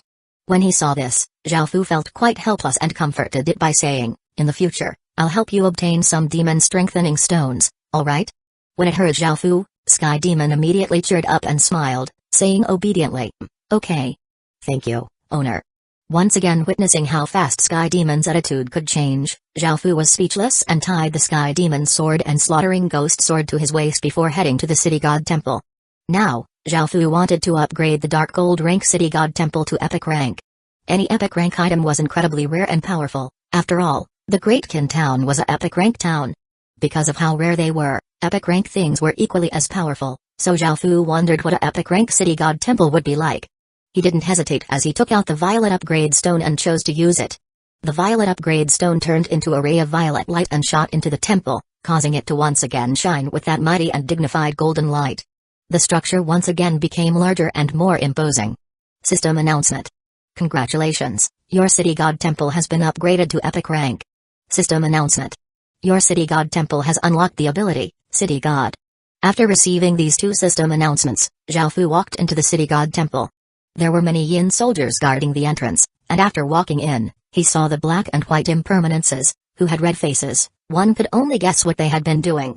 Zhaofu didn't pay them much mind and started looking through the city god temple's stats. City god temple, grade, epic rank, description, contains a trace of divine power and can protect the residents of a village, town, or city. It requires sacrifices of incense and can be leveled up. All evil creatures that step within the territory that the city god temple is in will be suppressed by the city god temple, which will reduce their strength by 55%. Residents will also receive powerful protection and will have immunity to dark powers. The suppression of evil creatures had increased to 55%, and the protection power had become powerful. These effects were quite good, but they weren't Zhaofu's focus. What he was interested in was the second system announcement. He took a look and received another two system announcements. System announcement. You can spend some yen coins to summon a city god, and the city god temple will receive the normal stats. System announcement. Because you're the legatee of a dynasty and possess the special fate item Jade Ruler's Seal, you can appoint a city god. The city god will be solely loyal to you. The more powerful the city god is, the greater its stats will become. The city god cannot be a living person, only a ghost, a dead person, or a powerful soul creature. City god temples were commonly seen in real life because most large places had one, especially ancient cities and large cities. This was because residents of a place wanted to believe in an entity that could protect that place. There were two ways in which city gods could be appointed. The first way was for someone who had made great contributions to residents to become a city god through the residents' gratitude towards him or her. The residents could build a temple, create a divine statue, and offer sacrifices of incense, allowing that person to become a city god. The second way was for the emperor to appoint someone. An emperor possessed the fate of an empire, which could change the very manifestation of nature. As such, he had the ability to use an imperial edict to make a person a city god. Because Zhaofu had fulfilled the second condition, he could either spend some yen coins to appoint a city god, who would receive the normal stats, or he could appoint a city god. The first way seemed too ordinary, and the second way seemed much more attractive. However, who should he appoint? For ghosts, Zhaofu had 30 yen soldiers, and a black and white impermanences. However, they already had their own roles and couldn't become a city god. Alternatively, Zhaofu could choose people who had died but still had intact souls. Zhaofu didn't have any such people. The final option was to use a powerful soul creature. The only one that Zhaofu had right now was the general soul. Of course, the general soul would definitely be powerful enough, and the city god appointed from the general soul would definitely have incredible stats. However, Zhaofu wanted to use the general soul to fuse into a general armament. This made Zhaofu feel torn. After thinking it over for a while, Zhaofu decided in the end to use the general soul. This was because he would have to find 10 skeleton generals to fuse 10 general souls into a general armament. Who knew when that would happen? As such, Zhaofu decided it was better to put the general soul to use right now. This required some preparations on Li Si's part, as he had to first write an imperial edict. Afterward, Zhaofu stamped it with the imperial ruler's seal. After being stamped by the imperial ruler's seal, the ordinary paper instantly started to glow with a golden light, making it so that all of the remnant ghostly chi didn't dare to come close due to the fate it contained. Zhaofu was still quite weak right now, but after he became more powerful, his imperial edicts would become holy orders that could cause all evil creatures to flee in terror. Zhaofu placed the general soul on the general statue as Li Si declared the imperial edict, accepting orders from heaven. The emperor so declares, in these chaotic times with ghosts running amok, I appoint thee as the great Kent Town city god, protecting all residents within. After reading this out, the general soul shined with a white light and floated into the air, turning into a well-built man who half kneeled on the ground and loudly replied, My name is Dark North Red Autumn. I accept the imperial edict and thank your majesty for your divine favor. 220 solar crown. After Dark North Red Autumn accepted the order, the imperial edict turned into a ray of golden light and entered his forehead. Dark North Red Autumn exploded with a wave of energy, causing some changes in his body. A golden light shined from his body, causing his soul-like state to become more corporeal, and he even gave off an imposing and dignified might as his aura became more powerful. The statue within the temple also changed. The statue of the general changed into one that looked like Dark North Red Autumn, and it had become one body with Dark North Red Autumn. The statue had become Dark North Red Autumn's actual body, the city god's body. The residents came over to offer sacrifices of incense, as the power of their faith and trust could increase its strength. Even though the city god could absorb faith power and was called a god in the real world, it was just a ghost world official and was quite far away from an actual god. System announcement. You have successfully appointed a city god and obtained a bonus 15% suppression of evil creatures. You can now summon up to 300 Yin soldiers and possess even greater protection. Right after the appointment was successful, Zhao Fu received a system announcement. Standing by the side, the black and white impermanences looked at Dark North Red Autumn in admiration. In the ghost world, a city god was a very important official. It turned out that the city god position was quite easy to obtain, no wonder their clan was desperate to make them came to this world. After appointing the city god, Zhao Fu spent some yin coins to summon another 270 yin soldiers. Following this, Zhao Fu and his subordinates tallied their total gains from the Ghost Festival. This time, the greatest beneficiary of the Ghost Festival was, without a doubt, Great Qin. In terms of professions, out of the 10 great professions, Great Qin obtained the top-ranked profession, 100 Ghost Illusionist, the 3rd-ranked profession, Ghost Summoner, and the 9th-ranked profession, Nether Ghost Archer. These professions were incredibly powerful and would become Great Qin's main forces in the future. Even though not many people could change into those professions, there would most likely be things in the future that could increase the number of soldiers that those professions could have. For example, Zhao Fu's King's Ring could increase the limit of the number of soldiers per profession, though it only applied to professions at B grade or below. During the Ghost Festival, Zhao Fu spent most of his money buying various items required to survive through each night. However, the gains from this were tremendous. They had obtained more than 90,000 ghost treasure sacks, 50,000 city god stones, which would allow him to create 5,000 city god temples, and countless upgrade stones. After opening the 90,000 or so ghost treasure sacks, apart from items and skills, there were also equipment and materials. After turning the materials into equipment, they would have obtained 46,000 pieces of fine gold rank equipment. Even a normal system main city wouldn't have so many pieces of fine gold rank equipment. There were even 73 treasure sacks from Sky Ghosts, which gave 37 pieces of dark gold rank equipment. Finally, there was also Zhao Fu's legendary rank Slaughtering Ghost Sword. Who else could have gained so much? Great Qin's achievements could only be rivaled if a few other factions combined all of their achievements. This was all because of everyone in Great Qin. None of them had relaxed at all during the Ghost Festival, and they had all made great contributions to the gains that Great Qin had received. Seeing how exhausted everyone looked, Zhao Fu ordered everyone to stop working and rest for a day, and he held a massive celebratory banquet. Upon hearing this, all of Great Qin's people cheered, and Great Qin finally had the lively atmosphere of a festival. They held the banquet very soon, and Zhao Fu personally gave out rewards and commendations to the leaders, soldiers, and residents who had made great contributions. Afterward, the banquet officially began. Zhao Fu didn't like loud and lively places, so he didn't participate. He sat in the main seat and smiled as he watched everyone laughing and drinking. "Your Majesty, I want to go to a main city again." Asami walked over to Zhao Fu's side and asked somewhat nervously, her eyes full of hope. Zhao Fu turned to look at Asami and smiled. She had worked hard during the Ghost Festival, so he nodded and agreed. However, Zhao Fu was somewhat worried for her safety, so he told her to bring Liu Mai whenever she went out. When she saw that Zhao Fu had agreed, Asami happily laughed as she skipped away, looking incredibly vivacious and cute. As for Liu Mai, she had one foot on a table as she competed in a drinking contest with others. Afterward, Zhao Fu saw that the banquet was going to finish soon, so he left first. He decided to go back to the real world to see if anything had happened. After his consciousness returned to the real world, Zhao Fu opened his eyes, and that familiar wave of hunger assaulted his stomach and mind.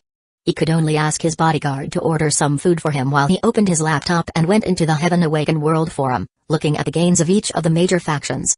Out of the 10 great professions, the top 4 were claimed by unknown factions. This caused Zhao Fu to chuckle, as he was the one who took 2 of the 4. Surprisingly, the 5th-ranked profession, Berserk Ghost, was obtained not by a system faction but by Great Zai as legatee. The 6th-ranked profession, Evil Ghost Saberman, was obtained by Great Shang. The 7th-ranked profession, Ghost Monster Cavalry, was obtained by Great Zhu. The 8th-ranked profession, Great Ghost Shield Bearer, was obtained by a system faction, Divine Ghost City. The 9th-ranked profession, Nether Ghost Archer, was obtained by Zhao Fu, and the 10th-ranked profession, Tengost Warrior, was obtained by Great Han. The 11th-ranked profession was obtained by Abyss, a system faction. The 12th-ranked profession was obtained by an Egyptian faction. The 13th-ranked profession was obtained by Great Zhang. The 14th-ranked profession was obtained by an unknown faction, and the 15th-ranked profession was obtained by the Roman Empire. Most of the first 15 professions had been obtained by players, and only a few of them had been obtained by system factions. This would happen more and more in the future, as this world was a world that players would dominate. This was unchangeable. After reading through this information, Zhao Fu was quite surprised to see that Arthur Pendragon's descendant, who had done quite well during the 10,000 Flower Festival, wasn't listed here. Could it be that she was one of the unknown factions? That didn't seem likely, as she had even revealed that she had obtained the 7th ranked equipment, Sacred Heaven, back then. What's more, Zhao Fu had heard some things about her on the internet. She believed in the way of light and was someone who was just, humble, trustworthy, virtuous, and valiant. As such, many people were willing to follow her. She was an absolute powerhouse in the West, and her fame was even greater than the Roman Empire legatees. With her personality, she wouldn't hide anything. Could it have been that she wasn't interested in the Ghost Festival? Zhao Fu couldn't understand what was going on. Apart from this, Zhao Fu also read that Great Xia, Great Shang, and Great Zhu had all used their nation armaments during the Ghost Festival. Their nation armaments had revealed incredible power, shocking the normal players and becoming a hot discussion topic. 221 Dark World. Only the 5 most powerful legatees who had gathered China's fate dared to use their nation armaments so easily. Apart from Xia, Shang, Zhu, Qin, and Han, other legatees would have to think twice about using their nation armaments in the future. Apart from China, the Roman Empire seemed to have also used its nation armament. It was a spear called the Spear of Destiny. Egypt had also used their nation armament slightly before. Their nation armament was called the Solar Crown. These factions only dared to use their nation armaments slightly because they didn't have a massive amount of fate. Because of how big China was, it contained a great amount of fate, but most of it had gone to the 5 great dynasties and their legatees. Out of China's 5 great dynasties, only the Han dynasty hadn't used its nation armament yet, so their gains were far lesser than the others. Apart from these factions, no other faction had used their nation armaments yet. Zhao Fu didn't know much about different nation armaments. This was because the world had a long history, was very large, and had many different nations and empires. Right now, it was still the early stages, so not many people dared to use their nation armaments. Zhao Fu knew that by the late stages, as the nations and empires became powerful, the nation armaments would also become incredibly powerful. When that time came, the Heaven Awakened world would become incredibly terrifying and brutal.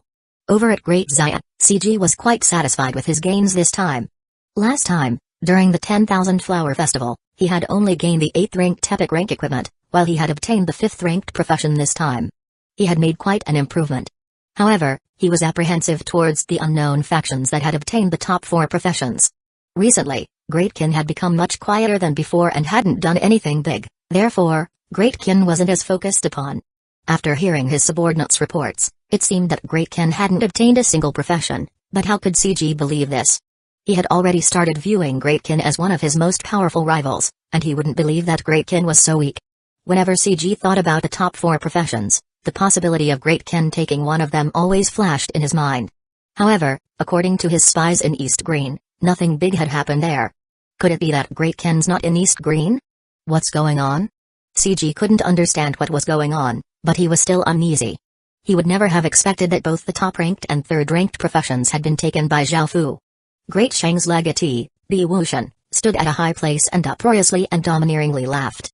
He was quite happy with his results this time, and apart from the original 10 or so seductive women, there were a few more seductive women standing behind him. It seemed that his harem had yet again increased. Great Zhu's legatee, Ji Shenming, wasn't very happy with his gains during the Ghost Festival, but he could only be satisfied with that. He held a banquet for those who had made great contributions, while Great Han's legatee, Liu Yi, could only sigh and feel disappointed. Some unforeseen events had happened this time. After looking through the Heaven Awakened World Forum, Zhao Fu's bodyguard arrived with some food. After quickly eating it, he once again went to the Heaven Awakened World.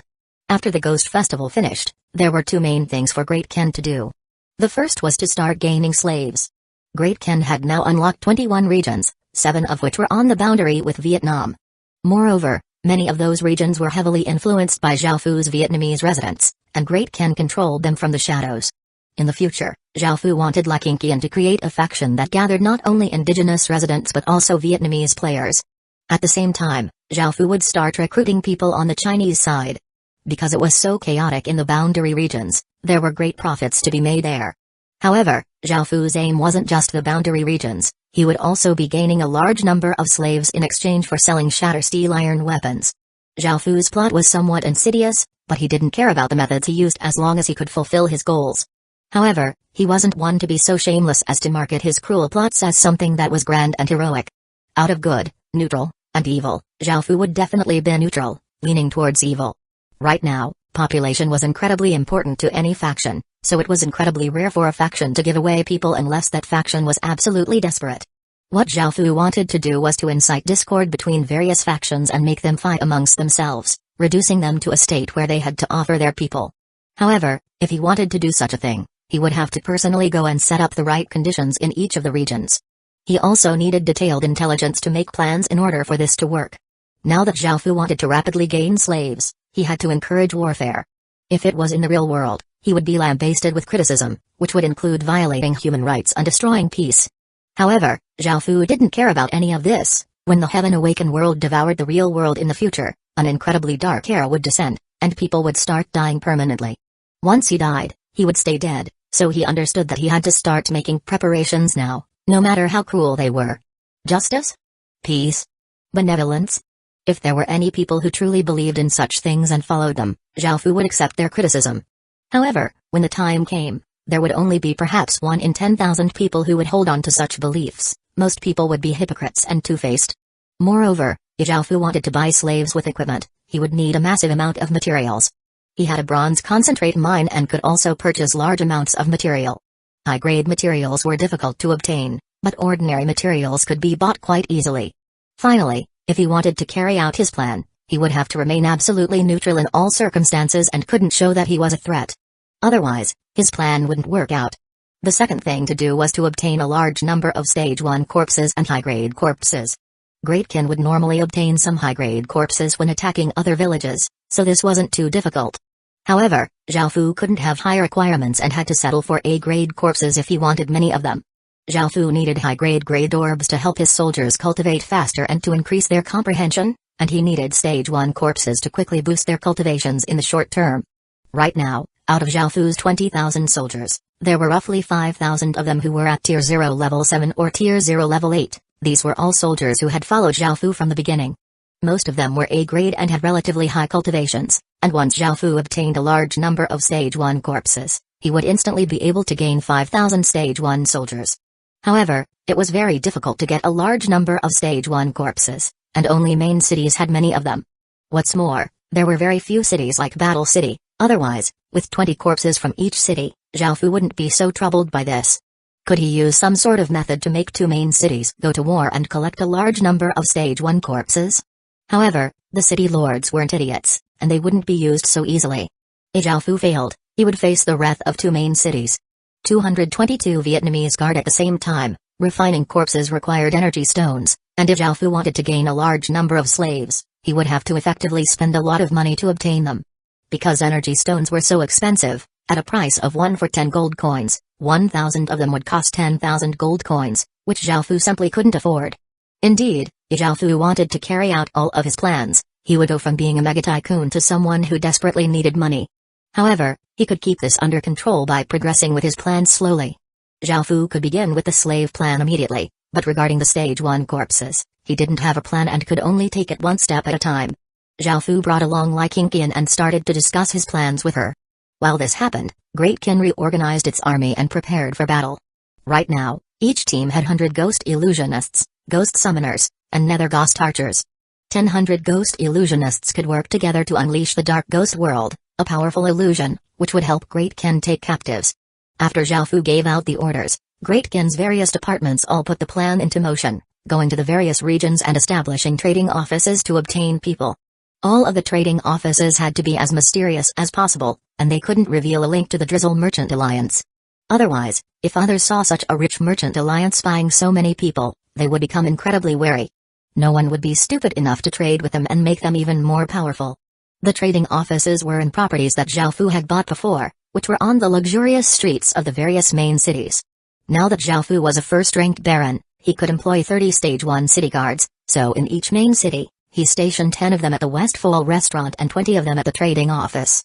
Zhaofu knew that once the trading office started operating, it would become a place of trouble, so he had to use power to deter any troublemakers in order to guarantee the safety of the trading office.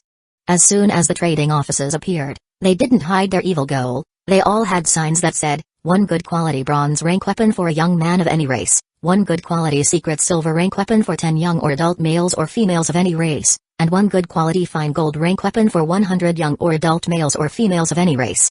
A good quality bronze rank weapon cost 60 silver coins, which was 6,000 copper coins or $60,000 in the real world. As such, This was a good deal for anyone. As soon as this trading office was set up, it was surrounded by people with different attitudes. One person angrily yelled, "Are you even human? You're trying to buy and sell humans like livestock." Another person yelled, "I study law. This sort of conduct is unlawful, and you'll be going to prison for a long time." Others angrily yelled, "This is a violation of human rights and completely unethical. I hope you won't do this, otherwise, those with morals will strongly protest this sort of conduct." "That's right. You're going too far. You're actually trying to buy slaves? We're a cultured society now, so why are you doing such a thing?" With a few people in the lead, a crowd of angry people quickly gathered, condemning and criticizing the people at the trading office. Zhao Fu, who wanted to see how the trading office would do, couldn't help but chuckle when he heard their words. To him, these people had been living in a cultured society for too long and were simply idiots for clinging on to such values in light of the times to come. Right now, none of them realized his or her own current state. There were strict rules in the main cities that they lived in, so they hadn't yet realized how dark this world was and how much darker it would become in the future.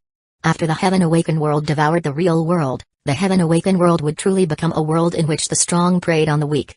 Main cities would lose everything that was restricting their actions, and all order and justice would fall away. Most players, upon losing their support, would be mercilessly slaughtered by main cities. When that time came, people would do whatever they wanted to do, kill, plunder, rape, and take revenge. Nothing would restrict them, and anything would be permitted. However, who would come to their aid? If one was too weak, one would be killed by others, and that would be it. After dying, that person would stay dead. When that time came, these people, who had been living in their cultured society, would finally wake up and realize what sort of world this was. However, it would be too late then, and Zhao Fu wasn't going to save them. However, no matter if he did good or evil, he required power. When he heard their self-righteous words about valuing life and spreading love, Zhao Fu was somewhat disgusted by their hypocrisy and shallowness. He stepped out, releasing a powerful aura that weighed down on the ordinary players' bodies. Everyone felt a pressure weigh down on them and felt quite shocked. The crowd fell silent, and no one dared to say anything. "If you want to trade, then I welcome you. If you want to make trouble, then you can die." Zhao Fu's cold voice and powerful aura caused everyone present to feel incredibly nervous, and those present didn't dare to say anything. A woman with an ordinary appearance and pimples all over her face mustered up her courage and yelled somewhat nervously, I'm not afraid of you. We need to value human rights and spread love, not war. We need to build a peaceful society in this world, and scum like you. Kai." Zhao Fu didn't even bother to look at her as he casually waved his hand, causing a black sword light to flash out and chop off the woman's head. Blood sprayed everywhere as the woman's head fell to the ground, and then her body soon followed. None of the people around them had expected such a thing, and they all screamed in terror. Following this, Zhao Fu turned his cold gaze to them, and they immediately ran away in fright. Even though he had killed someone in a main city, it wasn't a big deal. After all, these people had came to make trouble for him, and he was a first-ranked baron. Furthermore, that person was just an ordinary player, not an indigenous resident or a city guard. There were many people who had criticized Zhao Fu, but there were also numerous people who were tempted. After all, this was equivalent to $60,000 in the real world. It was very easy to obtain people in the Heaven Awakened world, as all one had to do was go to a remote village and bring someone back. It wasn't like in the real world where one would be heavily punished for such behavior. In the face of such massive profits, many people agreed to the terms and asked for more specific details before starting to act. When he saw this, Zhao Fu was able to rest at ease, and he then took Lai Qingqian to Cowtooth City. 223 Great Ken Empire. Cowtooth City was a main city on the boundary between China's territory and Vietnam's territory, and it was the place that Zhao Fu had taken Lai Qingqian from. Now, he had brought her here to establish a faction. If you want to rule above countless people, you need to first act like a leader. When Zhao Fu looked at Lai Qingqian and felt her feeble aura, he knew that she didn't have the characteristics of a leader. Even though he didn't need her to do any managing, he still needed her to be able to lead others in his stead, which was why he said that to her. Lai Qingqian earnestly nodded, signaling that she understood. When Zhao Fu had first told her that he wanted her to be a figurehead and a leader, she had thought that she wouldn't be able to do such a thing. However, she realized that this was a good opportunity. If she could do well, she would be able to enter the ranks of the upper-level figures of Great Kin and enjoy immense prestige and wealth in the future. If she missed this opportunity, she would remain a little village chief and spend her life in mediocrity. As such, Lai Qingqian wanted to grab this opportunity. However, in front of Zhao Fu, she didn't dare to act too tough in front of Zhao Fu, as his aura was simply too powerful. Seeing this, Zhao Fu took Lai Qingqian to one of the properties he had bought previously.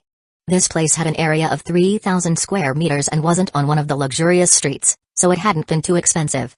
It would be a good starting point for the headquarters. Zhao Fu didn't establish a village as the headquarters because the faction had only just been established. He would only do this after it had somewhat grown.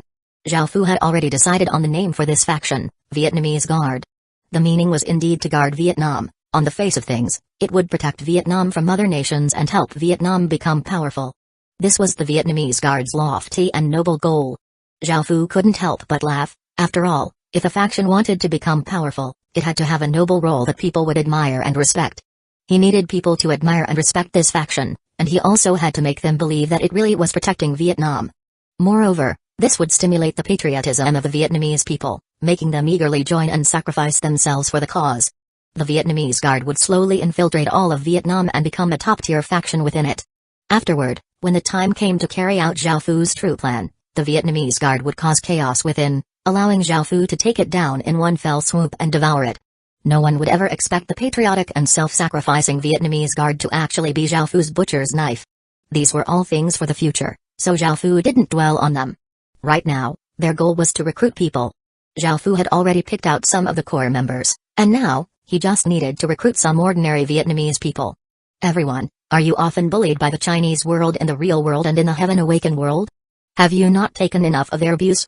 Yes, China is powerful, and it has been since ancient times. However, we don't need to fear them. If we join together, we can make it so that they won't be able to be so arrogant and domineering anymore. Right now, I'm creating the Vietnamese Guard, a group that will protect Vietnam from being bullied in the future. We will protect Vietnam's dignity and cause Vietnam to rise. I believe that Vietnam is the most powerful country in the world. Lai Qingqian stood out and shouted out the lines that had been prepared for her. She delivered it quite well, with each word filled with passion and love for her country. These words drew countless Vietnamese people's gazes. After all, the boundaries were quite chaotic, and they often clashed with the Chinese side. Lai Qingqian's rallying call evoked a passionate response from the crowd. Who wouldn't respond to such a patriotic call? Large crowds had started to gather, and Lai Qingqian subtly looked at Zhao Fu, who nodded and signaled her to continue. Lai Qingqian understood and continued to say, "Everyone, think about how we've always yielded to China throughout history and how much abuse we've taken from them. Even now, they're constantly threatening Vietnam's borders. We can't continue to remain silent like this. We need to stand up and join together. Join the Vietnamese Guard. We take excellent care of our members. Please come and take a look." These incredibly provocative words caused the Vietnamese people's blood to boil, and many girls were moved to tears while the men yelled, "I want to join." When they heard that the Vietnamese Guard had great pay and benefits, the Vietnamese people leaped at the opportunity to join, and the scene became incredibly lively, even starting to get out of control. Ordinary members would receive wages of 1,000 copper coins per month, which was $10,000 in the real world, and elite members could receive 3,000 copper coins per month, which was $30,000 in the real world. Because of inflation, money in the real world wasn't worth too much, but this amount was still enough to attract many people. This amount of money was nothing to Zhao Fu, and the benefits would definitely be greater than the costs, as these people would be able to do much in 1 month. Right now, the Vietnamese Guard was clothed in a noble appearance and treated its members well, so no matter if one was a man or a woman, old or young, everyone clamored to join. Of course, Zhao Fu didn't just take anyone. Zhao Fu wasn't stupid. He wouldn't pay those who were useless or couldn't fight. After sorting through the people, the Vietnamese Guard took in 1,500 members. Compared to a main city with more than 1 million people, this wasn't a very big figure. However, they had only just established this faction, and its foundation wasn't solid yet. That was why they had only recruited this many people for now. After the faction's foundation was stable, they would slowly expand and develop, entering every nook and cranny of Vietnam. When that time came, Zhao Fu would open his evil mouth and devour all of Vietnam. None of these people could expect that it was actually Great Ken controlling all of this. When they did realize this, it would already be too late. When he saw how confident, excited, and happy these Vietnamese people seemed, a trace of a cold smile appeared on Zhao Fu's face. The plan that he had made from the very beginning was now being set into motion. Zhao Fu decided to slowly develop while making plans for the next stage. As soon as the Vietnamese Guard appeared, it drew the attention of many factions. Many people were quite wary of this faction because of its sudden appearance and fame. However, as the Vietnamese Guard expressed its goodwill to those factions, they became less guarded against them. This was especially so for the Vietnamese military. They loved these sorts of patriotic factions. The Vietnamese Guard's goal was to protect Vietnam, not to become a king like other factions. This aligned with their goals as military men, so the Vietnamese military decided to help the Vietnamese Guard quickly grow. If Zhao Fu knew about this, he would have laughed his head off. 224 The Emperor guards the nation, the king dies for his state. After taking care of the Vietnamese Guard, Zhao Fu returned to the Great Ken town. Just as he was about to start discussing the next steps with Bei Chi and the others, Zhang Beishu came to find him to tell him that the 100 origin pills were ready. The 100 origin grasses had been planted en masse, and with the flower spirit's help, they were finally ready to be harvested. The 100 origin pill was a stage 2 medicinal pill that could increase cultivation speed by 400%. With this medicinal pill, Zhao Fu's soldiers' cultivation speeds would become even faster. At the very least, their cultivation speed wouldn't be inferior to those of the city guards of main cities. This made Zhao Fu feel quite happy, and he took the first bottle of 100 origin pills from Zhang Beishu. The 100 origin pills were as big as soybeans and a dense green color. They didn't smell like medicinal pills but like grass, and they gave off a slight fragrance. Zhao Fu swallowed one of them and felt a ball of spirit energy disperse throughout his body. The effects were quite good. Zhao Fu smiled and said amiably, Beishu, continue refining these pills, try to make enough for everyone in the army. Zhang Beishu was delighted that Zhao Fu was satisfied with the medicinal pills he had refined, and he immediately accepted his order and began to refine a large amount of 100 origin pills. Afterward, Zhao Fu, Bei Chi, and the others discussed their future plans and some other matters. After making some decisions on these matters, Zhao Fu went to talk to Ba King. This was because they were in dire need of money to fund their conquest, and using equipment to trade for population required even more money. Furthermore, after the Ghost Festival, Great Kin was in great need of money. Ba King, do you have any ideas for the business side of things? Zhao Fu sat on a chair as he looked at Ba King, who gave off a wise and kind aura. Ba King slightly smiled as she lightly nodded and replied, Your Majesty, I indeed have some ideas. When he heard this, Zhao Fu motioned for Ba King to continue. Your Majesty, with chaotic battles happening everywhere, selling equipment and medicinal pills will undoubtedly result in the greatest profits. However, that will strengthen our enemies. Since we can't do such a thing, we have to look at traditional business methods. Most nations' economies focus on something, such as agriculture, livestock, or industrialism. First, each faction is able to sufficiently supply itself with crops, but very rarely are outlander tribes self-sustaining. Each region is incredibly big, and our business partners don't necessarily have to be with main cities. There is value in trading with others as well. Second, there's livestock. The business potential of specializing in livestock isn't very high, as no faction lacks meat. However, we can still somewhat develop it as there are still profits to be gained. Given that Great Ken controls everything within 500 kilometers, I recommend that we draw out some land to raise and breed livestock. Not only will it be enough for Great Ken's subjects, but we can also sell the excess. As for industrialism, it's best not to focus on that for now. Instead, we should focus on actual businesses. Right now, Great Ken's main sources of revenue are from restaurants and selling all sorts of items unique to the different regions. Now that a lot of time has passed, many people have become barons, and they've started setting up shops in the main cities. Despite my management, the restaurants have been earning less and less, and now, most of them only earn half as much as before. However, this is already the best that we can do. The competition between restaurants is incredibly intense, and it's only because of our fame from the beginning and some unique dishes that we're still able to earn half of what we earned at the beginning. Right now, the profits of the restaurants have stabilized, so they won't be decreasing anymore. As such, it will be incredibly difficult to increase the profitability of any of the existing restaurants, so the best thing for us to do is to open up more regions and set up more restaurants there. At the same time, the profits from the items unique to each of the regions have stabilized as well.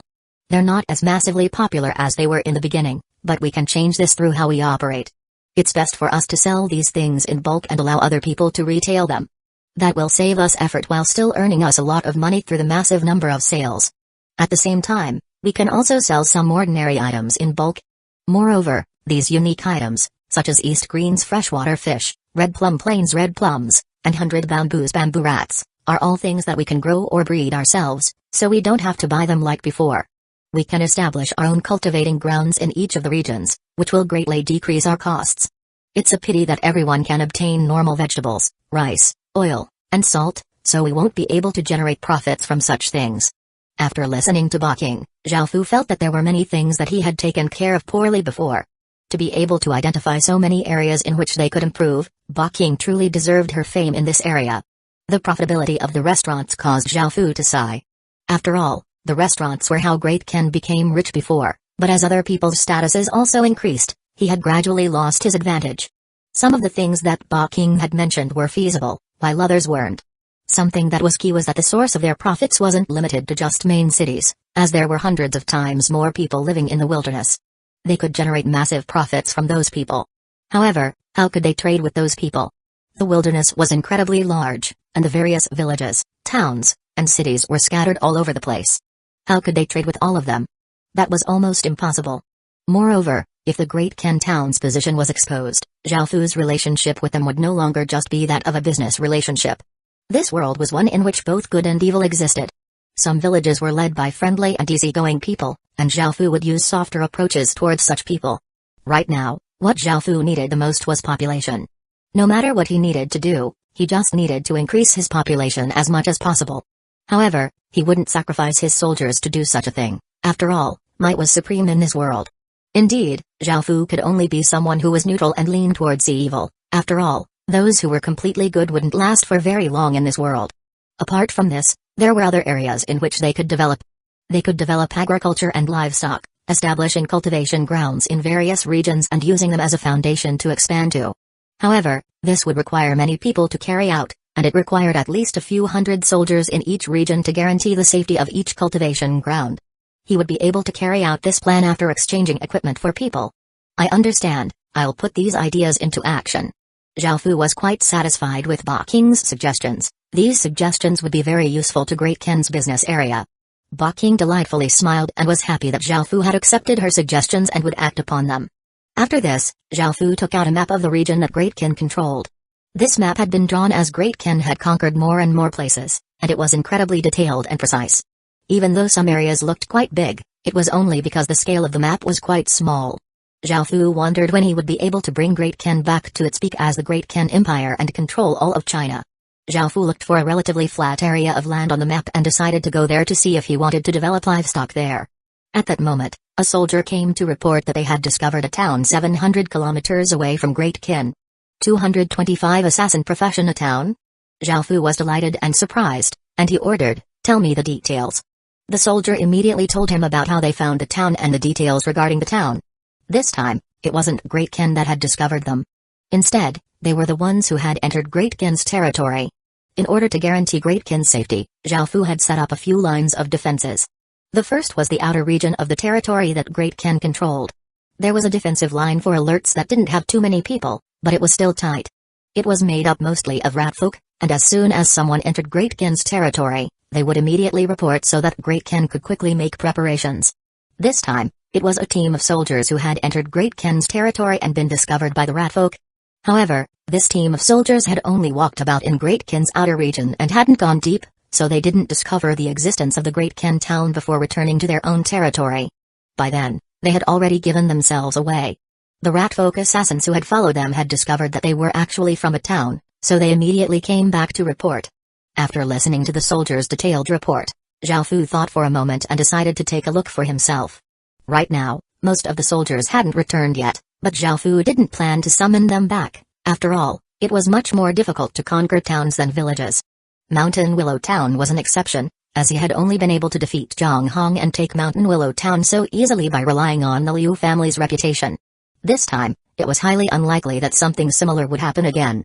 Zhao Fu rode on Little Black and brought along Little Sha to find the rat folk responsible for finding the town. A few hours later, Zhao Fu stood on a hill and looked at the town in the distance. The town was situated on an area of very flat ground, and the surrounding area was incredibly fertile, which was planted with various crops. The town was slightly bigger than Mountain Willow Town, and it had roughly 30,000 residents with 6-meter-tall walls. There were serious-looking soldiers stationed on top of it, and all of them were holding weapons and looking around. There were many residents walking in and out of the town. It seemed that this town had developed quite well, and it looked quite prosperous. This sort of town would be quite difficult to attack, and if Zhao Fu launched a direct assault, he would suffer heavy losses. Suddenly, Zhao Fu remembered that the Dark Ghost World skill that the 100 Ghost Illusionists could unleash was an S+ grade skill, and it was a combination skill. The more people there were working together to cast it, the more powerful its effects would be. If Zhao Fu had 1,100 Ghost Illusionists, he would be able to create a super illusion that could affect the entire town, causing the people in the town to be lost within the illusion, allowing Zhao Fu to easily conquer this town. However, it was a pity that Zhao only had 300 ghost illusionists, so, at most, they could only create a dark ghost world that could cover 6 kilometers. Zhao thought for a while before deciding to retreat for now. After gathering his military and expanding it, he would once again consider how to take this town. He stationed a few assassins here for now to gain intelligence, and it would be best for them to capture someone and gain information about the town through that person. After returning to the Great Ken town, Zhao gave the order to recall all of the soldiers outside. However, it would take some time for the orders to get to them and for them to return, so he would have to wait for a while. A new void beast had spawned, so Zhao went to open up the region for now. After Zhao opened the new region, the soldiers would most likely be back. The advanced teleportation channels made it much more convenient for Great Kin, and the new region that Zhao wanted to open up this time was a place called Green Apricot. Zhao had known of Green Apricot for a long time because one of the 4 people who had decided to resist Great Kin by allying together was there, Great Shun. Great Shun was at the end of the Ming dynasty, and Li Zai overthrew the Great Ming dynasty and forced the then emperor to commit suicide before taking over the capital. It was a pity that Li Zai wasn't the one to laugh in the end. Soon after, Wu Sangailat in the King army, which destroyed Li Zai's army. After that, Great Shun's political control crumbled, and China was taken over by the King army. However, nevertheless, as it had once been a dynasty, Great Shun still had quite some fate, and its legacy was better than those of nations or states. Since Zhao had come here, he wouldn't let Great Shun have a good time. Since they had decided to stand against Great Kin, Zhao would act first against them. Even though he wouldn't be able to destroy Great Shun, he would be able to restrict their development in all sorts of ways. The best thing to do was to weaken them, and after Great Kin grew powerful enough, Great Shun would be its first target. By doing this, Zhao would also be helping Great Ming take revenge.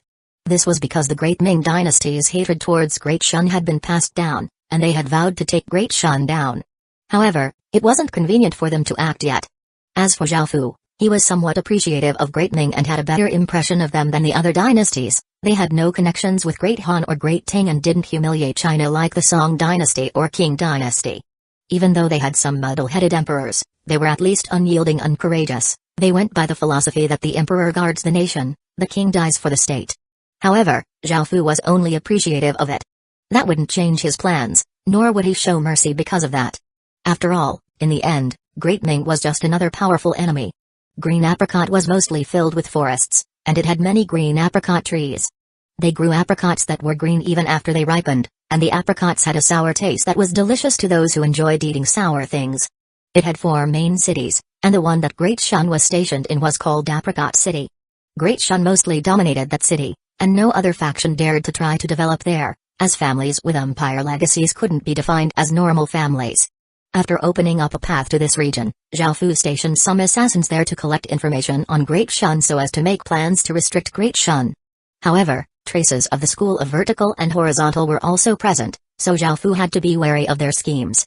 Right now, all of the regions weren't connected, so it would be difficult for the school of vertical and horizontal to rally many different factions against Zhao. As such, Zhao had to take the initiative by acting against them, as once the regions were all connected, Great Qin would fall into a precarious position. If he didn't start dealing with them now, they would restrict Great Qin as much as they could, allowing Xia, Shang, Zhu, and Han to reap the rewards and greatly develop. The school of vertical and horizontal was giving Zhao a headache, and when he thought to them, a cold glint flashed in his eyes. Afterward, Zhao returned to the Great Qin town and found that all of the soldiers had also returned. Zhao discussed with Bei Qi and the other leaders about the battle plan and decided to focus on upgrading Great Qin to a city as soon as possible. 226 Illusion Barrier. A few hours later, Zhao brought his many leaders and soldiers to a hill and looked at the town in the distance. Because this town was no longer a village and had established its defenses, Zhao couldn't rashly lead his troops in, or they would be exposed. At this moment, a few ratfolk assassins wearing their black hoods lowered their heads as they half-kneeled and respectfully reported, "Your Majesty, we've taken a captive and have made him submit." When he heard this, Zhao turned his head and softly said, "Bring him over." "Roger." The ratfolk replied, following which they brought over a somewhat vulgar-looking middle-aged man. He had a lot of blood on him and looked quite terrified. After being escorted over, he knelt on the ground as he trembled. When he saw the massive army after being caught, he knew that the town was in grave danger. He knew that the town would definitely lose, as he saw that all of the soldiers had powerful auras and fine gold rank equipment. There were at least 20,000 of these soldiers, while their town only had roughly 30,000 residents in total, of which only 5,000 were soldiers. They were definitely going to lose, so the key thing now was how. As such, he rationally chose to surrender because he wanted to preserve his life. "What's your name?" a young but dignified voice suddenly said. The middle-aged man obediently replied, "Sir, my name is Jian." Zhao Fu's gaze fell on the middle-aged man as he said, "Tell me everything you know, especially about your town soldiers, residents, and leaders. I want all of the details." Okay. Okay. Okay. Jian stuttered as he quickly replied. He knew that this was his chance at life, so he started to tell them everything that he knew about the town. After listening to Jian, Zhao Fu had a much greater understanding of the town. First, the town was named Highstone Town, and the mayor was named Xiang Shaoshan, who was a stage 2 expert. Highstone Town had around 30,000 people and roughly 5,000 soldiers. Most of their equipment was bronze rank iron equipment, and they normally had 3 exploration teams outside. The purpose of these exploration teams was to search for resources and villages outside of their territory. Highstone Town had already devoured the surrounding villages, which was why it had developed faster than most towns. It was one of the exploration teams who had entered Great Ken's territory, and each of the teams had roughly 300 people. There were still 2 teams who would only return after noon the next day, so they had 600 fewer soldiers. Next was the patrol defenses. There were obvious ones, concealed ones, and some soldiers monitoring the surroundings. Overall, their alert defenses were quite good, and the mayor somewhat surprised Zhao Fu. Zhao Fu then asked about the normal soldiers, such as their training and cultivation. He also found out that unless there was an emergency, they wouldn't defend all of the walls. Jian obediently told Zhao Fu everything that he wanted to know. After he heard that the barracks were in the western area of the town, Zhao Fu had an idea. He ordered his people to take Jian away and started to discuss with his commanders and generals, preparing to act at night. Time quickly passed, and soon, it was midnight. It had started to drizzle, making it slightly chilly and causing clouds to block out the light from the moon and the stars. As such, it was quite dark, and the sound of rain covered a lot of noise. This was the most opportune time to act. Within a forest near Highstone Town, there were 30 soldiers stationed there as sentries. Some were on trees, others were hidden within the grass, and others were behind large rocks. They warily looked around and would notice any sounds or movements in the grass. However, tonight was especially dark, and it was also drizzling, which made it easy for them to let their guard down and for them to miss things. Listening to the patter of rain and looking around them in the darkness, they didn't notice anything out of the ordinary and continued to stand guard. However, they didn't know that death was creeping upon them. Suddenly, just like a gust of wind, a hooded figure appeared behind one of the soldiers hiding in the grass. The soldier was given a big shock, and just as he was about to shout, his mouth was covered, and a cold blade slit his throat. Blood gushed out as his face remained terrified, completely taken unaware. While this soldier was killed, 7 others were also assassinated. Some of the veteran soldiers sensed that something was wrong, and just as they were about to shout out to warn the others, more enemies appeared. Before they were able to shout, arrows pierced through their chests, killing them instantly. In these sorts of circumstances, it was very easy for assassins to deal with these sentry soldiers. After dealing with this group of hidden soldiers, Zhao Fu's forces dealt with the patrol soldiers who were out in the open. He then immediately ordered Wang Jian to take the 300 ghost illusionists to the western side of the town. After the patrol and sentry soldiers were taken care of, things became much easier for Zhao Fu's soldiers. Under the cover of night, Wang Jian and the 100 ghost illusionists stealthily went to the western side of the town. The 100 ghost illusionists raised their pagoda wood staffs, which was a type of ghost wood that suited their profession, and the staffs shined with a faint gray light. Soon, strange energy ripples began to spread out. Dark ghost world.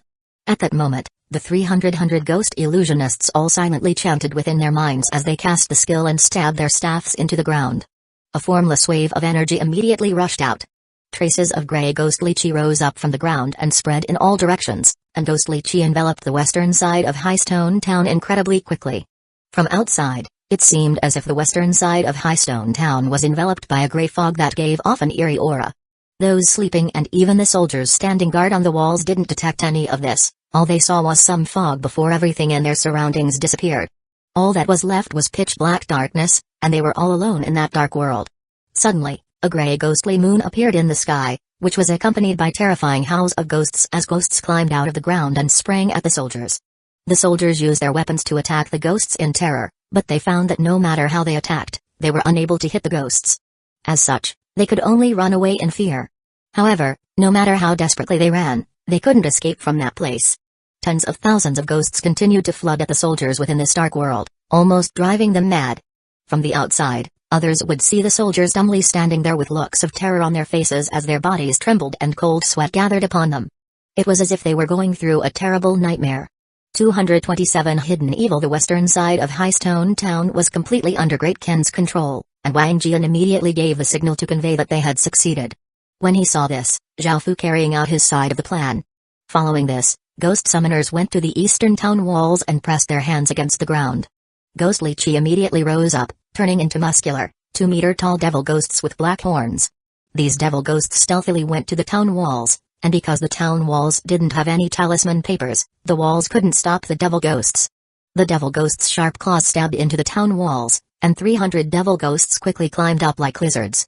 Before the soldiers realized anything, the devil ghosts leaped onto the town walls, giving all of the soldiers stationed there a big fright. The devil ghosts savagely smiled as they rushed at the soldiers, and one of them sent a soldier flying with a swipe of its claws. The soldier was heavily wounded, and he fell to one side. His chest bled profusely and had 5 deep marks on it that completely tore through his armor. The devil ghost's strength was roughly at stage 1, and there were only a few hundred soldiers on the town walls, most of whose cultivations were only at Tier 0 level 5 to Tier 0 level 6. As such, the 300 devil ghosts took down the soldiers incredibly easily and took over the town walls. At that moment, the rest of Great Ken's forces started to charge. 20,000 soldiers flooded towards Highstone Town.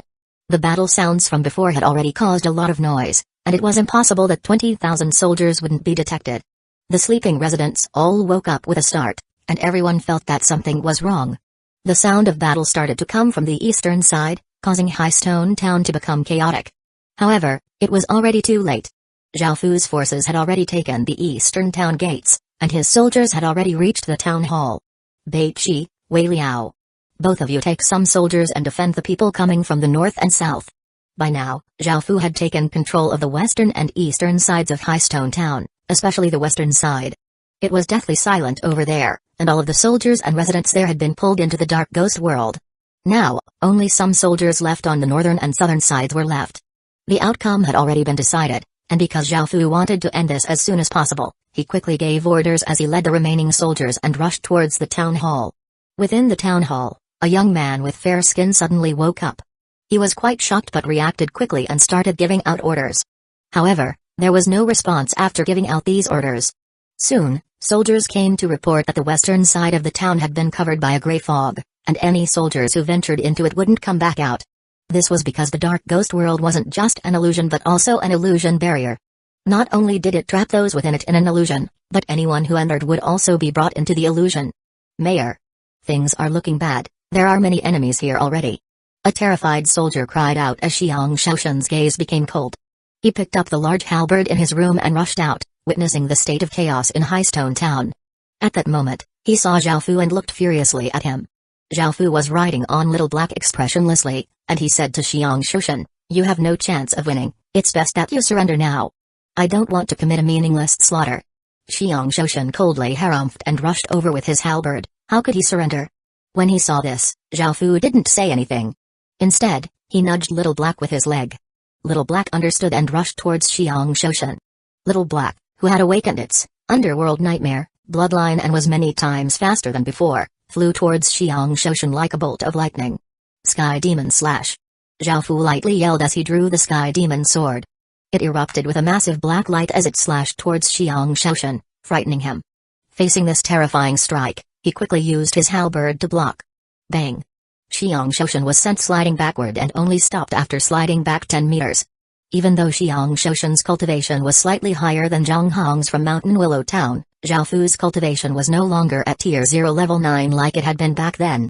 He had used a Stage 1 Blood God Pill and a Stage 2 Blood God Pill to raise his cultivation to Tier 1 level 4. Back when he had been at Tier 0 level 9, he could already easily defeat Zhang Hong, so now, facing Xiang Shaoshen, there was no need for him to even be nervous. Zhao Fu's massive strike had not only sent Xiang Shaoshen sliding back, but it had also split the webbing between his thumb and forefinger on each hand, causing blood to leak out. Xiang Shaoshen realized too late that he had vastly underestimated Zhao Fu. At that moment, Zhao Fu once again charged at Xiang Shaoshen, and Xiang Shaoshen roared in response, gripping his halberd and sweeping it out. The halberd tore through the air and was filled with immense strength as it swept towards Zhao Fu. Clang! The sword and halberd clashed, resulting in a massive collision sound and a shockwave, causing the ground to crack. Zhao Fu's gaze became cold, and he once again erupted with strength, slamming his sword down towards Xiang Shoshan and forcing him back a few steps, before slashing down once again. Xiang Shoshan quickly used both hands to block with his halberd again. Bang! Xiang Shoshan felt a massive wave of energy pass through his arms, causing his legs to weaken, and he half knelt on the ground. Zhao Fu suddenly raised his sword again, which gave off a sharp black light and a terrifying aura as he prepared to deal the final blow to Xiang Shoshan. Boom! Xiang Shoshan rolled to his left as Zhao Fu's attack left a 2-meter deep gash in the ground. Xiang Shoshan grasped this opportunity and stabbed at Zhao Fu with his halberd. However, Zhao Fu wasn't flustered at all, and he knocked the halberd away before stabbing his sword at Xiang Shoshan in response. Xiang Shoshan could only retreat and continuously defend without being able to retaliate at all. Suddenly, a strike from Zhao Fu sent Xiang Shoshan flying backward, causing him to cough up a mouthful of blood. A savage expression appeared on his face as he roared, "You forced me to do this." Xiang Shoshan threw a green medicinal pill towards Zhao Fu, which Zhao Fu split in two with his sword. Immediately, the green medicinal pill turned into a green fog that spread out, and Zhao Fu sensed danger from it, immediately casting his king's domain to keep it away from him. The green fog was extremely poisonous and corrosive.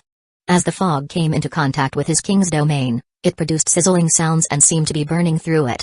Zhao Fu was greatly shocked and immediately used all of his energy to reinforce the king's domain until the green fog finally dissipated. Xiang Shoshan looked completely dumbfounded when he saw that Zhao Fu was fine. That had been his trump card. Zhao Fu looked around and found that everyone around them, both Xiang Shoshan's soldiers and his own, had collapsed on the ground and died with blood leaking out of every orifice on the face. Zhao Fu became furious, and he jumped off Little Black Speck. 228 Varian. When Xiang Shoshan saw Zhao Fu walk towards him with an incredibly murderous air, he felt some fear in his heart. He retreated a few steps, but after realizing that even his trump card had failed, he definitely wouldn't be able to defeat Zhao Fu. As such, he rushed towards the side, deciding to run away. Zhao Fu immediately acted, transforming into a black blur and rushing towards Xiang Shoshan. His sword brought with it a sharp sword chi as it slashed towards Xiang Shoshan. Xiang Shoshan was given a big fright and could only try to use his halberd to block Zhao Fu's attack. In response, Zhao Fu coldly harumphed and sent all of his strength into his strike, sending Xiang Shoshan back a few steps. He lost his balance and leaned slightly backward. The Sky Demon sword gave off a massive sword light, and Zhao Fu grasped this opportunity to stab Xiang Shoshan's throat. This strike gave off an extremely dangerous aura, causing Xiang Shoshan's hairs to stand on end, and he tilted his neck and head to the side with all his might. "Og!" Xiang Shoshan screamed. Even though he had avoided having his throat pierced, he was still hit on his shoulder, and blood spurted out, dyeing his shoulder red. Zhao Fu was completely determined to kill Xiang Shoshan, so he didn't show any mercy. His sword, which had stabbed out, suddenly swept sideways, attempting to cut off Xiang Shoshan's head. Under the stimulation from the pain, Xiang Shoshan released all of his strength to sweep out with his halberd, knocking Zhao Fu's sword askew. However, Zhao Fu borrowed this momentum to leap up and spin in the air before furiously slamming the sword down towards Xiang Shoshan. Seeing this, Xiang Shoshan's expression became savage as he lifted his halberd and tried to block. Clang! A massive collision sound rang out as the two parties clashed, resulting in a gale around them. The Sky Demon sword was once again blocked by Xiang Shoshan, and this time, he gritted his teeth and pushed up with his halberd. Zhao Fu's sword was sent flying, causing Xiang Shoshan to feel immense glee. His hands gripped his halberd with all of his strength, and he raised his halberd and prepared to strike Zhao Fu down. However, at that moment, Zhao Fu drew a blood-red sword from his waist at lightning speed, stabbing forward abruptly. Kai! The world seemed to freeze as the blood-red sword pierced through Xiang Shoshan's chest. Xiang Shoshan's knees weakened, and his gaze became dull as he finally died. The Sky Demon's sword flipped in the air and fell down, stabbing into the ground. The Sky Demon was quite displeased when looking at the slaughtering ghost sword in Zhao Fu's hand. It was incredibly annoyed that Zhao Fu had thrown it in order to do such a thing. As soon as Xiang Shoshan died, High Stone Town stopped resisting. This was because out of High Stone Town's current fighting force, only some were actual soldiers, and most were residents. Now that their lord had died, how could they continue resisting? After concluding this battle and having the survivors submit, Zhao Fu went to the town hall and chose to conquer High Stone Town. He was quite surprised to find that it was actually dark gold rank, which was quite good. Zhao Fu was quite pleased as he walked out of the town hall and looked at the people who had submitted. He asked Bei Qi, "How were our losses this time?" Bei Qi cupped his hands respectfully as he replied, "Your Majesty, 2,718 soldiers were injured, and 256 died." When he heard this, Zhao Fu sighed. This was the heaviest loss they had ever taken before. From the beginning, he had tried to minimize injuries and deaths as much as possible. After all, these soldiers served him. Zhao Fu truly didn't want to see them die. Zhao Fu knew that battles were incredibly cruel. He sighed before he ordered for the corpses of Great Qin's soldiers to be collected so that they could be given a proper burial when they returned. Zhao Fu then gave the order for Dark Ghost World, which was on the western side of the town, to be cancelled, and Great Qin's soldiers bound up the soldiers, who were still paralyzed from terror. Afterward, buckets of cold water were poured on them, waking them up. Upon waking up and finding out that Highstone Town had already been taken over, ugly expression appeared on the soldiers' faces. Most of the soldiers decided to surrender, but 100 or so of them would rather die than submit. They demanded to be released so that they could take revenge for Xiang Shoshan. Zhao Fu didn't bother with those people and immediately ordered for them to be executed. Including them, Highstone Town lost 5,879 people during that fight, and there were 24,810 people remaining. Zhao Fu's side also obtained around 100,000 or so silver coins and a massive amount of crops and equipment. Apart from the people, Zhao Fu didn't care for much else. He gave out the money as a reward, and because it was already quite late, Zhao Fu decided to rest here before taking down the 2 exploration teams the next day. Finally, Zhao Fu looked at Xiang Shoshan's corpse and used corpse examination to find that it was SS grade. He first took Xiang Shoshan's spatial ring before putting his corpse into his king's ring. Apart from some food and equipment, Zhao Fu also found a good item that caused him to be quite pleased. It was a pill recipe. Hidden Evil recipe, required ingredients, black harmash, scorch wood, and hidden evil grass. Description: a strange recipe that, when added to a medicinal pill, will indicate the successful creation of the medicinal pill but will contain a type of colorless, odorless, tasteless poison. If consumed over a period of time without taking the antidote, one's body will grow feeble, resulting in death. This was yet another tool for victimizing others. If Zhao Fu added this to medicinal pills and sold them, he would be able to kill many people. Zhao Fu suddenly felt incredibly worried about the markets. He would never be able to use consumables that weren't from Great Qin anymore. Who knew if others were doing the same thing? Hidden Evil required hidden evil grass to refine, and because hidden evil grass was a stage 2 grass and much rarer than 100 origin grass, it would most likely be quite difficult to find. Even if he did find some, it would take a long time to grow before he could use it, so he had no idea when he would actually be able to start using this to plot against others. As such, Zhao Fu could only put the hidden evil recipe away for now. However, soon after, Zhao Fu was delighted to find that there was actually a lot of hidden evil grass being grown at the southern side of the town. Zhao Fu immediately went over to take a look, and he found many rows of hidden evil grass being grown there. They were around 10 centimeters or so tall and had sword-shaped leaves. They were also completely black, giving them an insidious look. Zhao Fu had never expected to find hidden evil grass in Highstone Town, nevertheless so much of it. If he hadn't done anything about this town, it was likely that Xiang Shoshan would have become the overlord in this region, and his growth would have been unhindered. It was a pity that Zhao Fu had found him, and he had presented hidden evil recipe on a silver platter to Zhao Fu. He ordered his people to dig up all of the hidden evil grass to be replanted in the Great Qin town when they returned. At noon the next day, the sun hung high in the sky as the 2 exploration teams returned to Highstone Town. However, they were received not by the friendly residents but by an army of ferocious Great Qin soldiers. Facing the 20,000 soldiers, the 600 soldiers were scared stiff and immediately chose to surrender. After making these 2 teams submit, Zhao Fu chose to relocate Highstone Town, and because it was already a basic town, it would remain as one. The Great Qin town suddenly received 110,000 experience point. This expedition had finally concluded, and Zhao Fu and his army returned to the Great Qin town. 229 Orc Blood Crystal. After returning to the Great Qin town, the first thing Zhao Fu did was have the hidden evil grass replanted before taking some and using them to refine hidden evil. As for what he did with them, he obviously added them to medicinal pills. In actuality, Zhao Fu could even have his own soldiers take the medicinal pills with hidden evil because it raised the efficacy of medicinal pills. It was simply a matter of whether they received an antidote or not. With an antidote, hidden evil was actually incredibly beneficial. Now, with hidden evil, Zhao Fu had something else to use in trades to secretly backstab others. Afterward, Zhao Fu went to an area 50 kilometers south of the Great Qin town and re-established Highstone Town. He also brought most of its residents to the Great Qin town. Now, Zhao Fu had 2 towns, and if he could obtain 1 more town, he would be able to level up the Great Qin town into a city once he had enough experience point. There was also the requirement of having 3 people at the status of baron and making them mayors, and Zhao Fu had long since diverted most of the achievement points to Beiqi.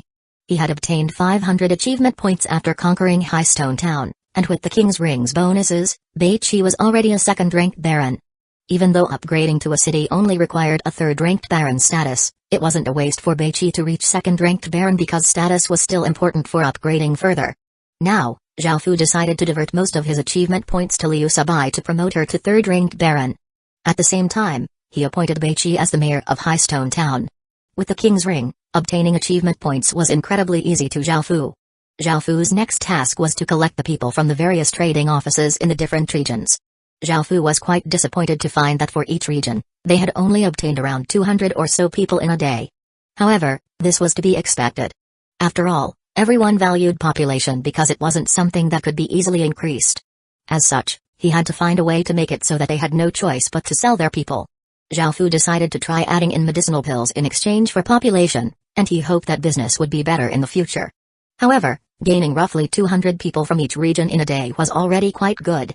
Zhao had opened 22 regions, and apart from Green Apricot, which had just been opened, there were 21 regions. This amounted to 4,200 people in a day. Gaining 4,200 people in a day was already tens of times faster than gaining population through conquering villages and towns. This made Zhao want to slightly shift the focus from conquering to trading, as this was much faster and more efficient.